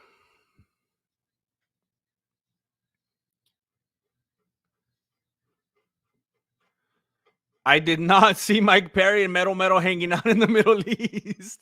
I'll have to scope that out. Thank you, Zeus. Zeus. Okay, boss. Boss. Boss. Too many people have a lot of good talent and personality swept under the rug because of them lame tactics.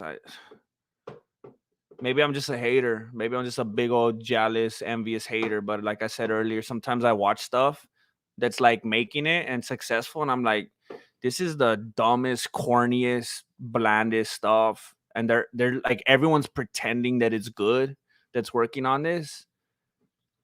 I could, and I'm like, I could make some good stuff. And it's just all going to waste. For real, I had that Mamba mentality when I was scrubbing those dishes. Michael Chase is getting lubed up right now.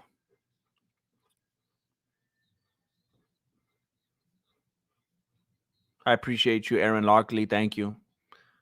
I appreciate the loyalty.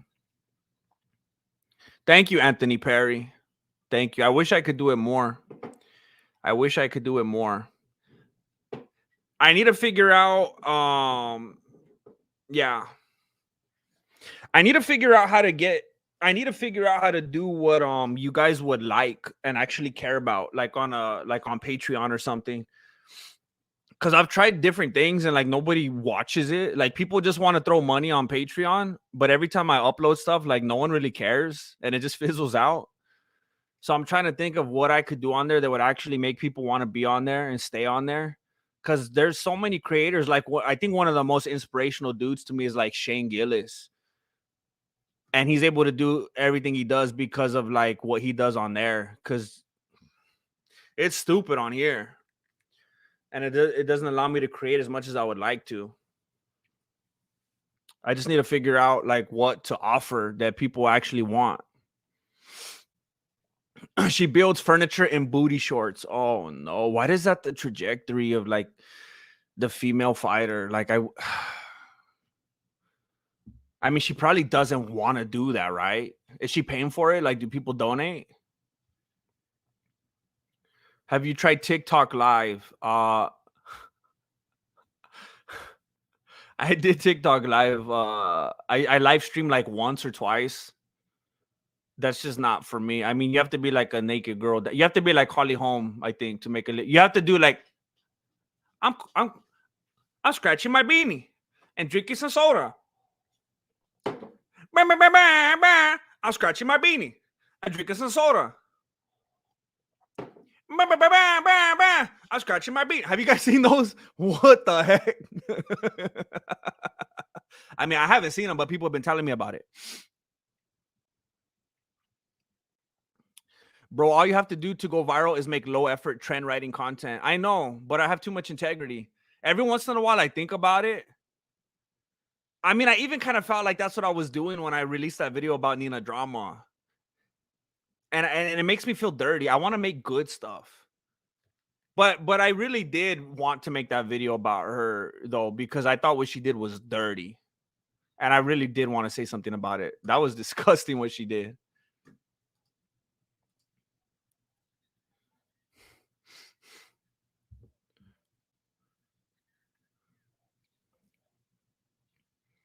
Here we go. Michael Chaser, Kevin Holland.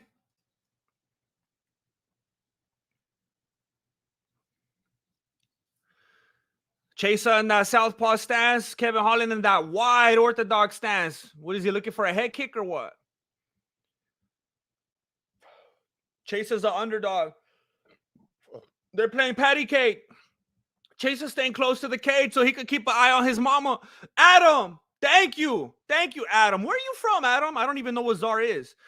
Hitting the heavy back for 24 hours blew my mind. Hey, it blew mine too. It was very dangerous. It blew my mind too. It was blew right out of the beanie. That's very unhealthy. I was advised against it by 8 doctors. Thank you very much. I can't believe this is the very first super chat. You've been supporting it, and I guess whoa. Michael Chase is on his back. Okay, hold up. Michael Chase is on his back. He got put on his butt. Kevin Holland rushed him and tried to get him in a guillotine real quick, but now Michael Chase is trying to hold him off. He's clinching the body from the ground. He's sitting down. I guess I'm just so used to seeing your name in here, Adam. Okay, Michael Chase gets back to his feet, throws a few jabs on the way up, trying to keep the distance from Holland. Patty cake. Holland's trying to come forward with that right hand.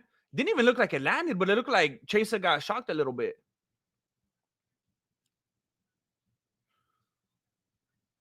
Chaser looking for that opening. What does he want? He wants a single leg? He's looking for the takedown, and Kevin Holland's looking for that head kick. Kevin Holland smiling. That fool lost his mind. Thank you again, Adam. Very first super chat. Thank you for watching the 24 bag session. One of the craziest things I ever done in my life. The most impressive, if you ask me.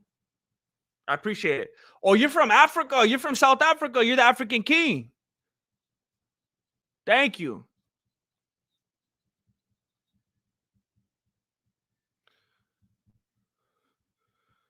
Holland was trying to get Chase against the cage. Chaser turned it around, and he's about to slam Holland, and Holland said, Chale. And he's straightened his legs up. Oh, nice head movement from Chaser.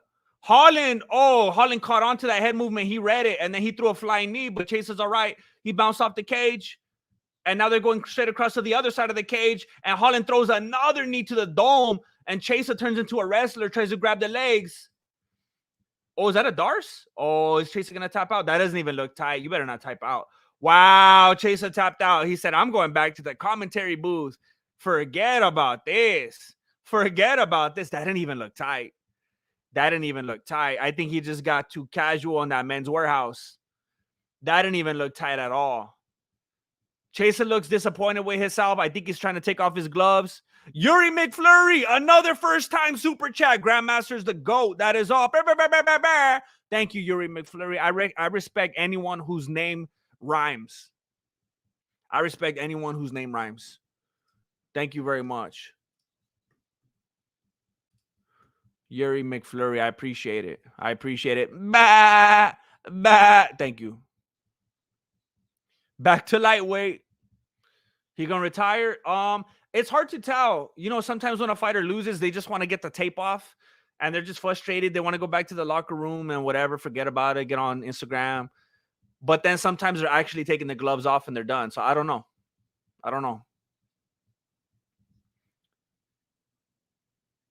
So Chaser was trying to come forward with the blitz. Holland just stuck out that long arm and like big brothered him, just put his head down. Chaser kept trying to go like this, and Holland was like, let me get around your neck real quick, and just brought his head down, kneed him to the face. Chaser became a wrestler and went down trying to like maybe think about double legging him. And then Holland just put the choke on. But it didn't look tight.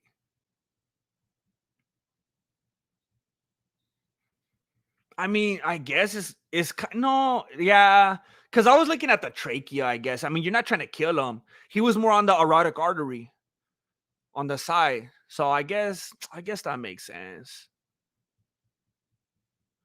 And yeah, I'm telling you, it didn't really seem like it was locked in that tight. But when I looked at the replay and tried to give it the benefit of the doubt, I'm like, okay, it looked really, really, really wide open right here. But I guess he was placed, you know, really good strategically along the side right there.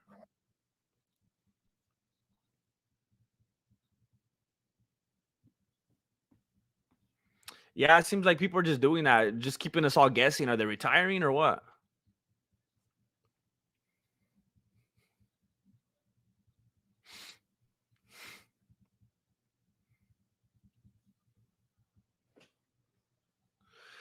I'm looking for a good dog trainer in the Pasadena, California area. Hey, if anybody is a dog trainer or you know a dog trainer, hit up Marloca. Let her know.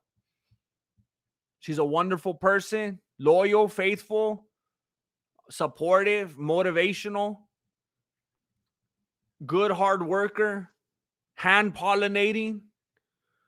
I think you should hit her up if you want to be a dog trainer or help out your loved one that trains dogs.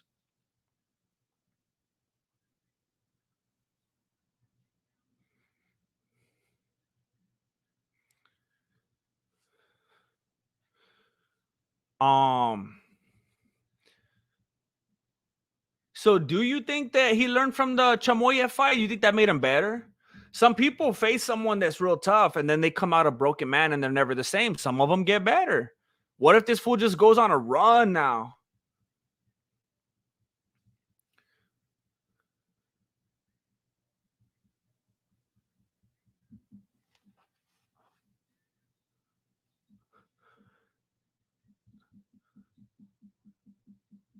So Holland is saying that knee that looked like it took Chaser down didn't even land.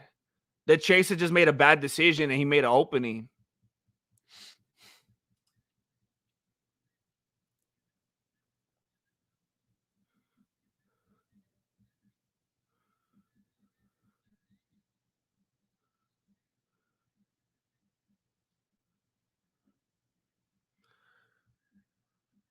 Well,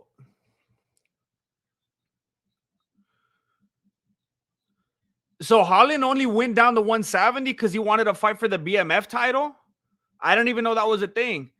And now he's saying, if he's not going to get a shot at the BMF title, he's going to go back to 185.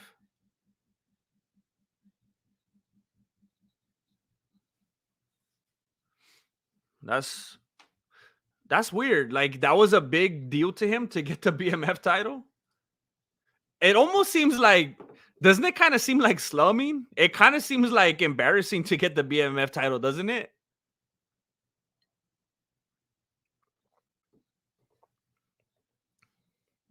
That'd be funny. Belal Muhammad's on the screen. That'd be funny if they didn't put his name right there on the bottom left.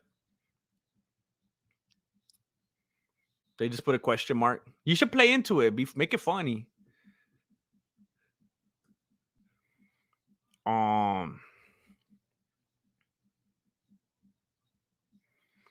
Can you please explain the BMF title?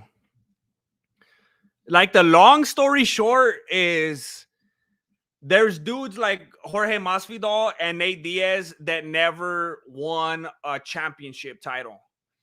And Dana White, correct me if I'm wrong, and Dana White was like, hey, these are dudes that everybody loves, and they're like gritty, and they're raw, and they're real, and they're crazy, and they bleed, and they leave it all on the line, and all that kind of stuff.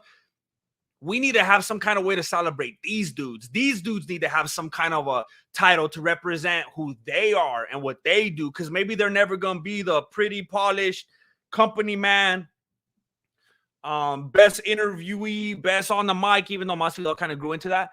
But they deserve this because of everything they've done, and they're crazy and they're warriors and all that. So it's like he basically made a bout for these dudes that were never going to get the bout.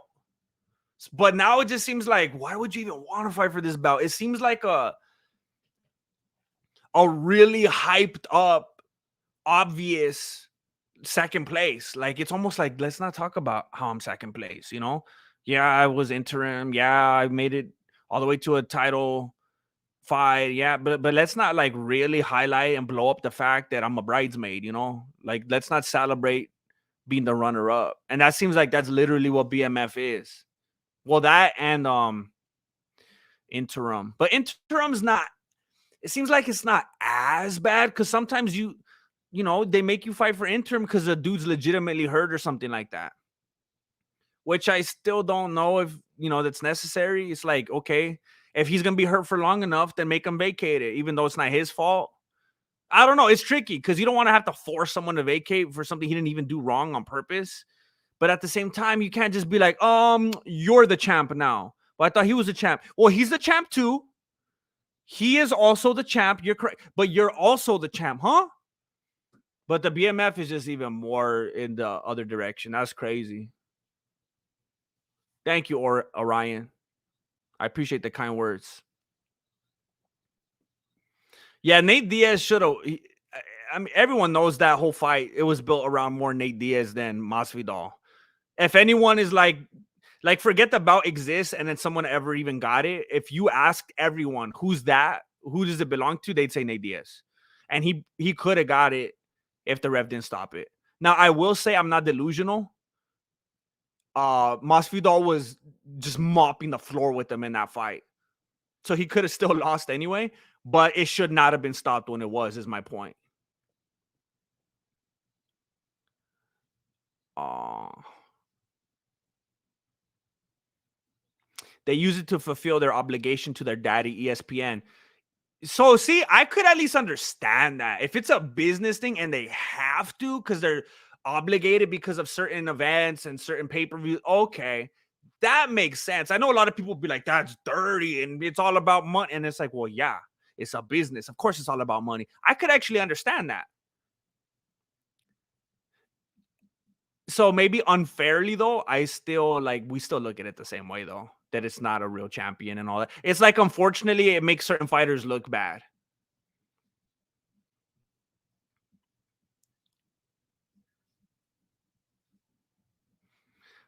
King and Tony Ferguson are about to fight right now.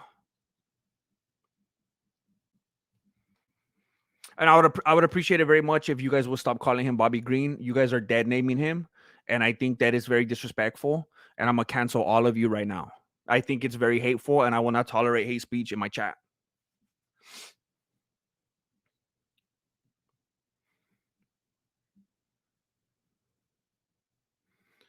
Um,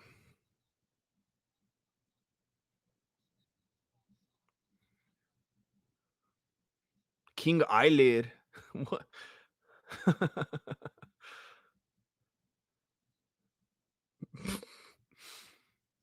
um, but why does almost every pay-per-view need to be headlined with a title fight if that's what they need? Why not reform weight classes to yeah, exactly. It's like all their different arguments contradict all the other ones. Dustin in his dental assistant shirts for real. Amazing. What the? That's amazing.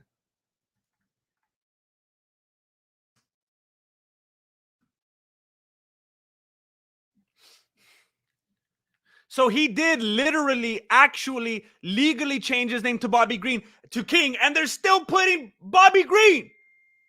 Why are they still putting Bobby Green? He legally changed it. Hey, there's my Theo Vaughn. He's right there in the audience. I just don't get it. I just don't understand it. I don't get why they're not calling him by his legal name.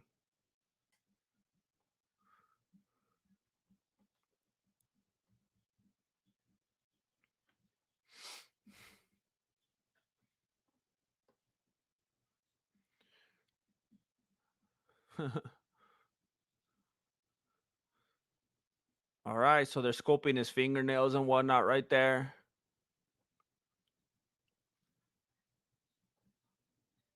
I got a lot of Theos. How dare you, Frisky Dingo? How dare you? How dare you? Beta. I used to train with the Bobby King. Oh, snap. I wonder if they respected his name. He fights for Bellator now. Oh, that's crazy. I should know who he is, but I'm not that cultured. I need to watch more outside. Hey, you shouldn't do that, King. When that dude's trying to check your cup and stuff, you gotta relax, fool. You can't be doing that. That's disrespectful. Wow, I thought he was gonna like break his neck right now. You don't need to be flipping around like that before the fight.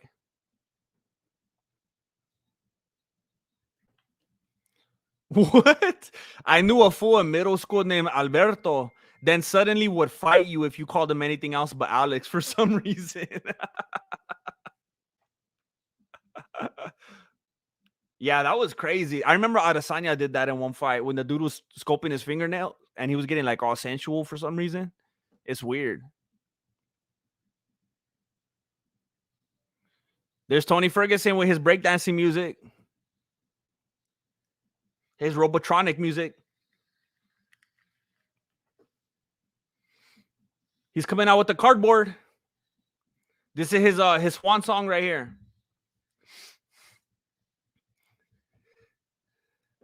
He's doing it. He's doing it. He's doing the robot. I'm telling you, people like to clown and make memes and whatnot, but they're gonna miss him when he's gone.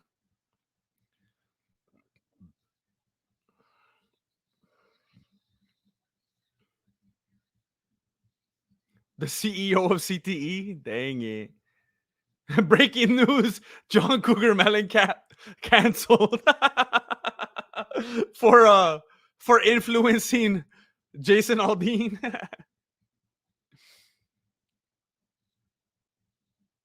He needs that D-Lo head shake. Oh man, yeah, I feel the same way, Righteous Ron. Oh man, I don't know why they're still letting him do this. Somebody needs to pay that man's bills. Don't let him fight anymore. Somebody needs to pay off that man's student loans. He shouldn't be in that cage anymore.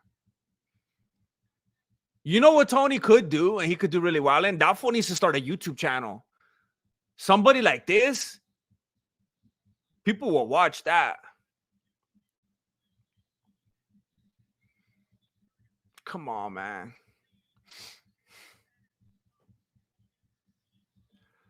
Oh, man. This needs to be his last fight. If he loses, then if he wins, maybe one more fight. Remember when Dana retired Chuck Liddell? Yeah, that was weird. I don't know if he likes Tony enough. He might just be like, yeah, people like to watch him. They'll pay for the pay-per-view. I'll let him do it till he dies. Full spitting all over the canvas.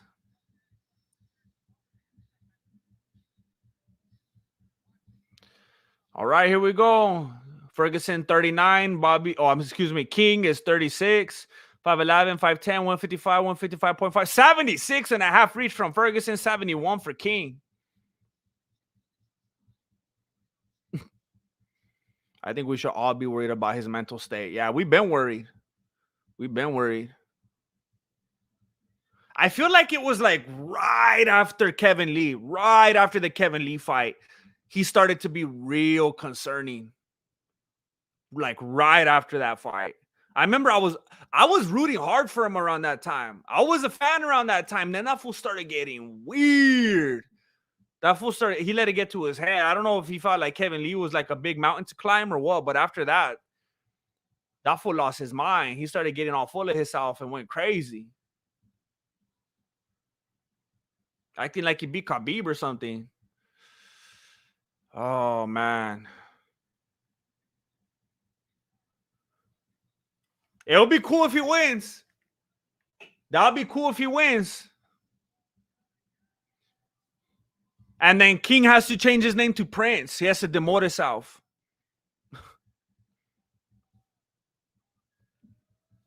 That's true. He was always weird. That's true. Even on Tough, he was weird.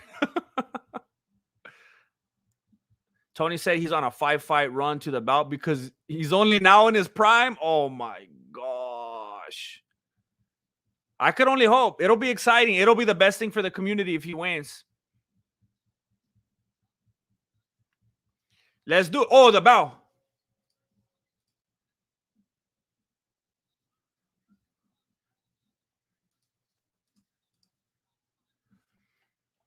Ferguson already switching stances. Oh, Bobby Green's already looking a little bit funny. Already losing his balance a little bit. He knows that he needs to stay on his toes with this dude. Oh, Tony Ferguson already looks a little bit wobbly. Oh, no. He already looks a little bit scared. I think he's a little bit gun shy. Like he was moving around and hopping around and switching stances, but the moment he got anywhere near King, he's like, oh, hold up. And he was moving a little bit weird, like when he was fighting Gaethje. And he like completely basically turned his back and was going the opposite direction. This is not good. Oh, no. Bobby Green has a very fast counter. Oh, no. I think he touched him with that right and that left hand. Oh, no. Tony Ferguson got caught with a kick and a punch on the way in, and then he backed up. Oh, if King keeps touching him with the counters, that's going to be it. He's going to check him. Ferguson going for the He wrapped around his midsection. He has the back. Hey, King is pulling on the cage. He's holding on the cage a bunch right now. Ferguson has the back. He has a leg. No, King is getting out of it. Okay. He got out of it. Kind of need him in the face on the way out of that clinch. Man, he was grabbing the cage so much.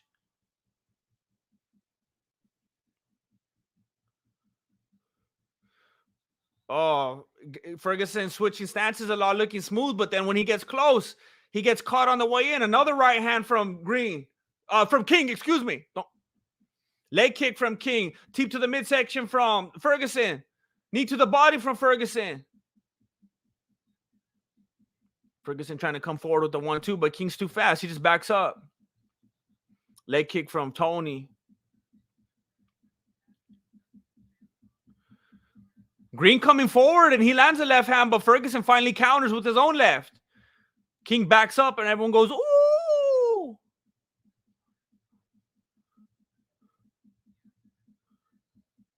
Rogan says the last thing to go is power. He's basically saying Ferguson's an old, washed-up man.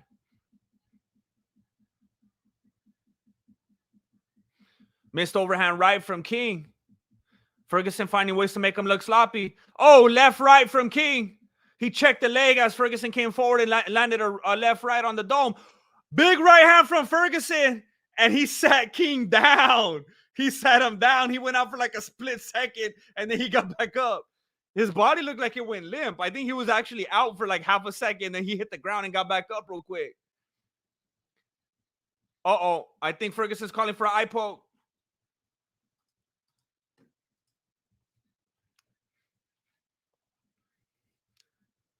Ferguson's going, ah! He's really milking it. It's good, though. It's good. Is it real? Yeah, it was in there. It almost came out on the other eye. It almost went clear through. Try to turn that one to a bowling ball. The doctor's just going to wipe it up and make sure it's all good.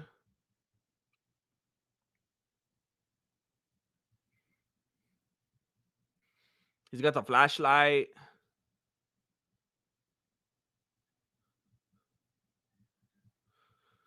He's giving him the little tests. He's telling him, are you sure you want to do this?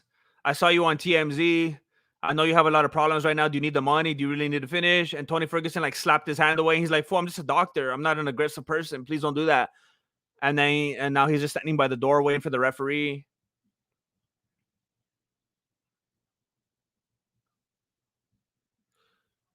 And the doctor's trying to tell the referee, give him a couple minutes. And Tony's like, no, I'm going to elbow you.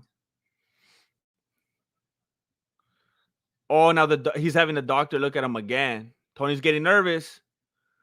Tony's getting nervous. It looks like they're going to start it up again.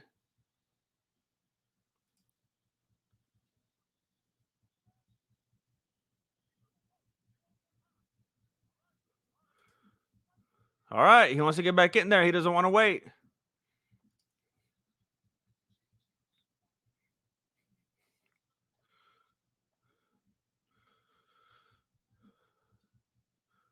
They're going in and out, trying to feint each other, trying to get some reads. Attempted head kick from King. Little oblique kick from King. Tony spins out of it.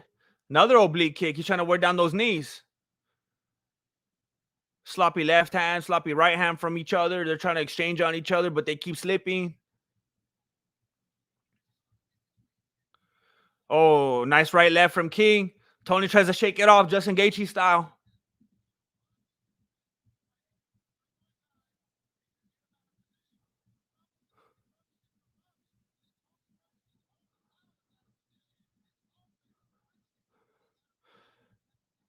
King comes forward with a pretty solid hand.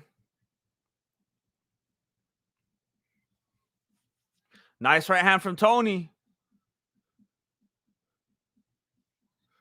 Oh, King lands a nice kick to the upper body as Tony tries to close the distance, but Tony's still coming forward. Tony comes forward and catches a right left to the face. Tony's lucky he slipped that right hand. Side kick to the midsection from King.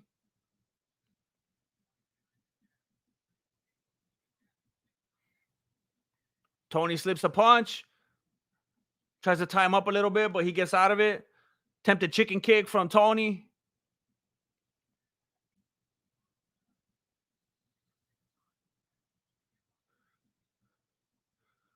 Tony's just trying to land those kicks to the midsection. He wants those kicks to keep him back.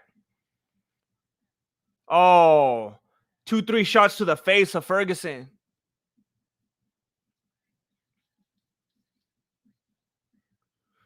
Oh, Tony got wobbled a little bit. It's kind of mixed in there with some head movement. I'm not gonna fully credit that. I think. Oh no. Okay.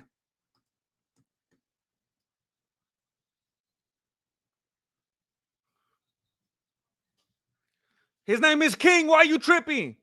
Why are you tripping? It's not fake. He legally changed his name to King. That fool did paperwork. I respect paperwork. Do you understand that? If you don't respect paperwork, get out of here. I respect paperwork and certificate fees. That fool changed his name to King. But I will tell you, if he loses this fight, we're calling him Prince. What's a chicken kid? Are you playing with me? It's the one where you go like, it's the Karate Kid one where you go, who? You switch it. You're like, you pretend you're going to kick with this one, but then you go like that. Oh, some people call it, I guess it's more popular. They call it the crane kick. We used to call it the chicken kick.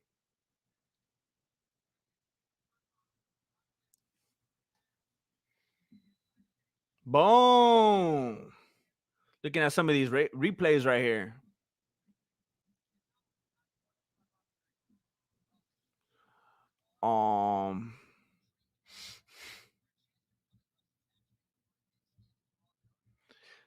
What about Michelle Waterson Gomez? Full. Well, that one's not as funny. That's why King is just stupid. And I think it's funny. That's my point exactly. That the UFC went along with Michelle Waterson Gomez, but they're not doing King. They're still calling him Bobby Green. So it's like, what? Why the inconsistency?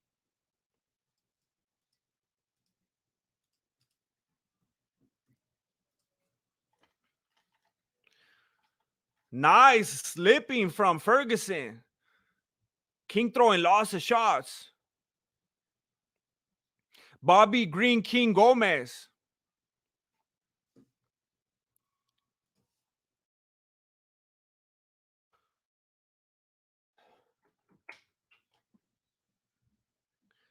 Oh, Ferguson was trying to go for the Emanari. He's on his back right now. Bobby Green is trying to get into the guard and he's trying to hammer fist him. He's trying to hammer fist him to death. Ferguson's going to grab onto that arm. He's going to grab that arm and get you in the triangle. He's going to grab it. He's trying real hard to grab that arm.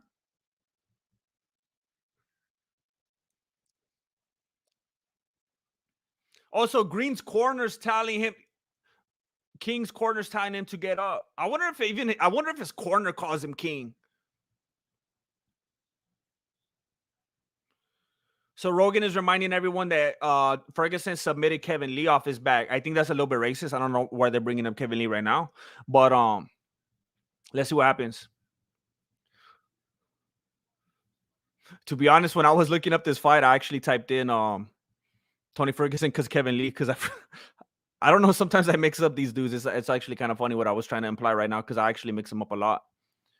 Big right hand from the top from King.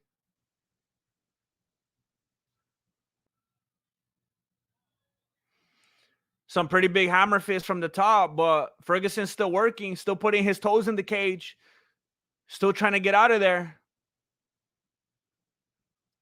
Hammer fist from the bottom from Ferguson. He's trying to, what is he trying to get, an arm lock? He was trying to trap that left arm, it looked like, with his legs right now.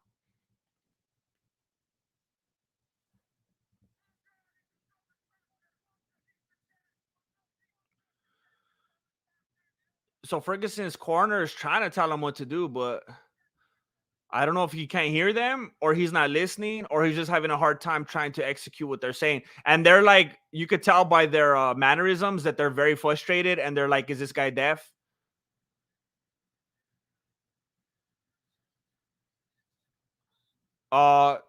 Tony Ferguson was pretty blatantly holding onto the cage right now and using it to manipulate his position. And King is bouncing Ferguson's head off of the canvas like if he was Conor McGregor.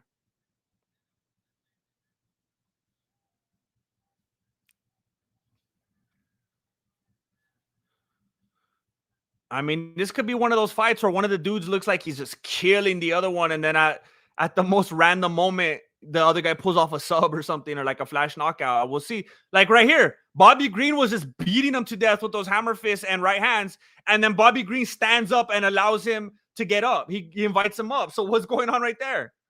Maybe he's just so much more confident on the feet that he's like, I could box him up even better if we're standing. Oh no. Ferguson, his body movement right now is looking very similar to when he was fighting with Gaethje. The way he's kind of like leaning and his sluggishness and the look in his face.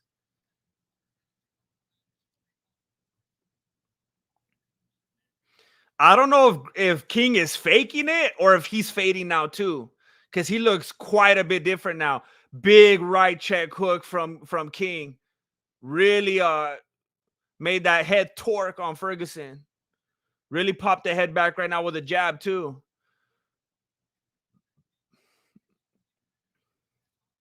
Oh, is the crowd cheering Bobby? Do they hate Ferguson that much? I thought everyone would be going crazy for Tony.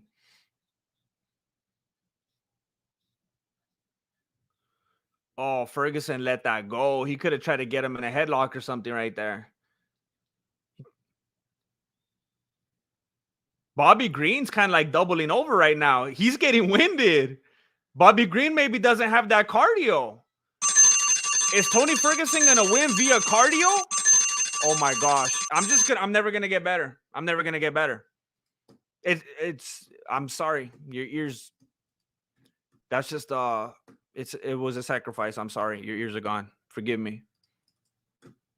You know what I'm going to do? No, that's going to mess it up. I was going to add like 10 seconds to the clock so that will stop happening, but then it's going to be all off the whole round.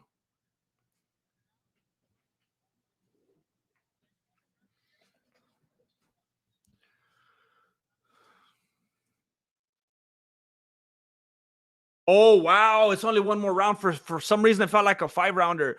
Alana Denise, we are family. I got Alana Denise with me. Thank you, Alana. I appreciate you. OG to the game. Always appreciate seeing you here. It wouldn't be the same without you. What's up, summer of 19? It was the summer of 89.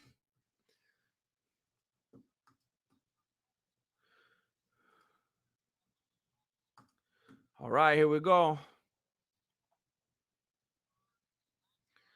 Here we go.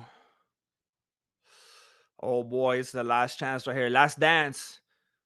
Nice right hand landed from Green. Left hand landed from Ferguson, but then he gets his kick caught and dropped on his butt. Gets up real quick. You got to wear him down. You got to fight dirty. You got to be in his face.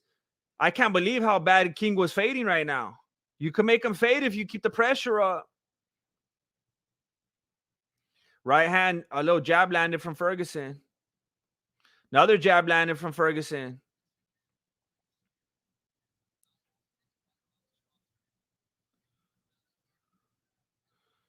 He's trying to stalk him, but Bobby Green's keeping that distance until he feels like coming forward with the counter.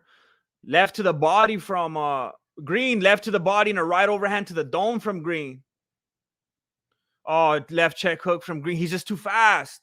Green's too fast for Ferguson. If Ferguson's not constantly blitzing him and he just attacks in ones, Bobby Green's King's always gonna counter that.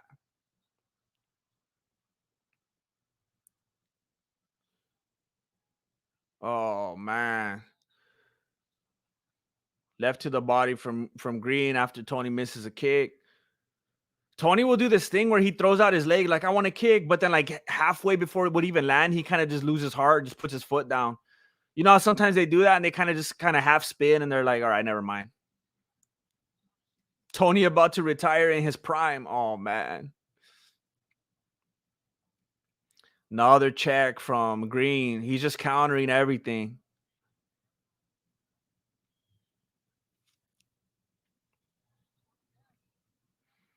Nice little 1-2 from Green. Don't do that Muhammad Ali footwork stuff if you're not going to do anything. That's like all. He's just emoting. Ferguson's just emoting. Yeah. Like everyone knows I'm not the biggest Tony fan either, but like it's going to be a sad day when he's not in the rotation anymore, you know? I was kind of hoping he will pull this off. Big 1-2 and another one from Green and another one.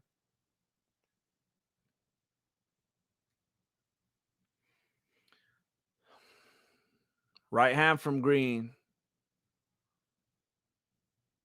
Left, right from him. Left from King. Oh, man. Oh, solid right, left from King. Leg kick from Ferguson. Leg kick from Ferguson. You should have been playing this game since round 1, Tony. You can try to chop him down right now with a minute and 50 seconds left.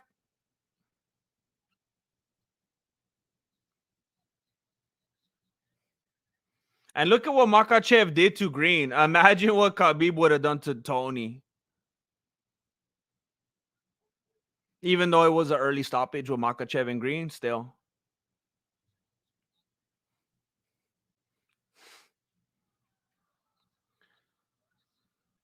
The crowd goes wild after that right hand from Ferguson, but King's like, nah, fool.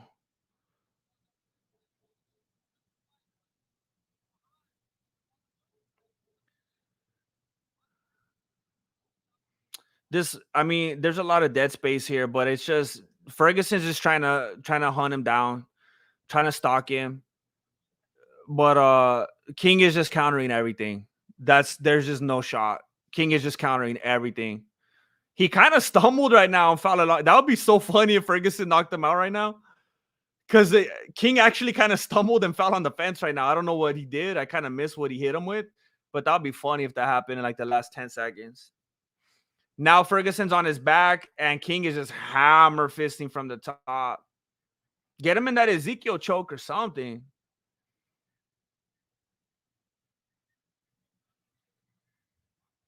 Oh, no, don't tap. If Ferguson taps, wow, what a way to go. No, Ferguson looks like he's going to tap. He's like in an arm triangle right now on his back. No way.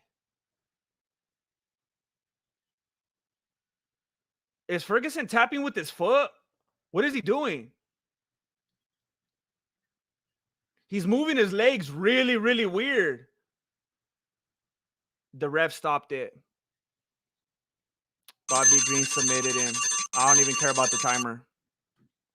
I do because I feel bad for your ears, but yeah, that was a weird looking ending. His body was flopping all over the place like a fish or something. I don't know if he was out and his body was twitching out of his control or if he was doing that himself, but his legs were like flopping all over the place. That was weird.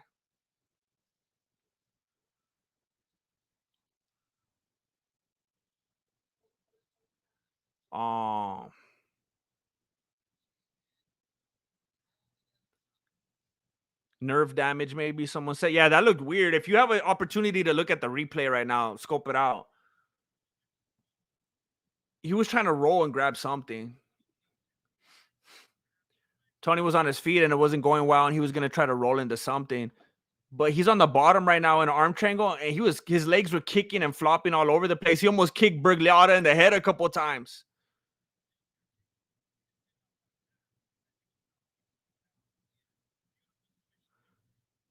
That's a good way to put it from Rogan. It almost seemed like he was trying to just not go out. He was just trying to keep his body working. But he didn't tap, just so if you want to know, Anik just brought it up right now. He's like, so he didn't tap, right? He did not tap. Bergliotta just chose to stop it. I don't know if Bergliotta thought, I think is out and his body's like glitching and twitching right now, so I'm going to stop it. Or if he just knew there was no way out. I don't know, but Bergliotta stopped it. Tony did not give up.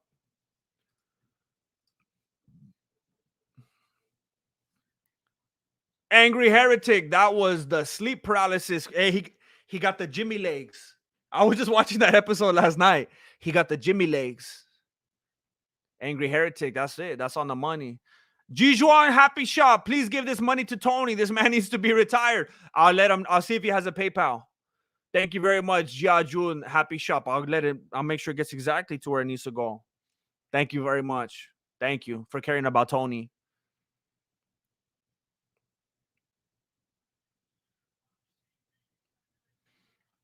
I think Tony's gonna retire. He's asking for something Pacific. Yeah, he's trying to put on he's trying to get a shirt on and everything. I think he wants to look right. I don't know why he would care about doing that otherwise.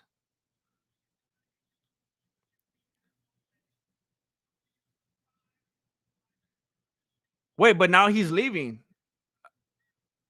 I think he's walking out of the cage. I can't tell. The camera was in a weird angle, and now I can't tell if he's gone or if he just. I don't know what's happening now. It wouldn't make any sense for him to put that shirt on in such a panic if he was just leaving the cage, though. Baseball Tony was the best Tony. The thing is, though, the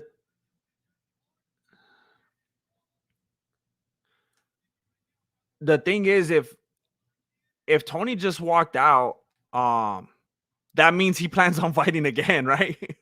Or else he would give like a retirement speech. So that's not good.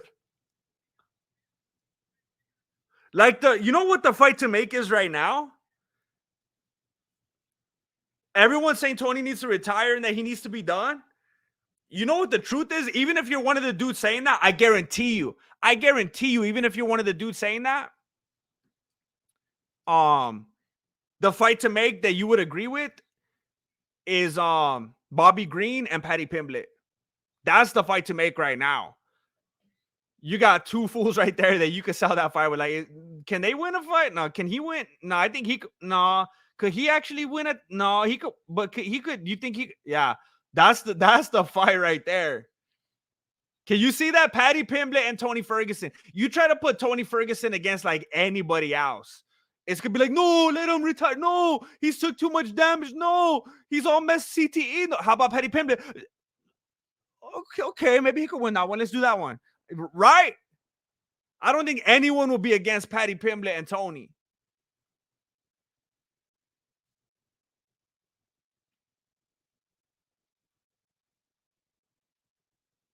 That's what I'm saying.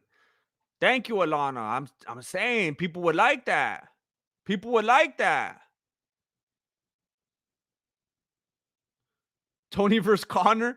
I mean, as much as I dislike Conor, I don't even think that would be a match. I think Conor would just destroy him. Tony versus Chiesa at this point. This is like a tournament to see who should face who next. Tony has a merch store linked to his Twitter page. Oh, man. That fool might be doing about as bad as me. That's where it gets to the point where it's like, it's not funny anymore. It's not funny anymore because like, if I'm like cracking jokes at like Adesanya or like when it was Masvidal or whatever, it's like those dudes are driving around in Ferraris and stuff like that. Like, I'm not going to say nothing to hurt them. Nothing I say makes a difference in their life. But then when it's like Tony Ferguson, it's like, well, I mean, that you think about that fool, his like all the things he did and his record and how much people loved and appreciated. And it's like, but he never had that big fight. He never fought Nurmagomedov. He never fought McGregor. He never fought John Jones or whatever it would be. Like, so that fool might still be hurting right now. All the money that goes into training camps, and then especially, I bet you he like dumped money into his last few training camps to try to have some kind of a comeback and trying to really close the distance and do better. And he's probably just paid himself into a hole, you know? So at a certain point, it's like, it's not even funny to clown anymore because that fool might be hurting just like, you know, I know what that feels like. Joe June Happy Shop. At this point, Tony won't even beat Rey Mysterio. He needs to be retired. Tony was one of the best, but for his own good, he needs to. Yeah. I mean, we're going to miss him. I hope he does start a YouTube channel or something like that. I hope he does commentate. I hope he is sitting right there next to Michael Chase commentating. Man, right now I saw Sanhagen tapping out to Aljamain Sterling, and I thought for real, I was looking at Canelo. I was like, when did Canelo ever get choked? That was crazy. From that angle, he looked like him. Tony versus Nina drama, book it. Tony versus alcoholism. Oh my gosh. Oh.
Stupid microphone. Actually, I guess this microphone has a setting when you touch it a certain way, it mutes it. I didn't even know that was on here.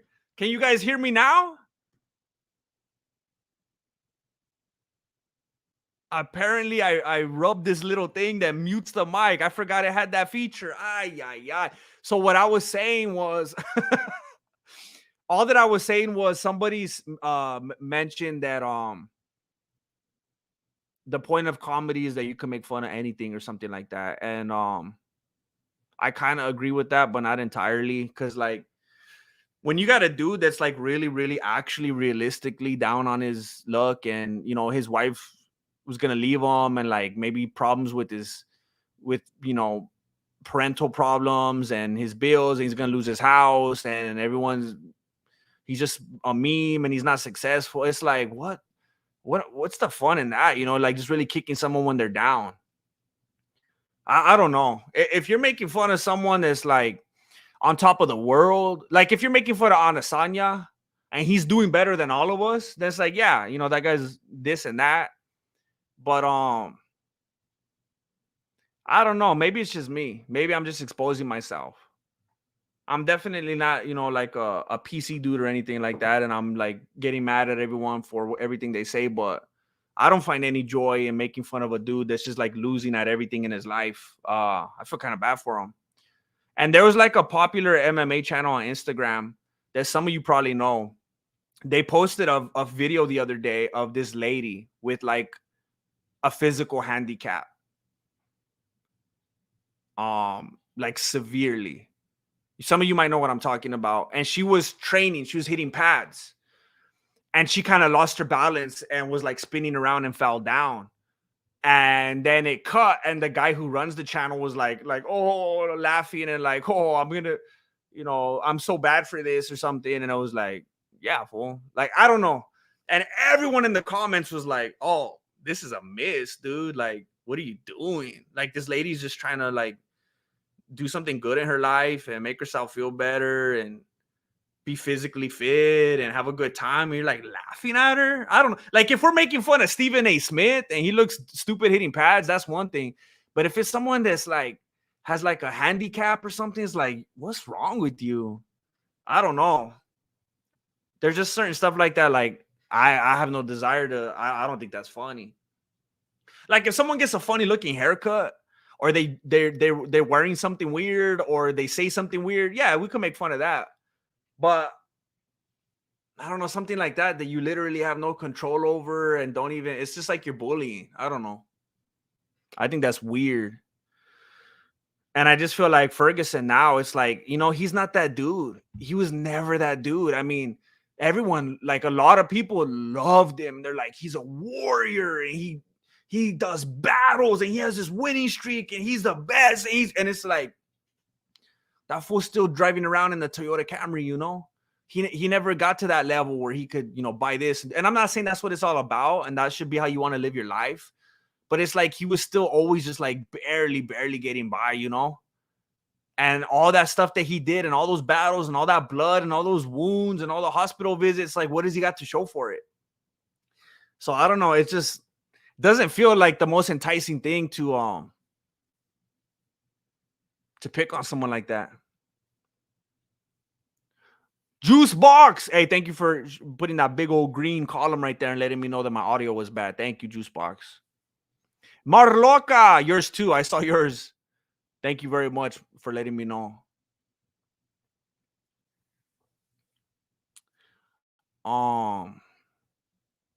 Can't believe I did that to the dumb microphone. Aldo Patino, celebrate the first super chat. We got a lot of first super chatters in here today. A lot of first super chatters. I appreciate it. I'm glad you guys feel all comfortable here today doing this for the first time. Thank you, Aldo. Thank you. Someone said, can you hear us, GM?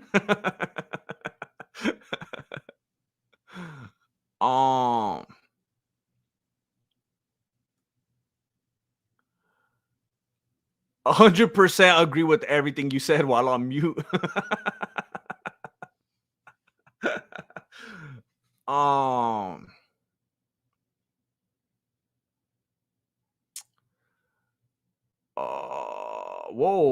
'Rambo.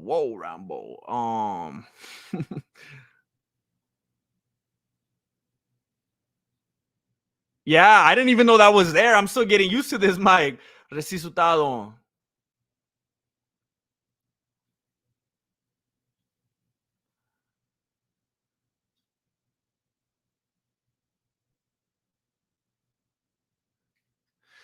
Someone says funny's funny. That's true. Like, look, be very assured.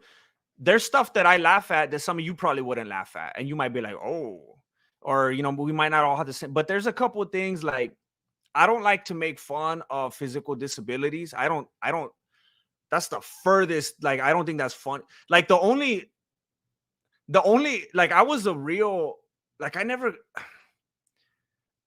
I was a very like easygoing person when I think the only fights I ever got in or anything that was even close to that was like from stupid kids that were like trying to pick on other people for reasons like that. That I was like, what's wrong with you, fool? Like, your dad beats you up or what? You got to come pick on other people? Like, I didn't understand that.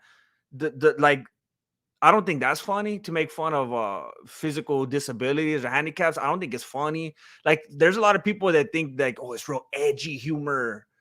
It's real dark and cool humor when they talk about like hurting babies or kids or stuff like that. A lot of people think like the darker and edgier, like the cooler and the funnier. I think that's super weird. And that might be it. I don't know. That's the only thing I could think of. But I don't know. I think if you're truly funny, if you're a funny person, those kinds of things won't even occur to you. That's kind of like really lame, pathetic, bottom of the barrel kind of stuff. Just like that's when you have to go for edgy. I think truly funny people won't do that. And I think if you do that, you're really just trying to get a reaction or a rise out of someone, because that's the best you could do. Um,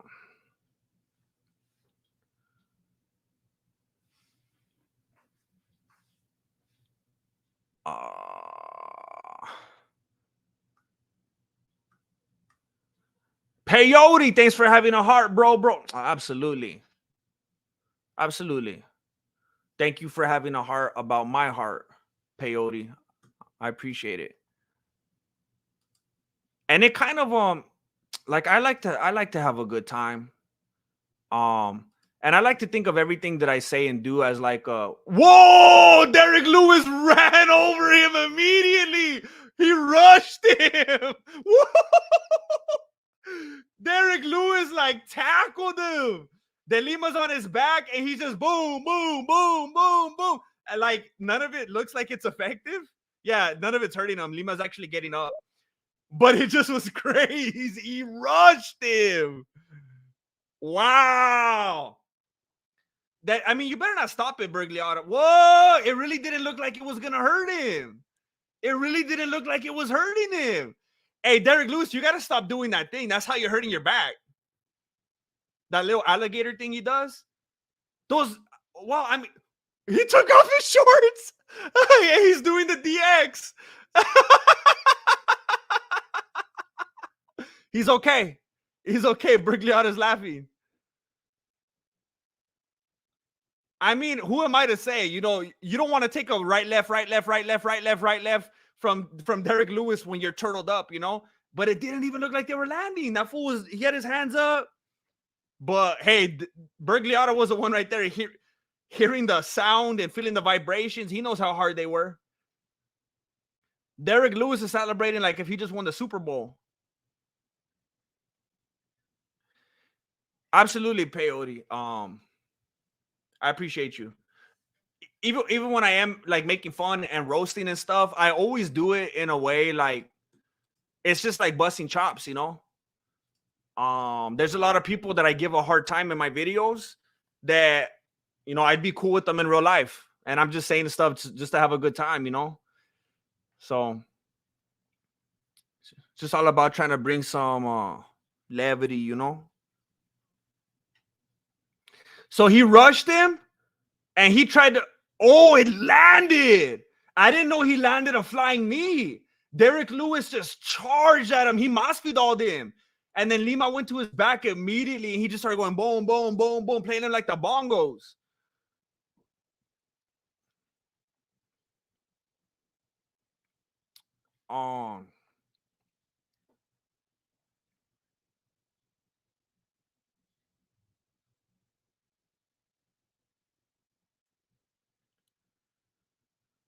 Andrew Endicott, who you got for these next 3 fights, Grandmaster? Well, I think I was already wrong on this one. I think that's what yeah. I had Lima because it didn't even matter. I didn't even look at who the opponent was. I said Derek Lewis versus the other guy, because I didn't think Lewis was gonna win. Is he retiring now? I think he wants to retire on a win. He's taking off his gloves. I think he's done. He wants to go out with the win. And then I got Pereira and I got Poirier. Oh, he's not retiring. He threw him into the crowd. He might still be. Did he say a lot of souvenirs for the Mormons tonight? Is that what he said? Derek Lewis threw his gloves into the crowd, and then John Anik went, a lot of souvenirs for the Mormons tonight. Is that for real? Thank you, Andrew Endicott. Gray Wallace. Hey, thank you. Thank you. Thank you very much for your generosity. I appreciate you, Gray Wallace. Thank you for coming through. Big shout out to Gray. Gray.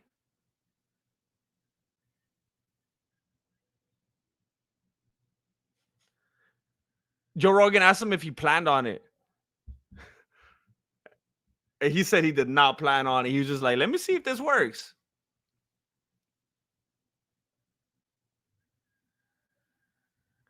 Wait, they're in Utah? John Anik actually said that? I thought he misheard him. I thought I misheard him. He actually said that. That doesn't seem like something John Anik would say. That seems like something Joe Rogan would say.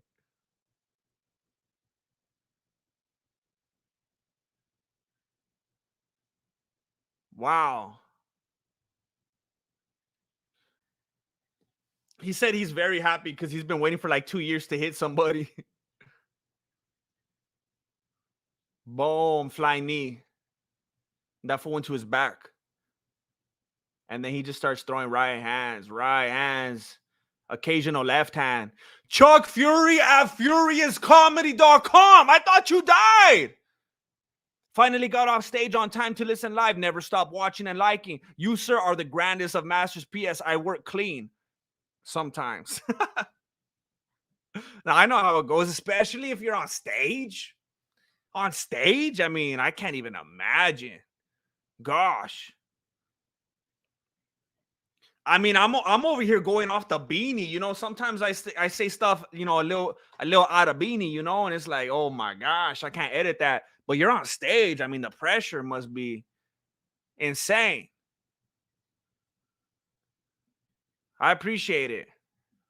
I was worried about you, Chuck Fury at FuriousComedy.com. I'm glad to see you here again.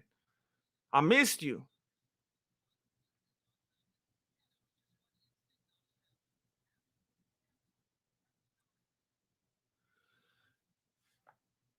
Angry heretic. Fighters finally figured out that Sal D'Amato can't fix the fight if they end it. I don't know.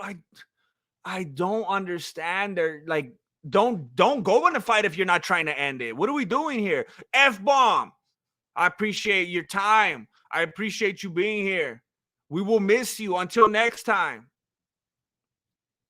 What did you miss? Derek Lewis immediately tackled De Lima. He went running at him like Masvidal, and he flying kneed him in the face. He threw a flying knee, and it actually hit him in the face. It landed. It put De Lima on his back, and then he just went boom, boom, boom, boom, boom, boom, until they finally ended it. I wonder if they let which fighters know they're going to be on the camera before they actually do it, so they could be prepared to to emote or whatever. Some of them seem like they're waiting for it, and some of them seem like they had no idea. Little squeezers, what are those? That six-pack? That's all he was waiting for. He just needed that six-pack. They don't tell you. It's weird. Some of them are like red. Like Misha Tate was ready for that right now. She's been standing there for like 3 hours. She was like that for 3 hours. And then they show Masvidal, and he's like,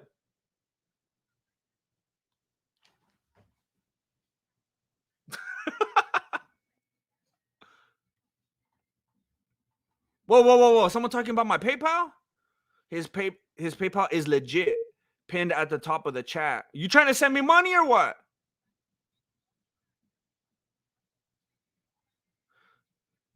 Dude, want to know how to donate. If you don't answer soon, I'm out. I got my PayPal pinned to the top. Look, I don't know. I don't know what to do with my life. I was thinking about starting a Kickstarter or something. I don't know. I want to make a movie. All right. I got a script. I want to make a movie. I got Flaco. I got people. I got dojos. I want to make a movie. All right. If you're a rich doctor or you just sued a big company because you slipped and you broke your back and you want to just, you're trying to find out how to get a tax write-off, just send it to my PayPal. I'm trying to make a movie and I'm going to try to sell it to Hulu or Amazon or Pluto. I don't even care. I'll put it on Rumble if the price is right. I'll make amends. I don't know. I just don't know how to do it. Everything is just always like stupid money. You know, why is everything about money? I bet if I was living in China or something, I could make it. Like I wouldn't even have to worry. From what I hear, at least, I don't know. I don't know. I have a script. I have me. I have Flaco. I don't know what to do, man. I don't know what to do. I don't know how to make it a reality. But then I got YouTube membership and I got Patreon, and it's like I'm sick of asking people for money. It feels disgusting. But like, what the heck? How do you make it then? How do you make the movie? I'm trying to make it like Napoleon Dynamite too. I'm trying to make it with like $150. I'm not even trying to go crazy. I don't know why you need so much money. I don't think those people need that much money to make movies. It's so dumb. If you write a good movie, it feels like you don't need that. You could just shoot it right there in your town. I don't understand what they do with all that money.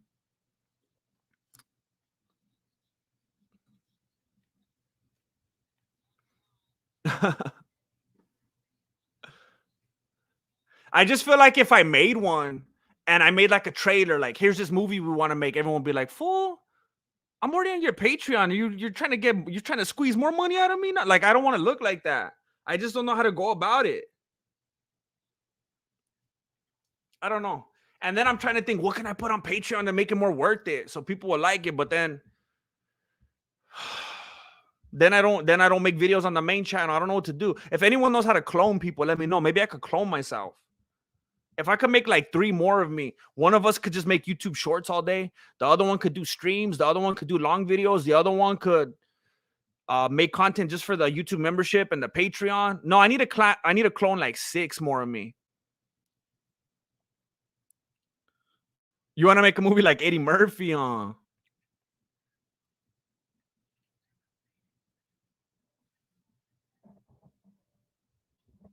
You need to cut off a horse head and put it in the right guy's bed for real. Get a support. You just gotta go for it. That's the hardest part for me. Make a movie about trying stuff in a small town. That's the hardest part for me, the networking, because of like my anxiety. Like it's so hard for me to talk to people. It's really hard for me to do that.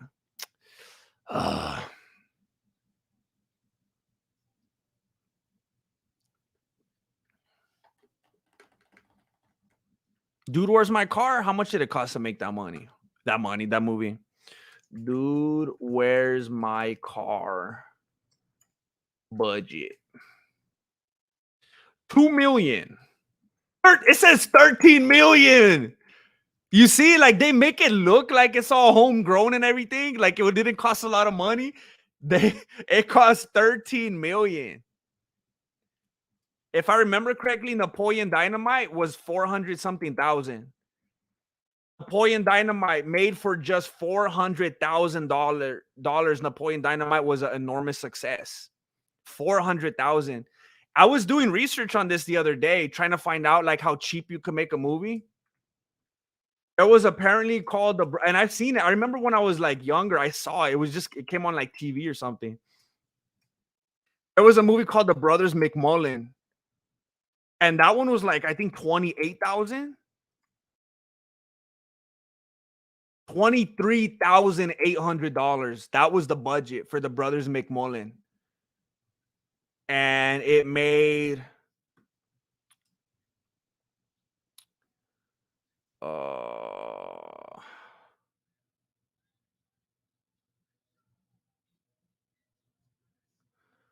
when it won the thing, it was picked up and it grossed 10.4 million in the US and Canadian box office, 19.3 worldwide for $23,000. Ay, ay, ay. You could do it. The kind of movie that I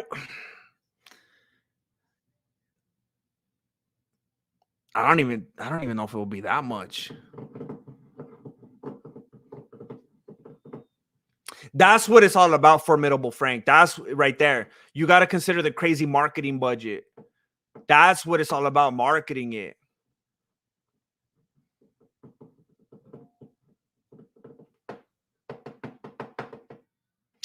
Hey! Pereira's coming out right now. He finally woke up. Michael Faust, support for the live streams. Let them live on. Hence, live. And don't kill them. That's funny. Let them live on. Hence, the live. And don't kill them. Michael Faust. Thank you very much, Michael Faust. Thank you. Thank you very much, Michael Faust. For those of you that don't know, PayPal doesn't hold your money for like a month, like YouTube, and take a big old fat cut. So it is exceptional. It's exceptional when someone decides to donate on PayPal. They let you have it immediately, so I appreciate that.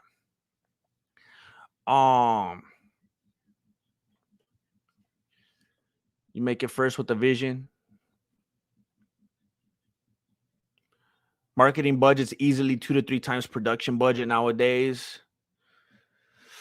With social media, you can market now cheaper than ever. That's true, but it's so saturated. Because sometimes I think, well, I could make a movie and it will be good, and we could, and it's like, well, I can't even get what I'm doing right now off the ground. Look at how long I've been doing this, and I haven't even marketed that correctly.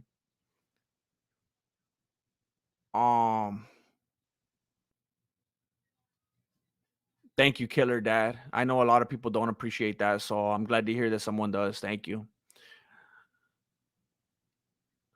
Pereira's in the cage right now, and then Blockowitz is gonna come out. It's all good, Connor. It's all good. People have lives. It's good.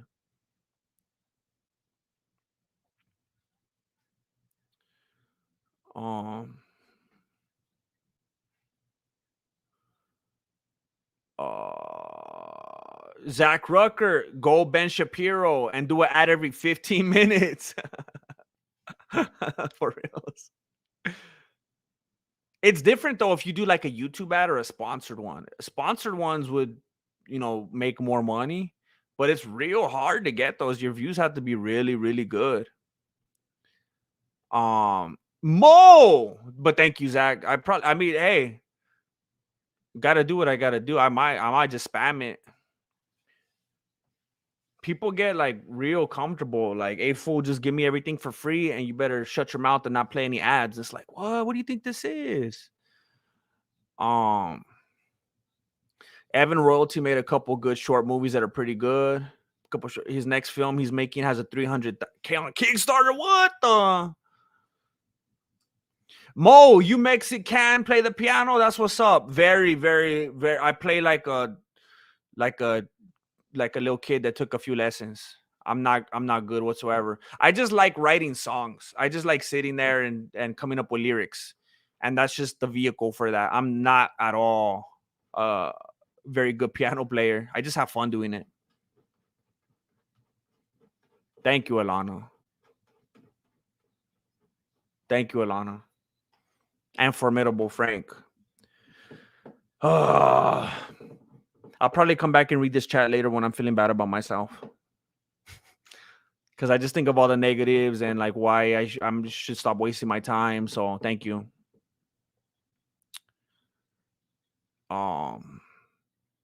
Miss Chuck Almighty, member for 10 months. Always here for the best live stream in town. On the internet town. Thank you, Miss Chuck Almighty. You're a pillar of the community. Hey, what the? Hey. Daryl Williams or Darrell Williams. Darrell Williams. Oh my gosh. It just says the GM. It just says the GM. Dang. Big old fat donation. Thank you. Daryl, aka Darrell Williams. Thank you very much. I just want to cover all the bases. Thank you very much. Thank you very much. I really appreciate that. And I want you guys to know that I'm not out there buying Ferraris or anything like that with your hard-earned money. I'm just feeding it into so I can keep doing what I do. I'm trying to get it stable enough so when I finally get a call back from Indeed.com about a job, I won't have to take it. I'm just trying to fill the gap. All right.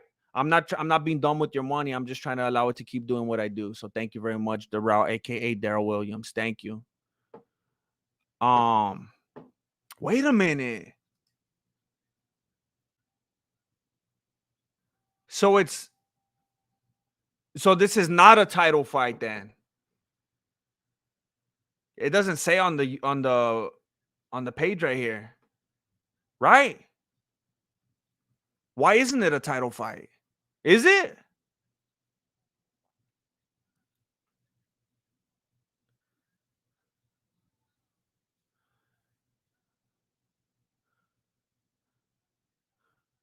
Um, Mo invites a girl over, plays Twinkle Twinkle Little Star. For real, that's what it's like. Marilena will probably get really mad about that, but that's what happened. Cheer up, Charlie. Oh. Oh no, I could relate. I could relate, Alana. I could relate to you relating to me.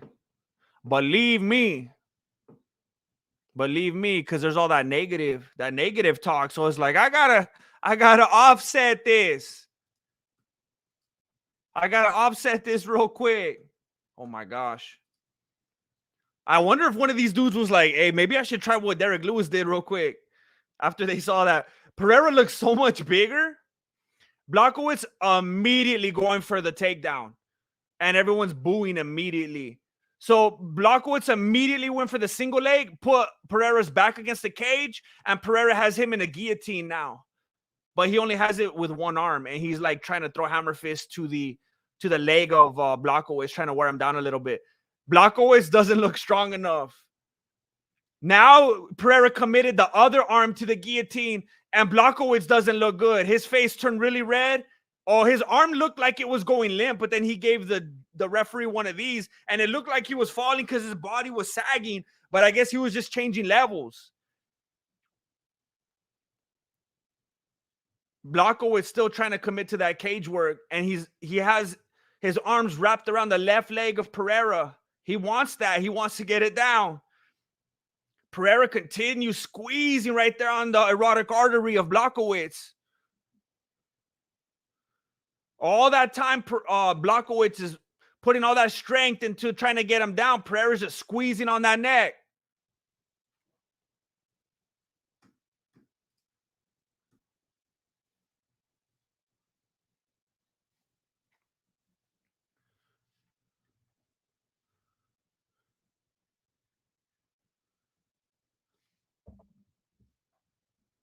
I'm all scared of this microphone now. I'm going to mute it again. So Blachowicz, it kind of looked like Blachowicz got the takedown, but it looked like at the same time, Pereira folded him into the small package. It was kind of complicated. Blachowicz looks like he got the back. He's trying to backpack him. Oh, he's got that body lock on him. Oh, no, some body lock and rock in the back. He's sitting in the rear naked. No, is he going to end it this early? Is he really going to end it this early? Pereira was hand fighting right there, and he took one of the hands off. It is not locked in tight anymore. It's not locked in at all anymore. The crowd goes wild when Pereira gets out of it. So I think we got some Pereira fans here. So now Blachowicz is kind of just hanging on the back. Like, what do I do now? And Pereira's looking at his coach like, what? Do I just hit him in the face or what? Should I stand up? So Pereira is controlling one of the hands now. And that is, as DC said, the choke hand.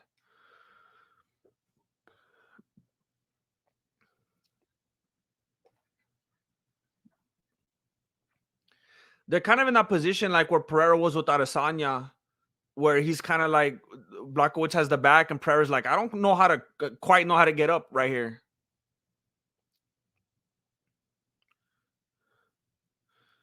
Blachowicz looks like he's trying real hard not to hit that fool in the back of the head. He's not trying to be like Serial Gain. It looked like he placed it well, but I think Mark thinks he's Goddard just had to tell him, like, watch out.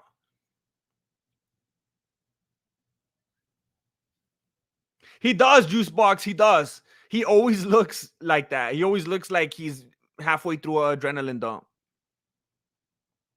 He has that weird, I don't know what it is, that weird fighting style.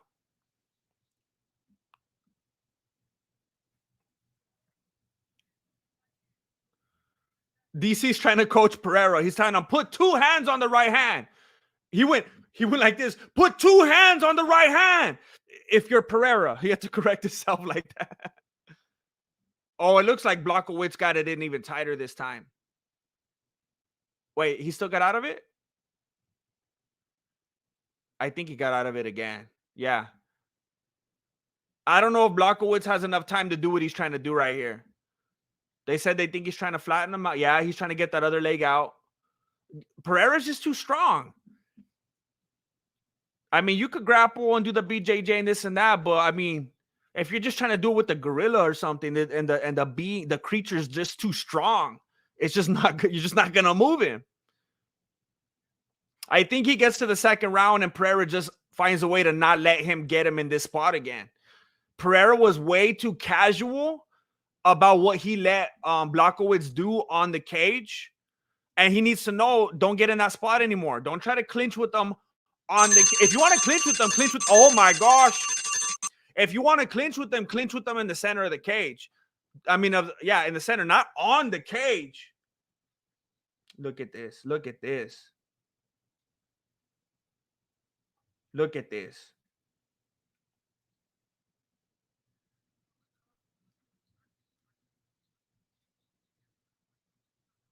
Reginald Oates says, thanks for the entertainment. He shot some money to the PayPal. Thank you, Reginald Oates. Thank you. It's my pleasure. Reginald Oates. I never had a homie named Reginald. We're making history tonight. Thank you, Reginald. Garrett Nixon says, here's a gallon of gas. Hey, it's crucial. It's crucial. I don't want to have to bust out my skateboard. I'm just kidding. I don't even know how to ride a skateboard. It will be a bike. I just thought it sounded funnier. But thank you very much. Thank you. The homies right there coming through. I appreciate it. Thank you for helping me to do what I do. I promise I'm going to keep trying to find ways to make it more and more worth it. Thank you for helping me do it.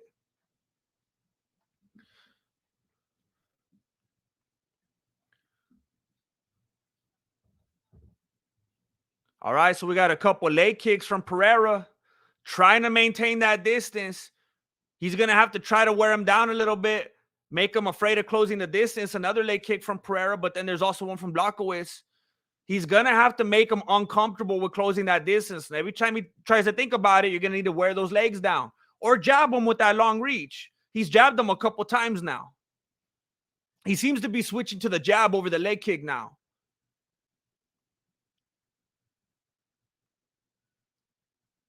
There's another leg kick. I think they're saying, let's go, Alex. Left hand to the body from Pereira. Left hand from Pereira. Left hand from Blachowicz. Leg kick landed from Pereira as Blachowicz lands a left hand to the midsection. I appreciate all the love, all the click, click, click, click, click, click, click, clicks you guys are doing. I see them. I see them, and I want to let you know I appreciate it. I honestly don't know what it does to the algorithm, but it means a lot to me. It probably tells the algorithm, like, people like this. They're touching the screen a lot. So thank you very much. If you want to touch the like button as well, I would appreciate that. But thank you for all the stuff you're touching in the meantime. So Young caught him with the left hand, and Pereira's face doesn't look that encouraging. Oh, see, Pereira threw another big right hand thinking he was going to take his head off. And Blachowicz changed levels, wrapped around him, and dropped him on his back. Now Pereira is with his back on the canvas, looking up at the lights.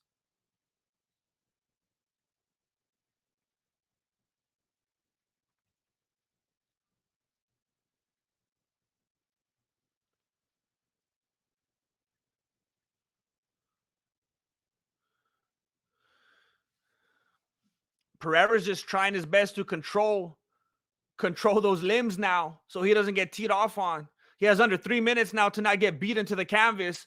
I don't know if he has any hope of getting up from this. Blachowicz is he's just taking turns left, right. Pereira's got his head resting against the cage now. He's trying to put his foot on that hips and turn out of it. But Blachowicz has seen this before. honestly, it looks like Pereira might have a chance of getting out. I don't know if Blachowicz is tired or what, or if Pereira's just pushing off really strongly.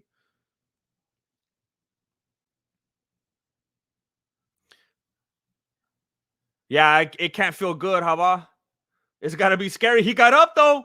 He's on his feet, and the crowd's going wild. This capacity crowd.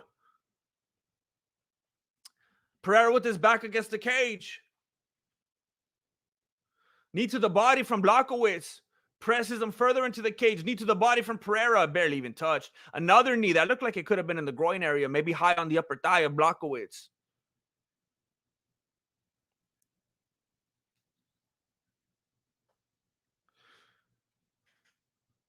DC is saying that Pereira needs that underhook. Annex telling him, what would you do, DC? And he got out of it.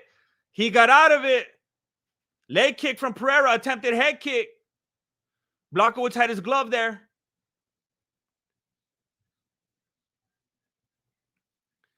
Another left hook from Pereira. Lands like behind the ear, but looked like it didn't even phase Blachowicz. Left hit kind of, another left hook kind of grazed the nose of Blachowicz. Oh, he just shoots for the double leg with no feint or setup whatsoever. Pereira sees it coming from a mile away, and he just gets out of the way. There's a big shot to the face from Pereira. Presses Blachowicz against the cage.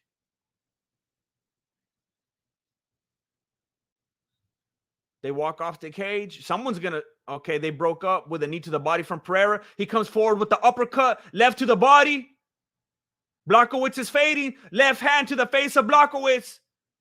Right uppercut again from Pereira. Left jab from Pereira. He's testing him. He's trying to see how much he can handle. Right uppercut missed from Pereira. Left hook landed from Pereira. Left to the body from Pereira. Oh, Blachowicz was trying to rope-a-dope him like Adesanya. He was trying to do the same thing. You could tell the way he bounced off the cage. He actually wasn't fading. There was a big right hand right there, right before the bell.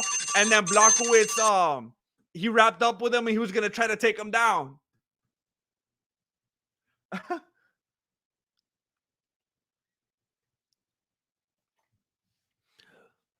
I was born in the darkness. Why does my brain sounds Jewish? I was born in the darkness. I was born in the darkness.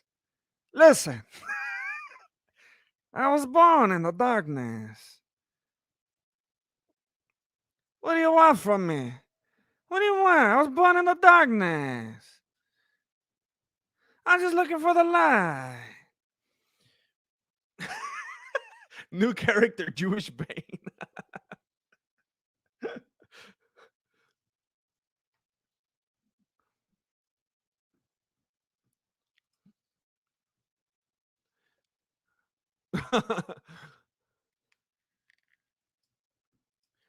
Here we go. Is this a 3-rounder or 5-rounder? This is only a 3-rounder? That's lame. They really couldn't have given us 5 rounds? Wow. They switch leg kicks. Switch kick to the body from Pereira. Man, hey, if you botch this, Pereira, come on. Glover, you're lucky you bought that full motorcycle. Come on, Pereira. I've been telling fools you have an awkward, sluggish, weird fighting style, low fight IQ, and they're like, how dare you say that? Look at how he was like a many times over champion. And I'm like, I don't know, look at the footage. That full fight's weird. Come on, man, turn it around. You're supposed to be this big, scary hunter kind of dude. You got to actually follow through with it. You got to follow through with the height. Come on, man. Like three landed combo right there from Blachowicz.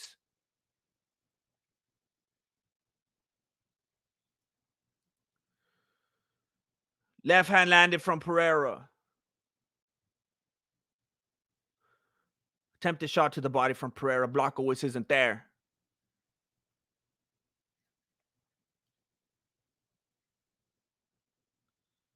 Pereira has the funniest looking fighting style.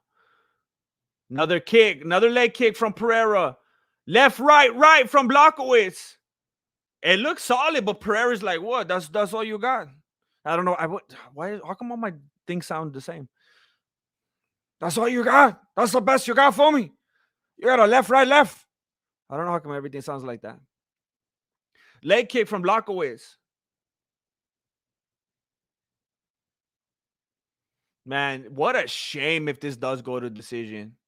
How pathetic. Look, I'm seeing a lot of happy faces in here. I'm seeing a lot of smiley laughing. Can we get the likes to 1,000? Can we get the likes to 1,000? I mean, if you're gonna be clicking on the screen anyway, can we click that like button? I'm trying to get 1,000 likes. Hop a grandmaster out. Make YouTube think that I do some good stuff out here. It's part of the marketing. We're talking about marketing earlier. It's the likes. The likes look like good marketing. I appreciate it. Left hand. They each trade left hands. They each land a left. They're taking turns. Blachowicz is going for the takedown again. Pereira's backing up. He doesn't want to give it to him. Pereira allows his back to go to the cage, throws a knee to the midsection, and they break out of the clinch. They're going to trade again. Leg kick from Pereira. Left hand from Pereira. Left hand from Blachowicz.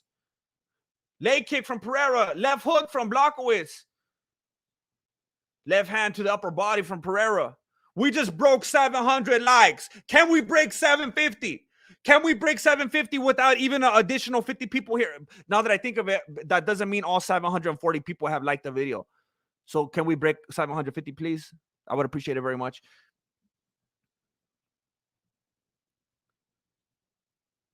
So they both look like they're fading, but Blachowicz looks like he's fading a little bit more. Is he baiting? Is he fading for the baiting? I don't know. Is he doing the same thing that Adesanya did? I mean, that fool gave the blueprint, maybe. Inside leg kick from Blachowicz. I can't believe Pereira's not capital. Do you need Glover to sit you down and tell you again, hey, can you knock him out, please? It can't be common sense. Nice left hook from Pereira, but it's not enough. Left hook from Blachowicz. That didn't look like it even touched Pereira. I don't know if he feels like he doesn't hit that hard or what. But if you know that, and if you don't respect his power, get in there then. That was a really crisp left hook from Pereira, and that didn't look like it affected Blachowicz either. These fools can't touch each other. Well, they can, but it seems like they're not. Blachowicz came forward with the overhand right. He got caught on the way in, but he's still coming forward. Left hand landing from Blachowicz. I want to continue to thank all of you for hitting all those emojis and stuff. I didn't even know YouTube had that feature. It looks like TikTok on here, but I appreciate it very much. Blachowicz got another takedown. Oh my gosh, is Blachowicz gonna win this? Oh my gosh. Now Pereira's doing that little thing where he's like hitting the fool in the back with his heel. That little like, I'm trapped here, I can't go anywhere, but I'm gonna try to get these little like rack up the points. Do you even get points for that? We're 7 likes away from 750. Can we break 750? I know you're out there. I feel like a televangelist. I see you right now. I know you're having problems with your thumb, but I promise you, if you touch the screen with your thumb, it will get better. I'm not, you know. We just broke 750. Thank you. Thank you very much. I appreciate it.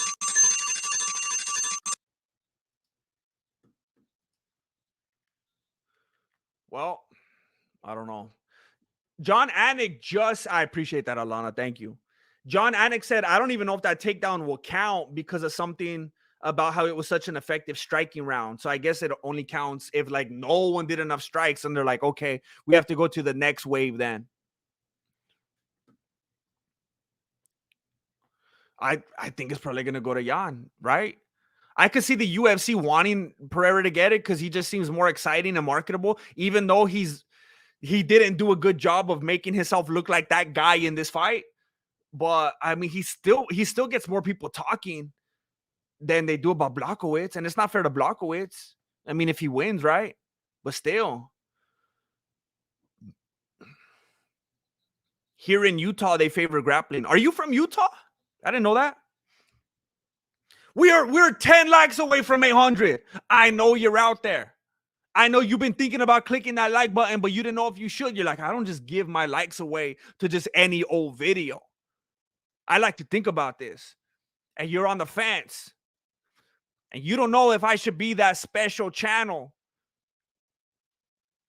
that you should be willing to get. Because some of you, there's a lot of people think they're giving their. I don't even know what I was going to say. I was bluffing. We just broke 800. Thank you. I was going to say, I think a lot of people are scared because of the machine, you know, and they think if I put that thumb on that like button, YouTube knows, YouTube has my identity. They have your identity anyway. Thank you. We got to 822. Can we get to 850? Have you seen the pattern? I'm just going to keep going. I'm just not going to be content. But can we, though? Can we get to 850, please? Once we get to 1,000, I'm just going to stop. I just want to get to 1,000. That's the magic number. Pereira looks like he's going to cry. He's like, how did I blow this too? So it's a split decision. They both look scared. Wow! They gave it to Pereira. Wow! It's politics. It's politics. It's politics. It's politics. Even Joe Rogan's face looks like it's politics. Joe Rogan knows that he didn't win that fight. It's all politics. Oh, man. Wow. The crowd was all rooting for Pereira, and now they're booing him. Wow.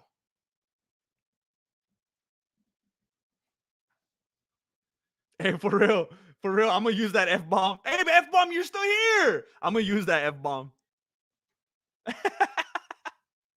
We got to 850. Can we get to 875? Can we get to 875? Is there enough people out there? Is there enough people out there with the love in your hearts to help out a growing channel? He's trying to show advances in his ground game, that he's made improvements. Joe Rogan's trying to pretend like he doesn't think he lost. Give us your thoughts on where this puts you winning against a former champion. Can we get to 875? Can you do your part to help this channel grow? Can you do your part to get this on the trending page? We are 15 likes away from 875. We are 9 likes away. You know I'm not good at math. I think we're 9 likes away from 875. We've had conversations before about the bout. Now, I want to fight for the bout. It doesn't matter against who. He's just thanking all his sponsors. Are you staying in the light heavyweight division now? Is this your division now? After this fight, I don't know, dude.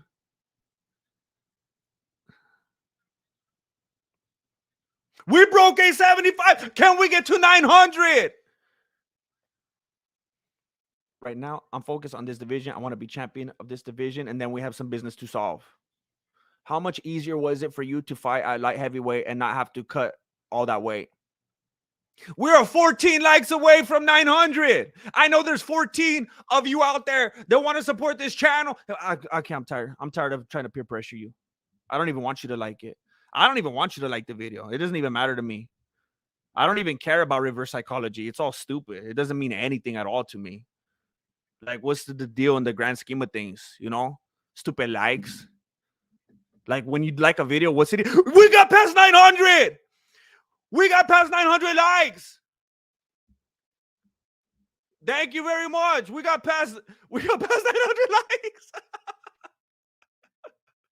We got past 900. We got 70. We got 63 more likes to go. And then we get to 1,000. We got 80 more. Can we get to 1,000 before the main event? Or even before the whole stream is over? I don't know. Can we get to 1,000? 1,000 squad. I hear my dogs barking because I'm being too loud.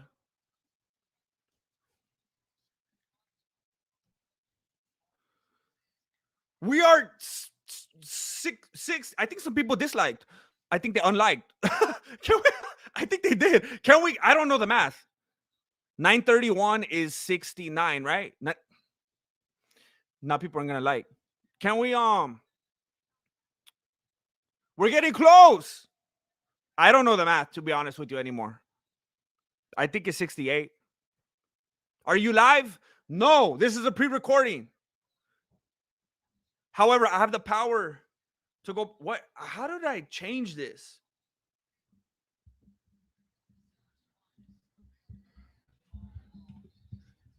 Isn't Karl Malone like a really, really, really, really bad, awful, sketchy dude? I heard, supposedly.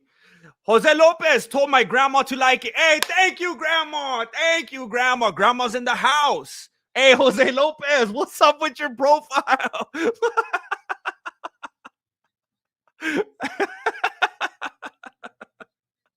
What are you doing? Are you like at a water fountain or what is that?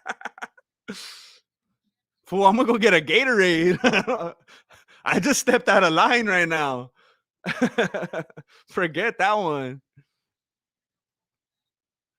Oh my gosh. Woo. We are, and we're stuck. Why are we stuck in the 30s? Why are we stuck in the 30s? We're 63 away. We need to get into them 40s. We're 63 likes away from 1,000.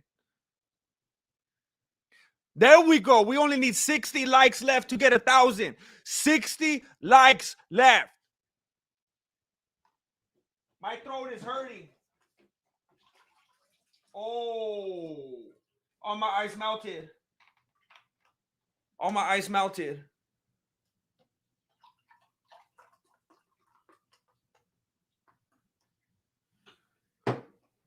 We are 50 likes away from 1,000.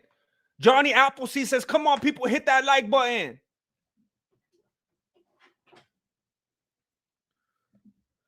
Oh my gosh, Bobby Lewis, don't do it. Don't do it. I don't want to be liable. No way did John Anik just hit me with the let the bodies hit the floor nostalgia. Did he? I missed it. I was begging for likes. So Karl Malone got an underage girl with child and abandoned the kid, recall. Wow. That's not nice. That's not nice at all. 44 likes away from 1,000. And then we're going to have an adrenaline dump. And it was going to be like, what did it all mean? Nothing even changed. We're still here. What was it even for? Grasshopper Mouse, $20 at 1,000 likes. $20 at 1,000 likes. Look at this. Look at this. Look at the love. You gonna call his bluff? Do you have the nerve? Do you have the guts to call his bluff? You won't do it.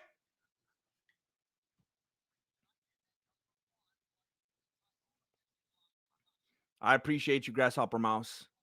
$20 at 1,000 likes.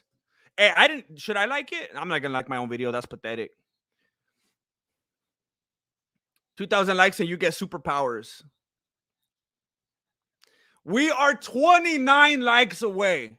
29 dirty vatos out there that are like, Charlie, fool, I'm going to watch this, but I ain't going to touch that screen. You know how much bacteria is on my screen because I always take it to the toilet with me? I read the article that my toilet's even cleaner than my screen. I ain't going to touch it. I don't care if you want to like. 20 likes away. If you like what you do, then like your own video. That's a tough one, Miss Chuck Almighty. I am proud of my efforts, though. I'm just trying to keep it real, Stace. I said it earlier. Khabib Nurmagomedov is at home on his Hall of Fame recliner, sitting on 29-0. He's like, look at my sons.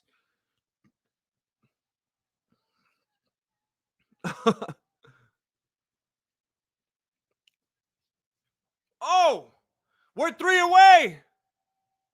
We're 3 away. We're 3 away from 1,000. We're 2 away. 2 away. How did it upload 1 like? Are you kidding me?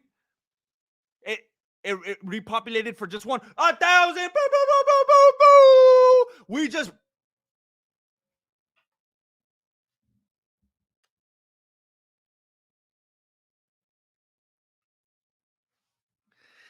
We got some jokers in the chat, ladies and gentlemen.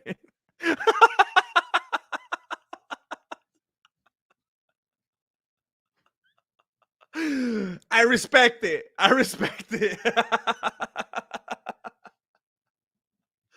Oh, man. We went under 1,000 again for a little bit. But I respect it. I respect it. Oh man. Shidoshi spreading the love all around, just gifted a membership. Manu Pande. Congratulations. Manu Pande was gifted by Shidoshi. A legend in the game, Shidoshi. Oh man. We hit 1,000. That's all I was really trying to do today. So I'm just gonna stop the stream right now. There's only one fight left, but I don't know if the MMA hosts are still streaming or whatever. Nah, I'll stick around. But in the end, it doesn't even matter.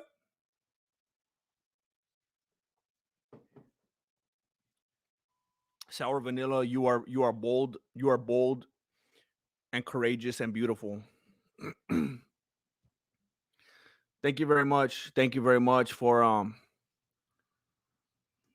No, John, that's my life. I am a beggar. That's the life I've chosen. If you're a YouTuber and you try, I don't care if you're Mr. Beast. If you try to say you're a YouTuber and you're not a beggar, you are delusional. I'm gonna keep it real. I'm a beggar.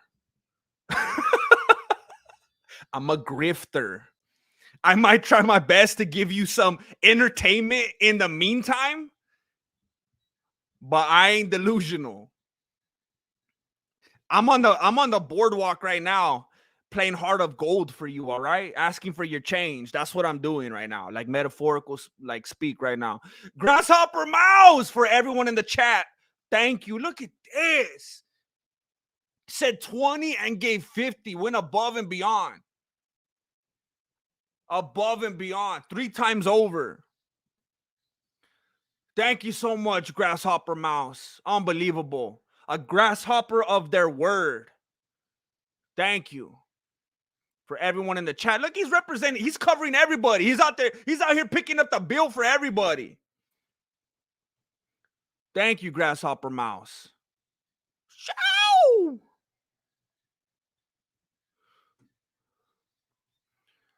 I love you, Twisted Oreo. Juice Box. I love you, boy.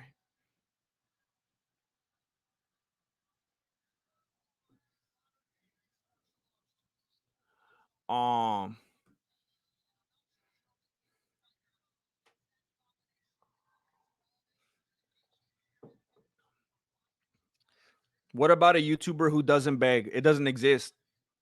You don't have to beg verbally to beg. It's the nature of the machine.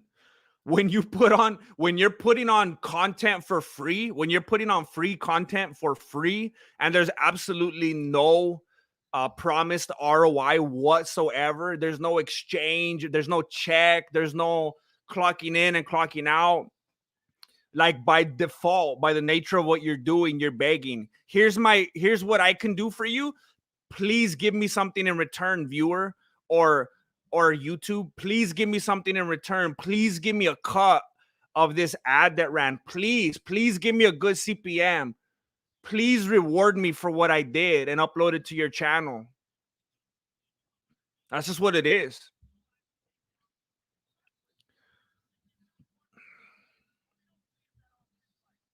Yeah.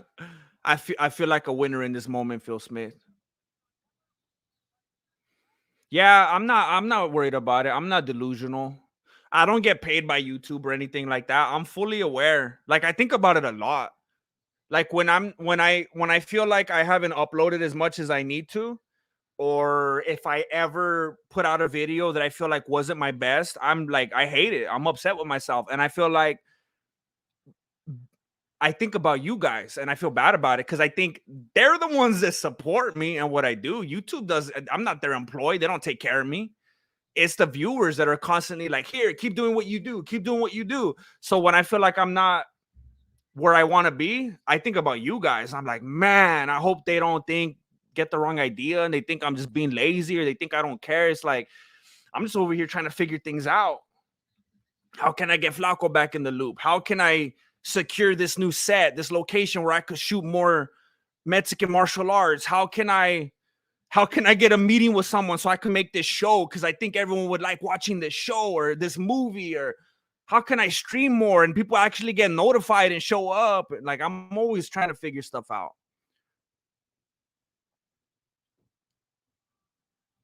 Thank you, Hava. Thank you. For real, Jose. Thank you from my side.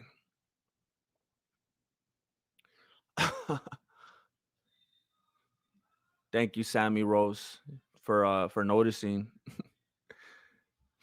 I would if I could, Bobby, but they're all random. When you give a membership, there's no way to control who it goes to.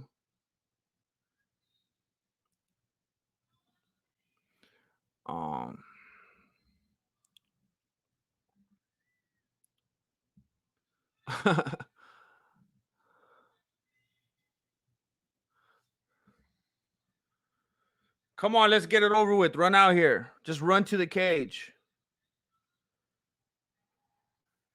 I think I need some more food. I'm getting cranky.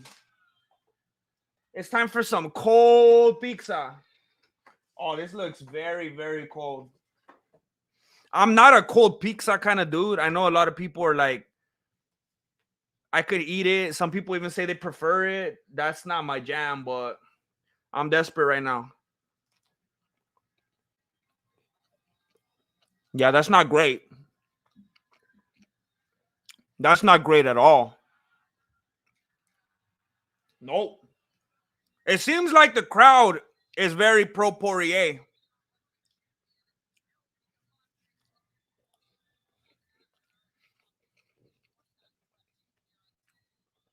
Mike Lang gifted a membership, and it went to Sammy Rose. Very deserving. I'm glad it went to Sammy Rose right now. I can't afford your prices. What are you talking about? I have 99-cent memberships. 99 cents a month.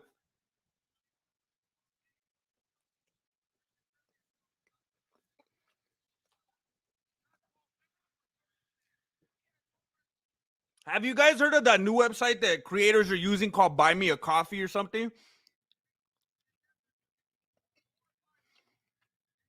It's supposed to be another thing like PayPal, where people could just give you like a one-time donation, but YouTube won't take a cut.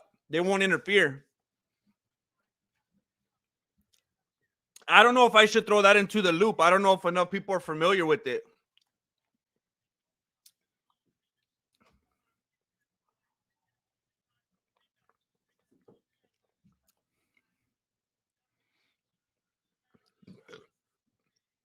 I think I just burped into the microphone and I apologize. I don't want to do you like Palestine Adesanya.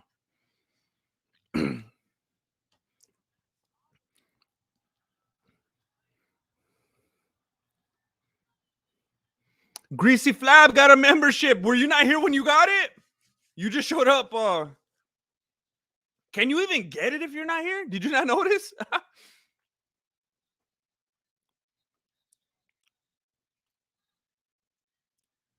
What the heck? Some funky dancing going on in the crowd.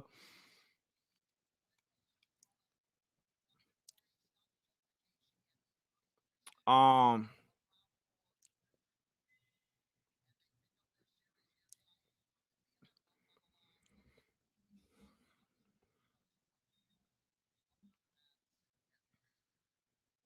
what stream are you using?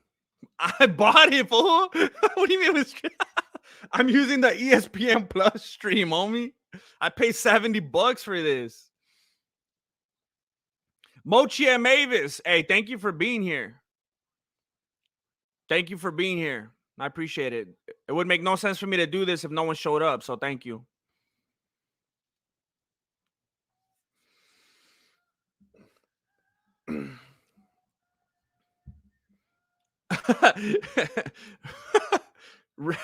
Hey, Rabbi. Let me see what you said again.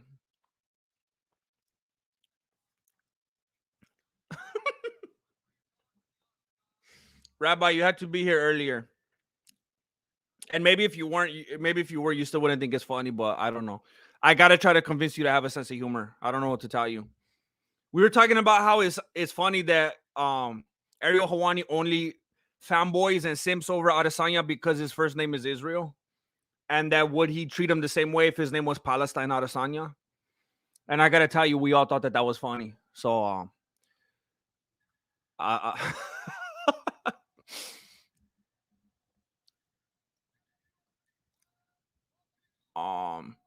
you play Magic the Gathering? I've never played that. I think people have told me about. I'll be honest, when I've heard people that I know play that, by the way, they're doing the introductions right now. I'll let you know when it starts. I know people that play that game, and when they talk about it, it actually makes me feel kind of good because I feel like I'm better than them because they're a bunch of nerds. Nah, I'm just playing. It actually makes me feel kind of good because when they describe it, it sounds like they're like 10 years old. And the way that they make up these voices, and I'm gonna get you with my thing. This sledgehammer shoots flames, and I hear that, and I'm like, that sounds so fun. Like, I don't know how many times I'm wishing I was like 10 years old again, just randomly. And the homies that I've heard explain when they play, I'm like, it sounds like a hack, you know, it sounds like a time machine. Like, there's all these dudes around the table, and they're just being like goofy, you know, and there's like no one judging them, and they're not like embarrassed, and they're just making up this characters and these voices, and it's like, that sounds fun, man. You know, like when you grow up and all of a sudden you have such a heightened awareness, and you're like, I can't dress like that, I can't talk like that, I better not say that, I have to talk with these people or else I'm gonna be judged, or people. It's like these fools get together and they have their capes and their magical wands and their helmets on and everything, and it's like all bets are off, they're just having a good time. And I kind of envy that a little bit. It sounds like a good time. That being said, I would probably never do that, but when I hear about it, it sounds like, man, if I was like a different, like in an alternate universe, that sounds like, oh, I'm thinking of D&D. You're right. Okay, so forget everything I just said.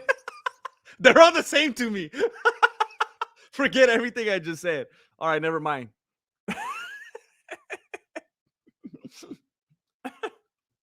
They didn't touch gloves, but they kind of nodded at each other like they were all good. It wasn't nothing bad.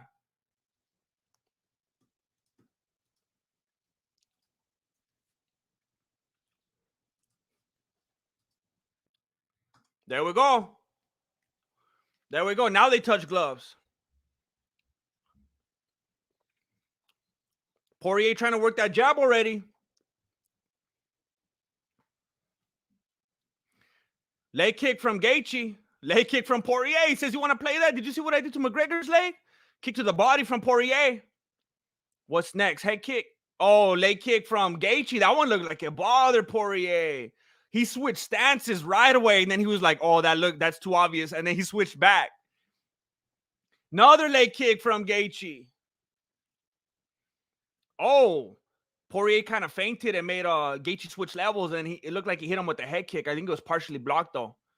Oh, nice right, left from Gaethje. Man, that one sounded loud.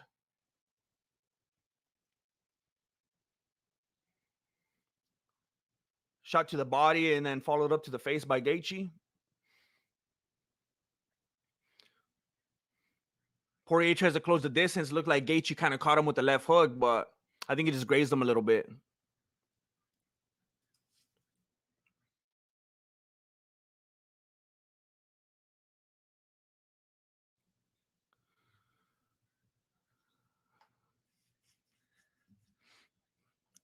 So they're talking about how Oliveira said that Gaethje supposedly hits way harder than Poirier. Doesn't everybody know that, though? They're acting like they're surprised. I thought that was like what everybody felt like. Crazy looking combo from Gaethje. That was clean, but it looked like none of it really landed. It was one of those combos, you know, it looks real nice and crisp and fast, but it's like, oh, I think only one shot landed, kind of half on the glove. Some nice movement from Poirier. He's ready to slip those shots. Kick to the body from Gaethje. He did the same thing again. Poirier's like faking high with the left hand and making Gaethje completely just double over and put his head down. And then Poirier kicks the head. But again, Gaethje must have had his hand up just enough.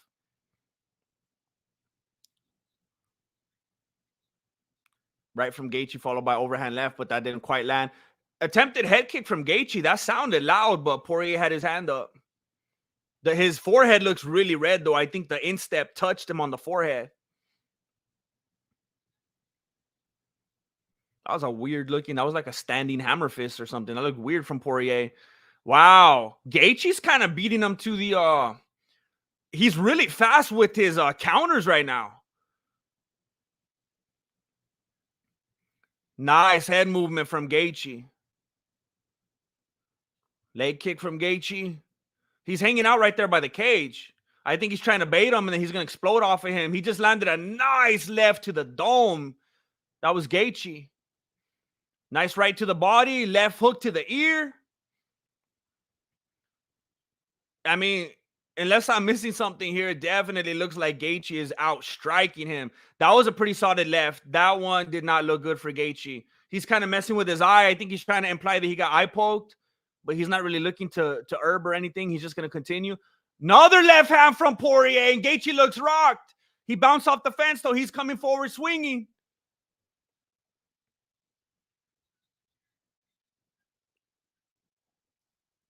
He keeps messing with his eye. I think he's bleeding from it. It's coming from somewhere near his eye.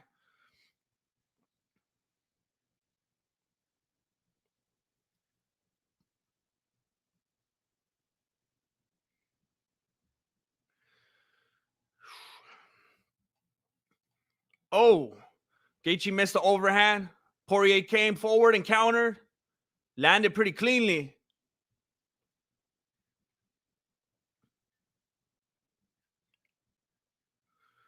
Left hand. Right on the ear from Gaethje. Right hand from Gaethje. I mean, Poirier is advancing. Looks like he wants to throw, and then the moment he even lets a hand forward, Gaethje's countering. He's just quick. Another one on the ear from Gaethje. Poirier's just missing. Gaethje's making a miss. Leg kick from Gaethje. He keeps attacking that forward right leg. Poirier switching stances now. He switched back again. I keep thinking he's doing it to save face.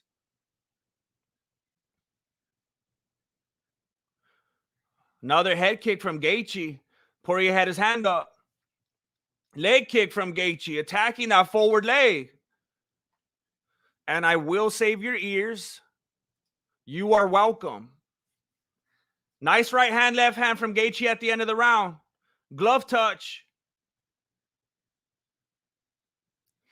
Herb Dean wants to look at that eye, that bloody eye of Gaethje.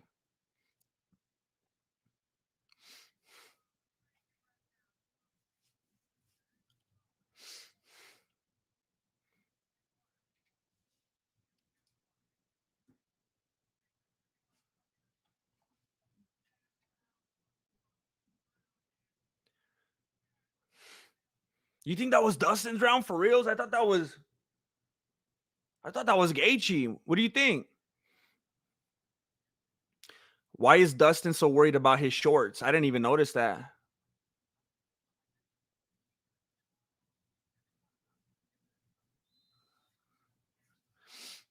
Oh yeah, even right here in this replay, he was pulling up his shorts. I don't know. That's weird.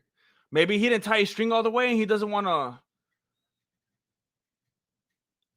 I don't know. Maybe he doesn't want his chonies to fall or something. What a problem to have if you're in a fight on live national internet and like you think you're gonna like get exposed. You don't want to go naked. That would be uncomfortable.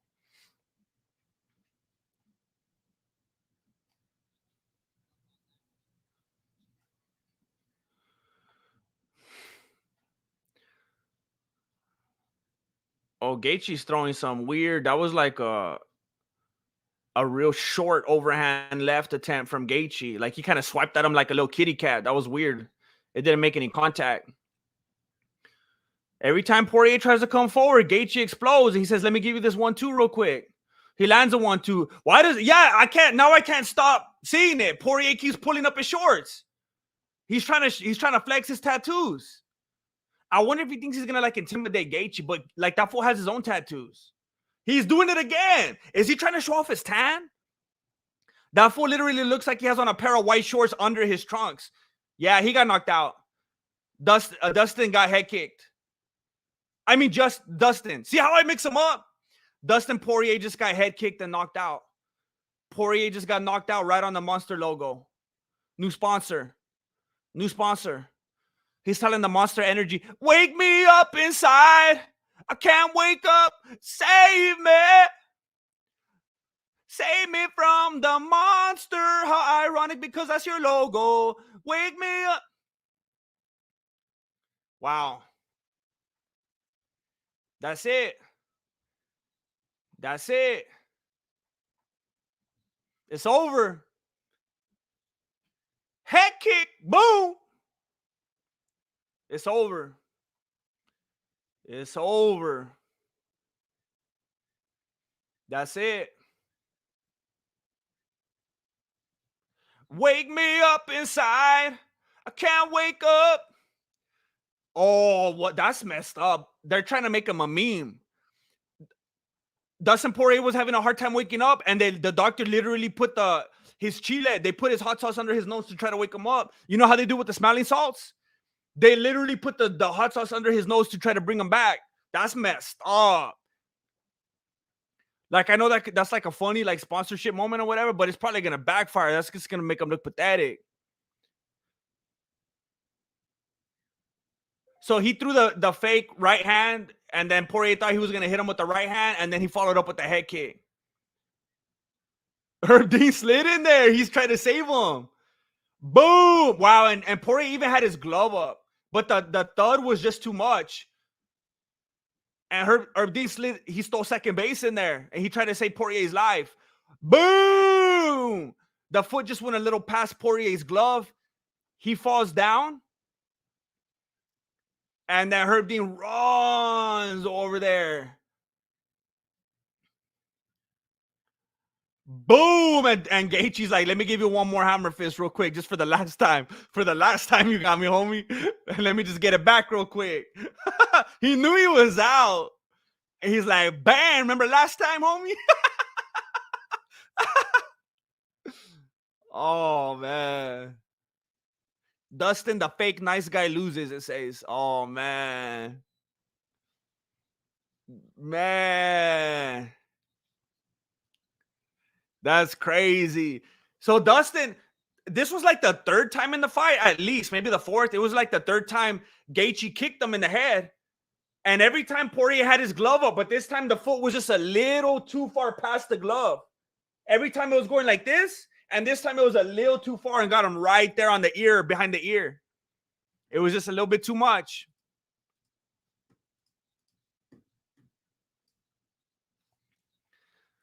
Also, that head kick was at the same center, the Delta Center. Wow. So Trevor Whitman finally got one back. Wow. Bad stoppage. Okay. Oh, man. Dustin's going to say on the mic, it's because I don't love this no more. I don't love this no more. That's why. Dang it.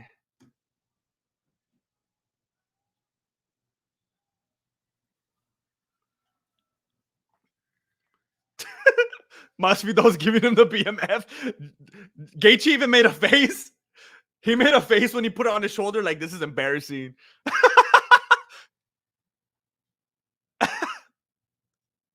He's handing it to one of his trainers. Now he's trying to hug Poirier and talk to him and show love. Oh, man.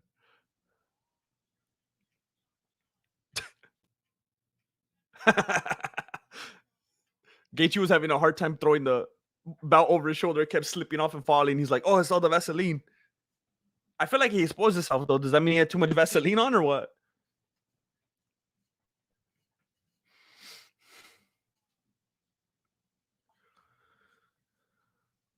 I mean, Gaethje, I always make fun of Gaethje and say he's a rock'em sock'em and everything. But, man, he showed some technical abilities in here. This was like one of his best showings ever, if not his best. He looked really good and technical and smart in this fight.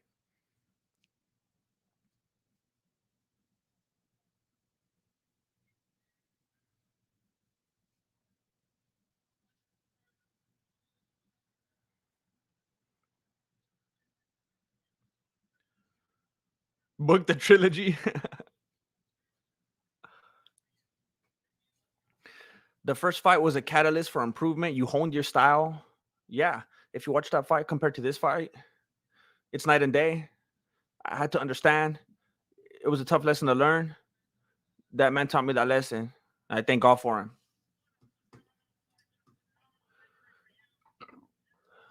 him.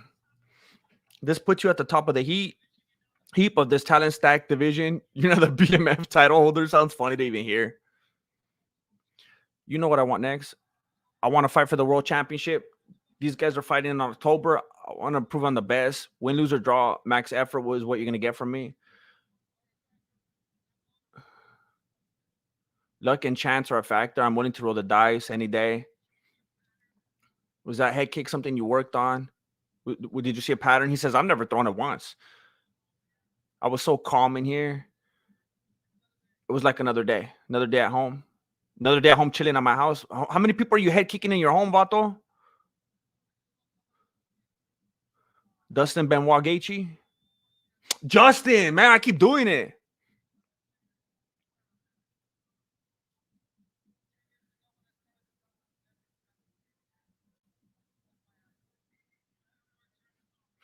I kind of can't believe they're making such a big deal of the BMF title. I really didn't think they would treat it this seriously.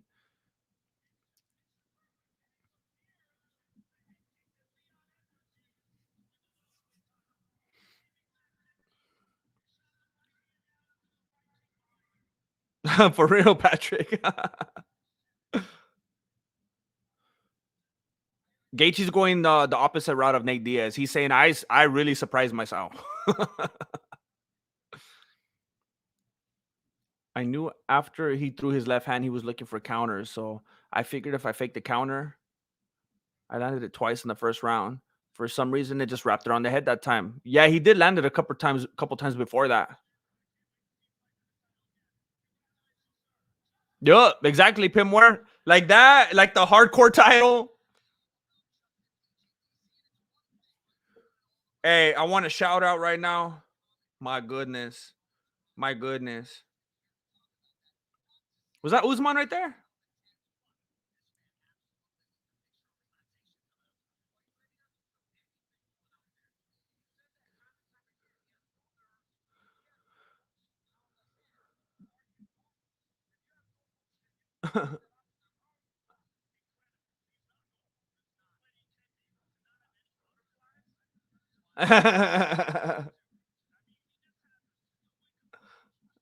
Gaethje and his dad were hugging, and they're like celebrating, and they were going, "I'm not crying, you're crying, I'm not crying." His dad looks like a cool dude. I want to say thank you to Guy Wilkinson. Just sent big money to the PayPal. Guy Wilkinson from D Red in Montana. You're from Montana? I'm trying to be from Montana. From D Red in Montana. Love your values and humor. I hate to miss a live stream. You are great, dude. I hope you can always entertain. Guy Wilkinson, I'm so jealous of you right now. Thank you very much. I'm happy for you. Like, I hope, I don't want to be like, I don't know. I just hope you understand how much of a blessing it is to live in a place like Montana. Like, I just want to say congratulations to you. I just want to tell you congratulations for living in such a great place. Like, I hope that someday I'm able to do something like that. Um, thank you very much, Guy Wilkinson. Um, thank you for the big donation. Thank you for the support. It means a lot to me that you feel this way, and I'm gonna keep doing my best to bring that kind of content. I want to thank everybody for being here. I feel like this is the longest that I've streamed in a while. Lately, I've been showing up for like the last couple fights, and I've been keeping them real short. So I appreciate you guys for being in here for the long haul. I oh, John Anik, John Anik just uses big boy words. It's pay-per-view, I guess. I want to say thank you to everybody for all the jokes and the fun times and all that stuff. Callie Mitchell, thank you, Callie. Thank you very much, Callie Mitchell. Thank you for contributing to what I do. Good chilling with you, GM. I appreciate you, Killer Donuts. It was good chilling with you as well. Till next time on. I know there's a lot of you that probably contributed in the chat and I didn't get to see it, and I apologize for that. I always try to do my best to navigate and to of course acknowledge the super chats and to try to find a bunch in between.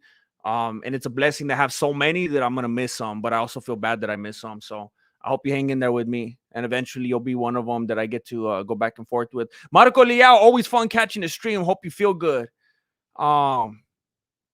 It's always a little bit weird after a stream, I'm gonna be honest, because when we're in the stream, it feels good and we're talking and we're kind of having a good time and laughing, and then after the stream, it's like, now what? But I'm probably gonna start working on a breakdown right now. So everybody have a good time out there. Thank you for being here. If you think you missed some videos, come by and scope them out.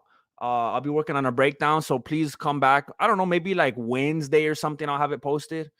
I know that's a long time, but there's some things I gotta wait on. So till next time, thank you for being here. Thank you for watching Mexican Martial Arts. Appreciate it. Good looking out. Late.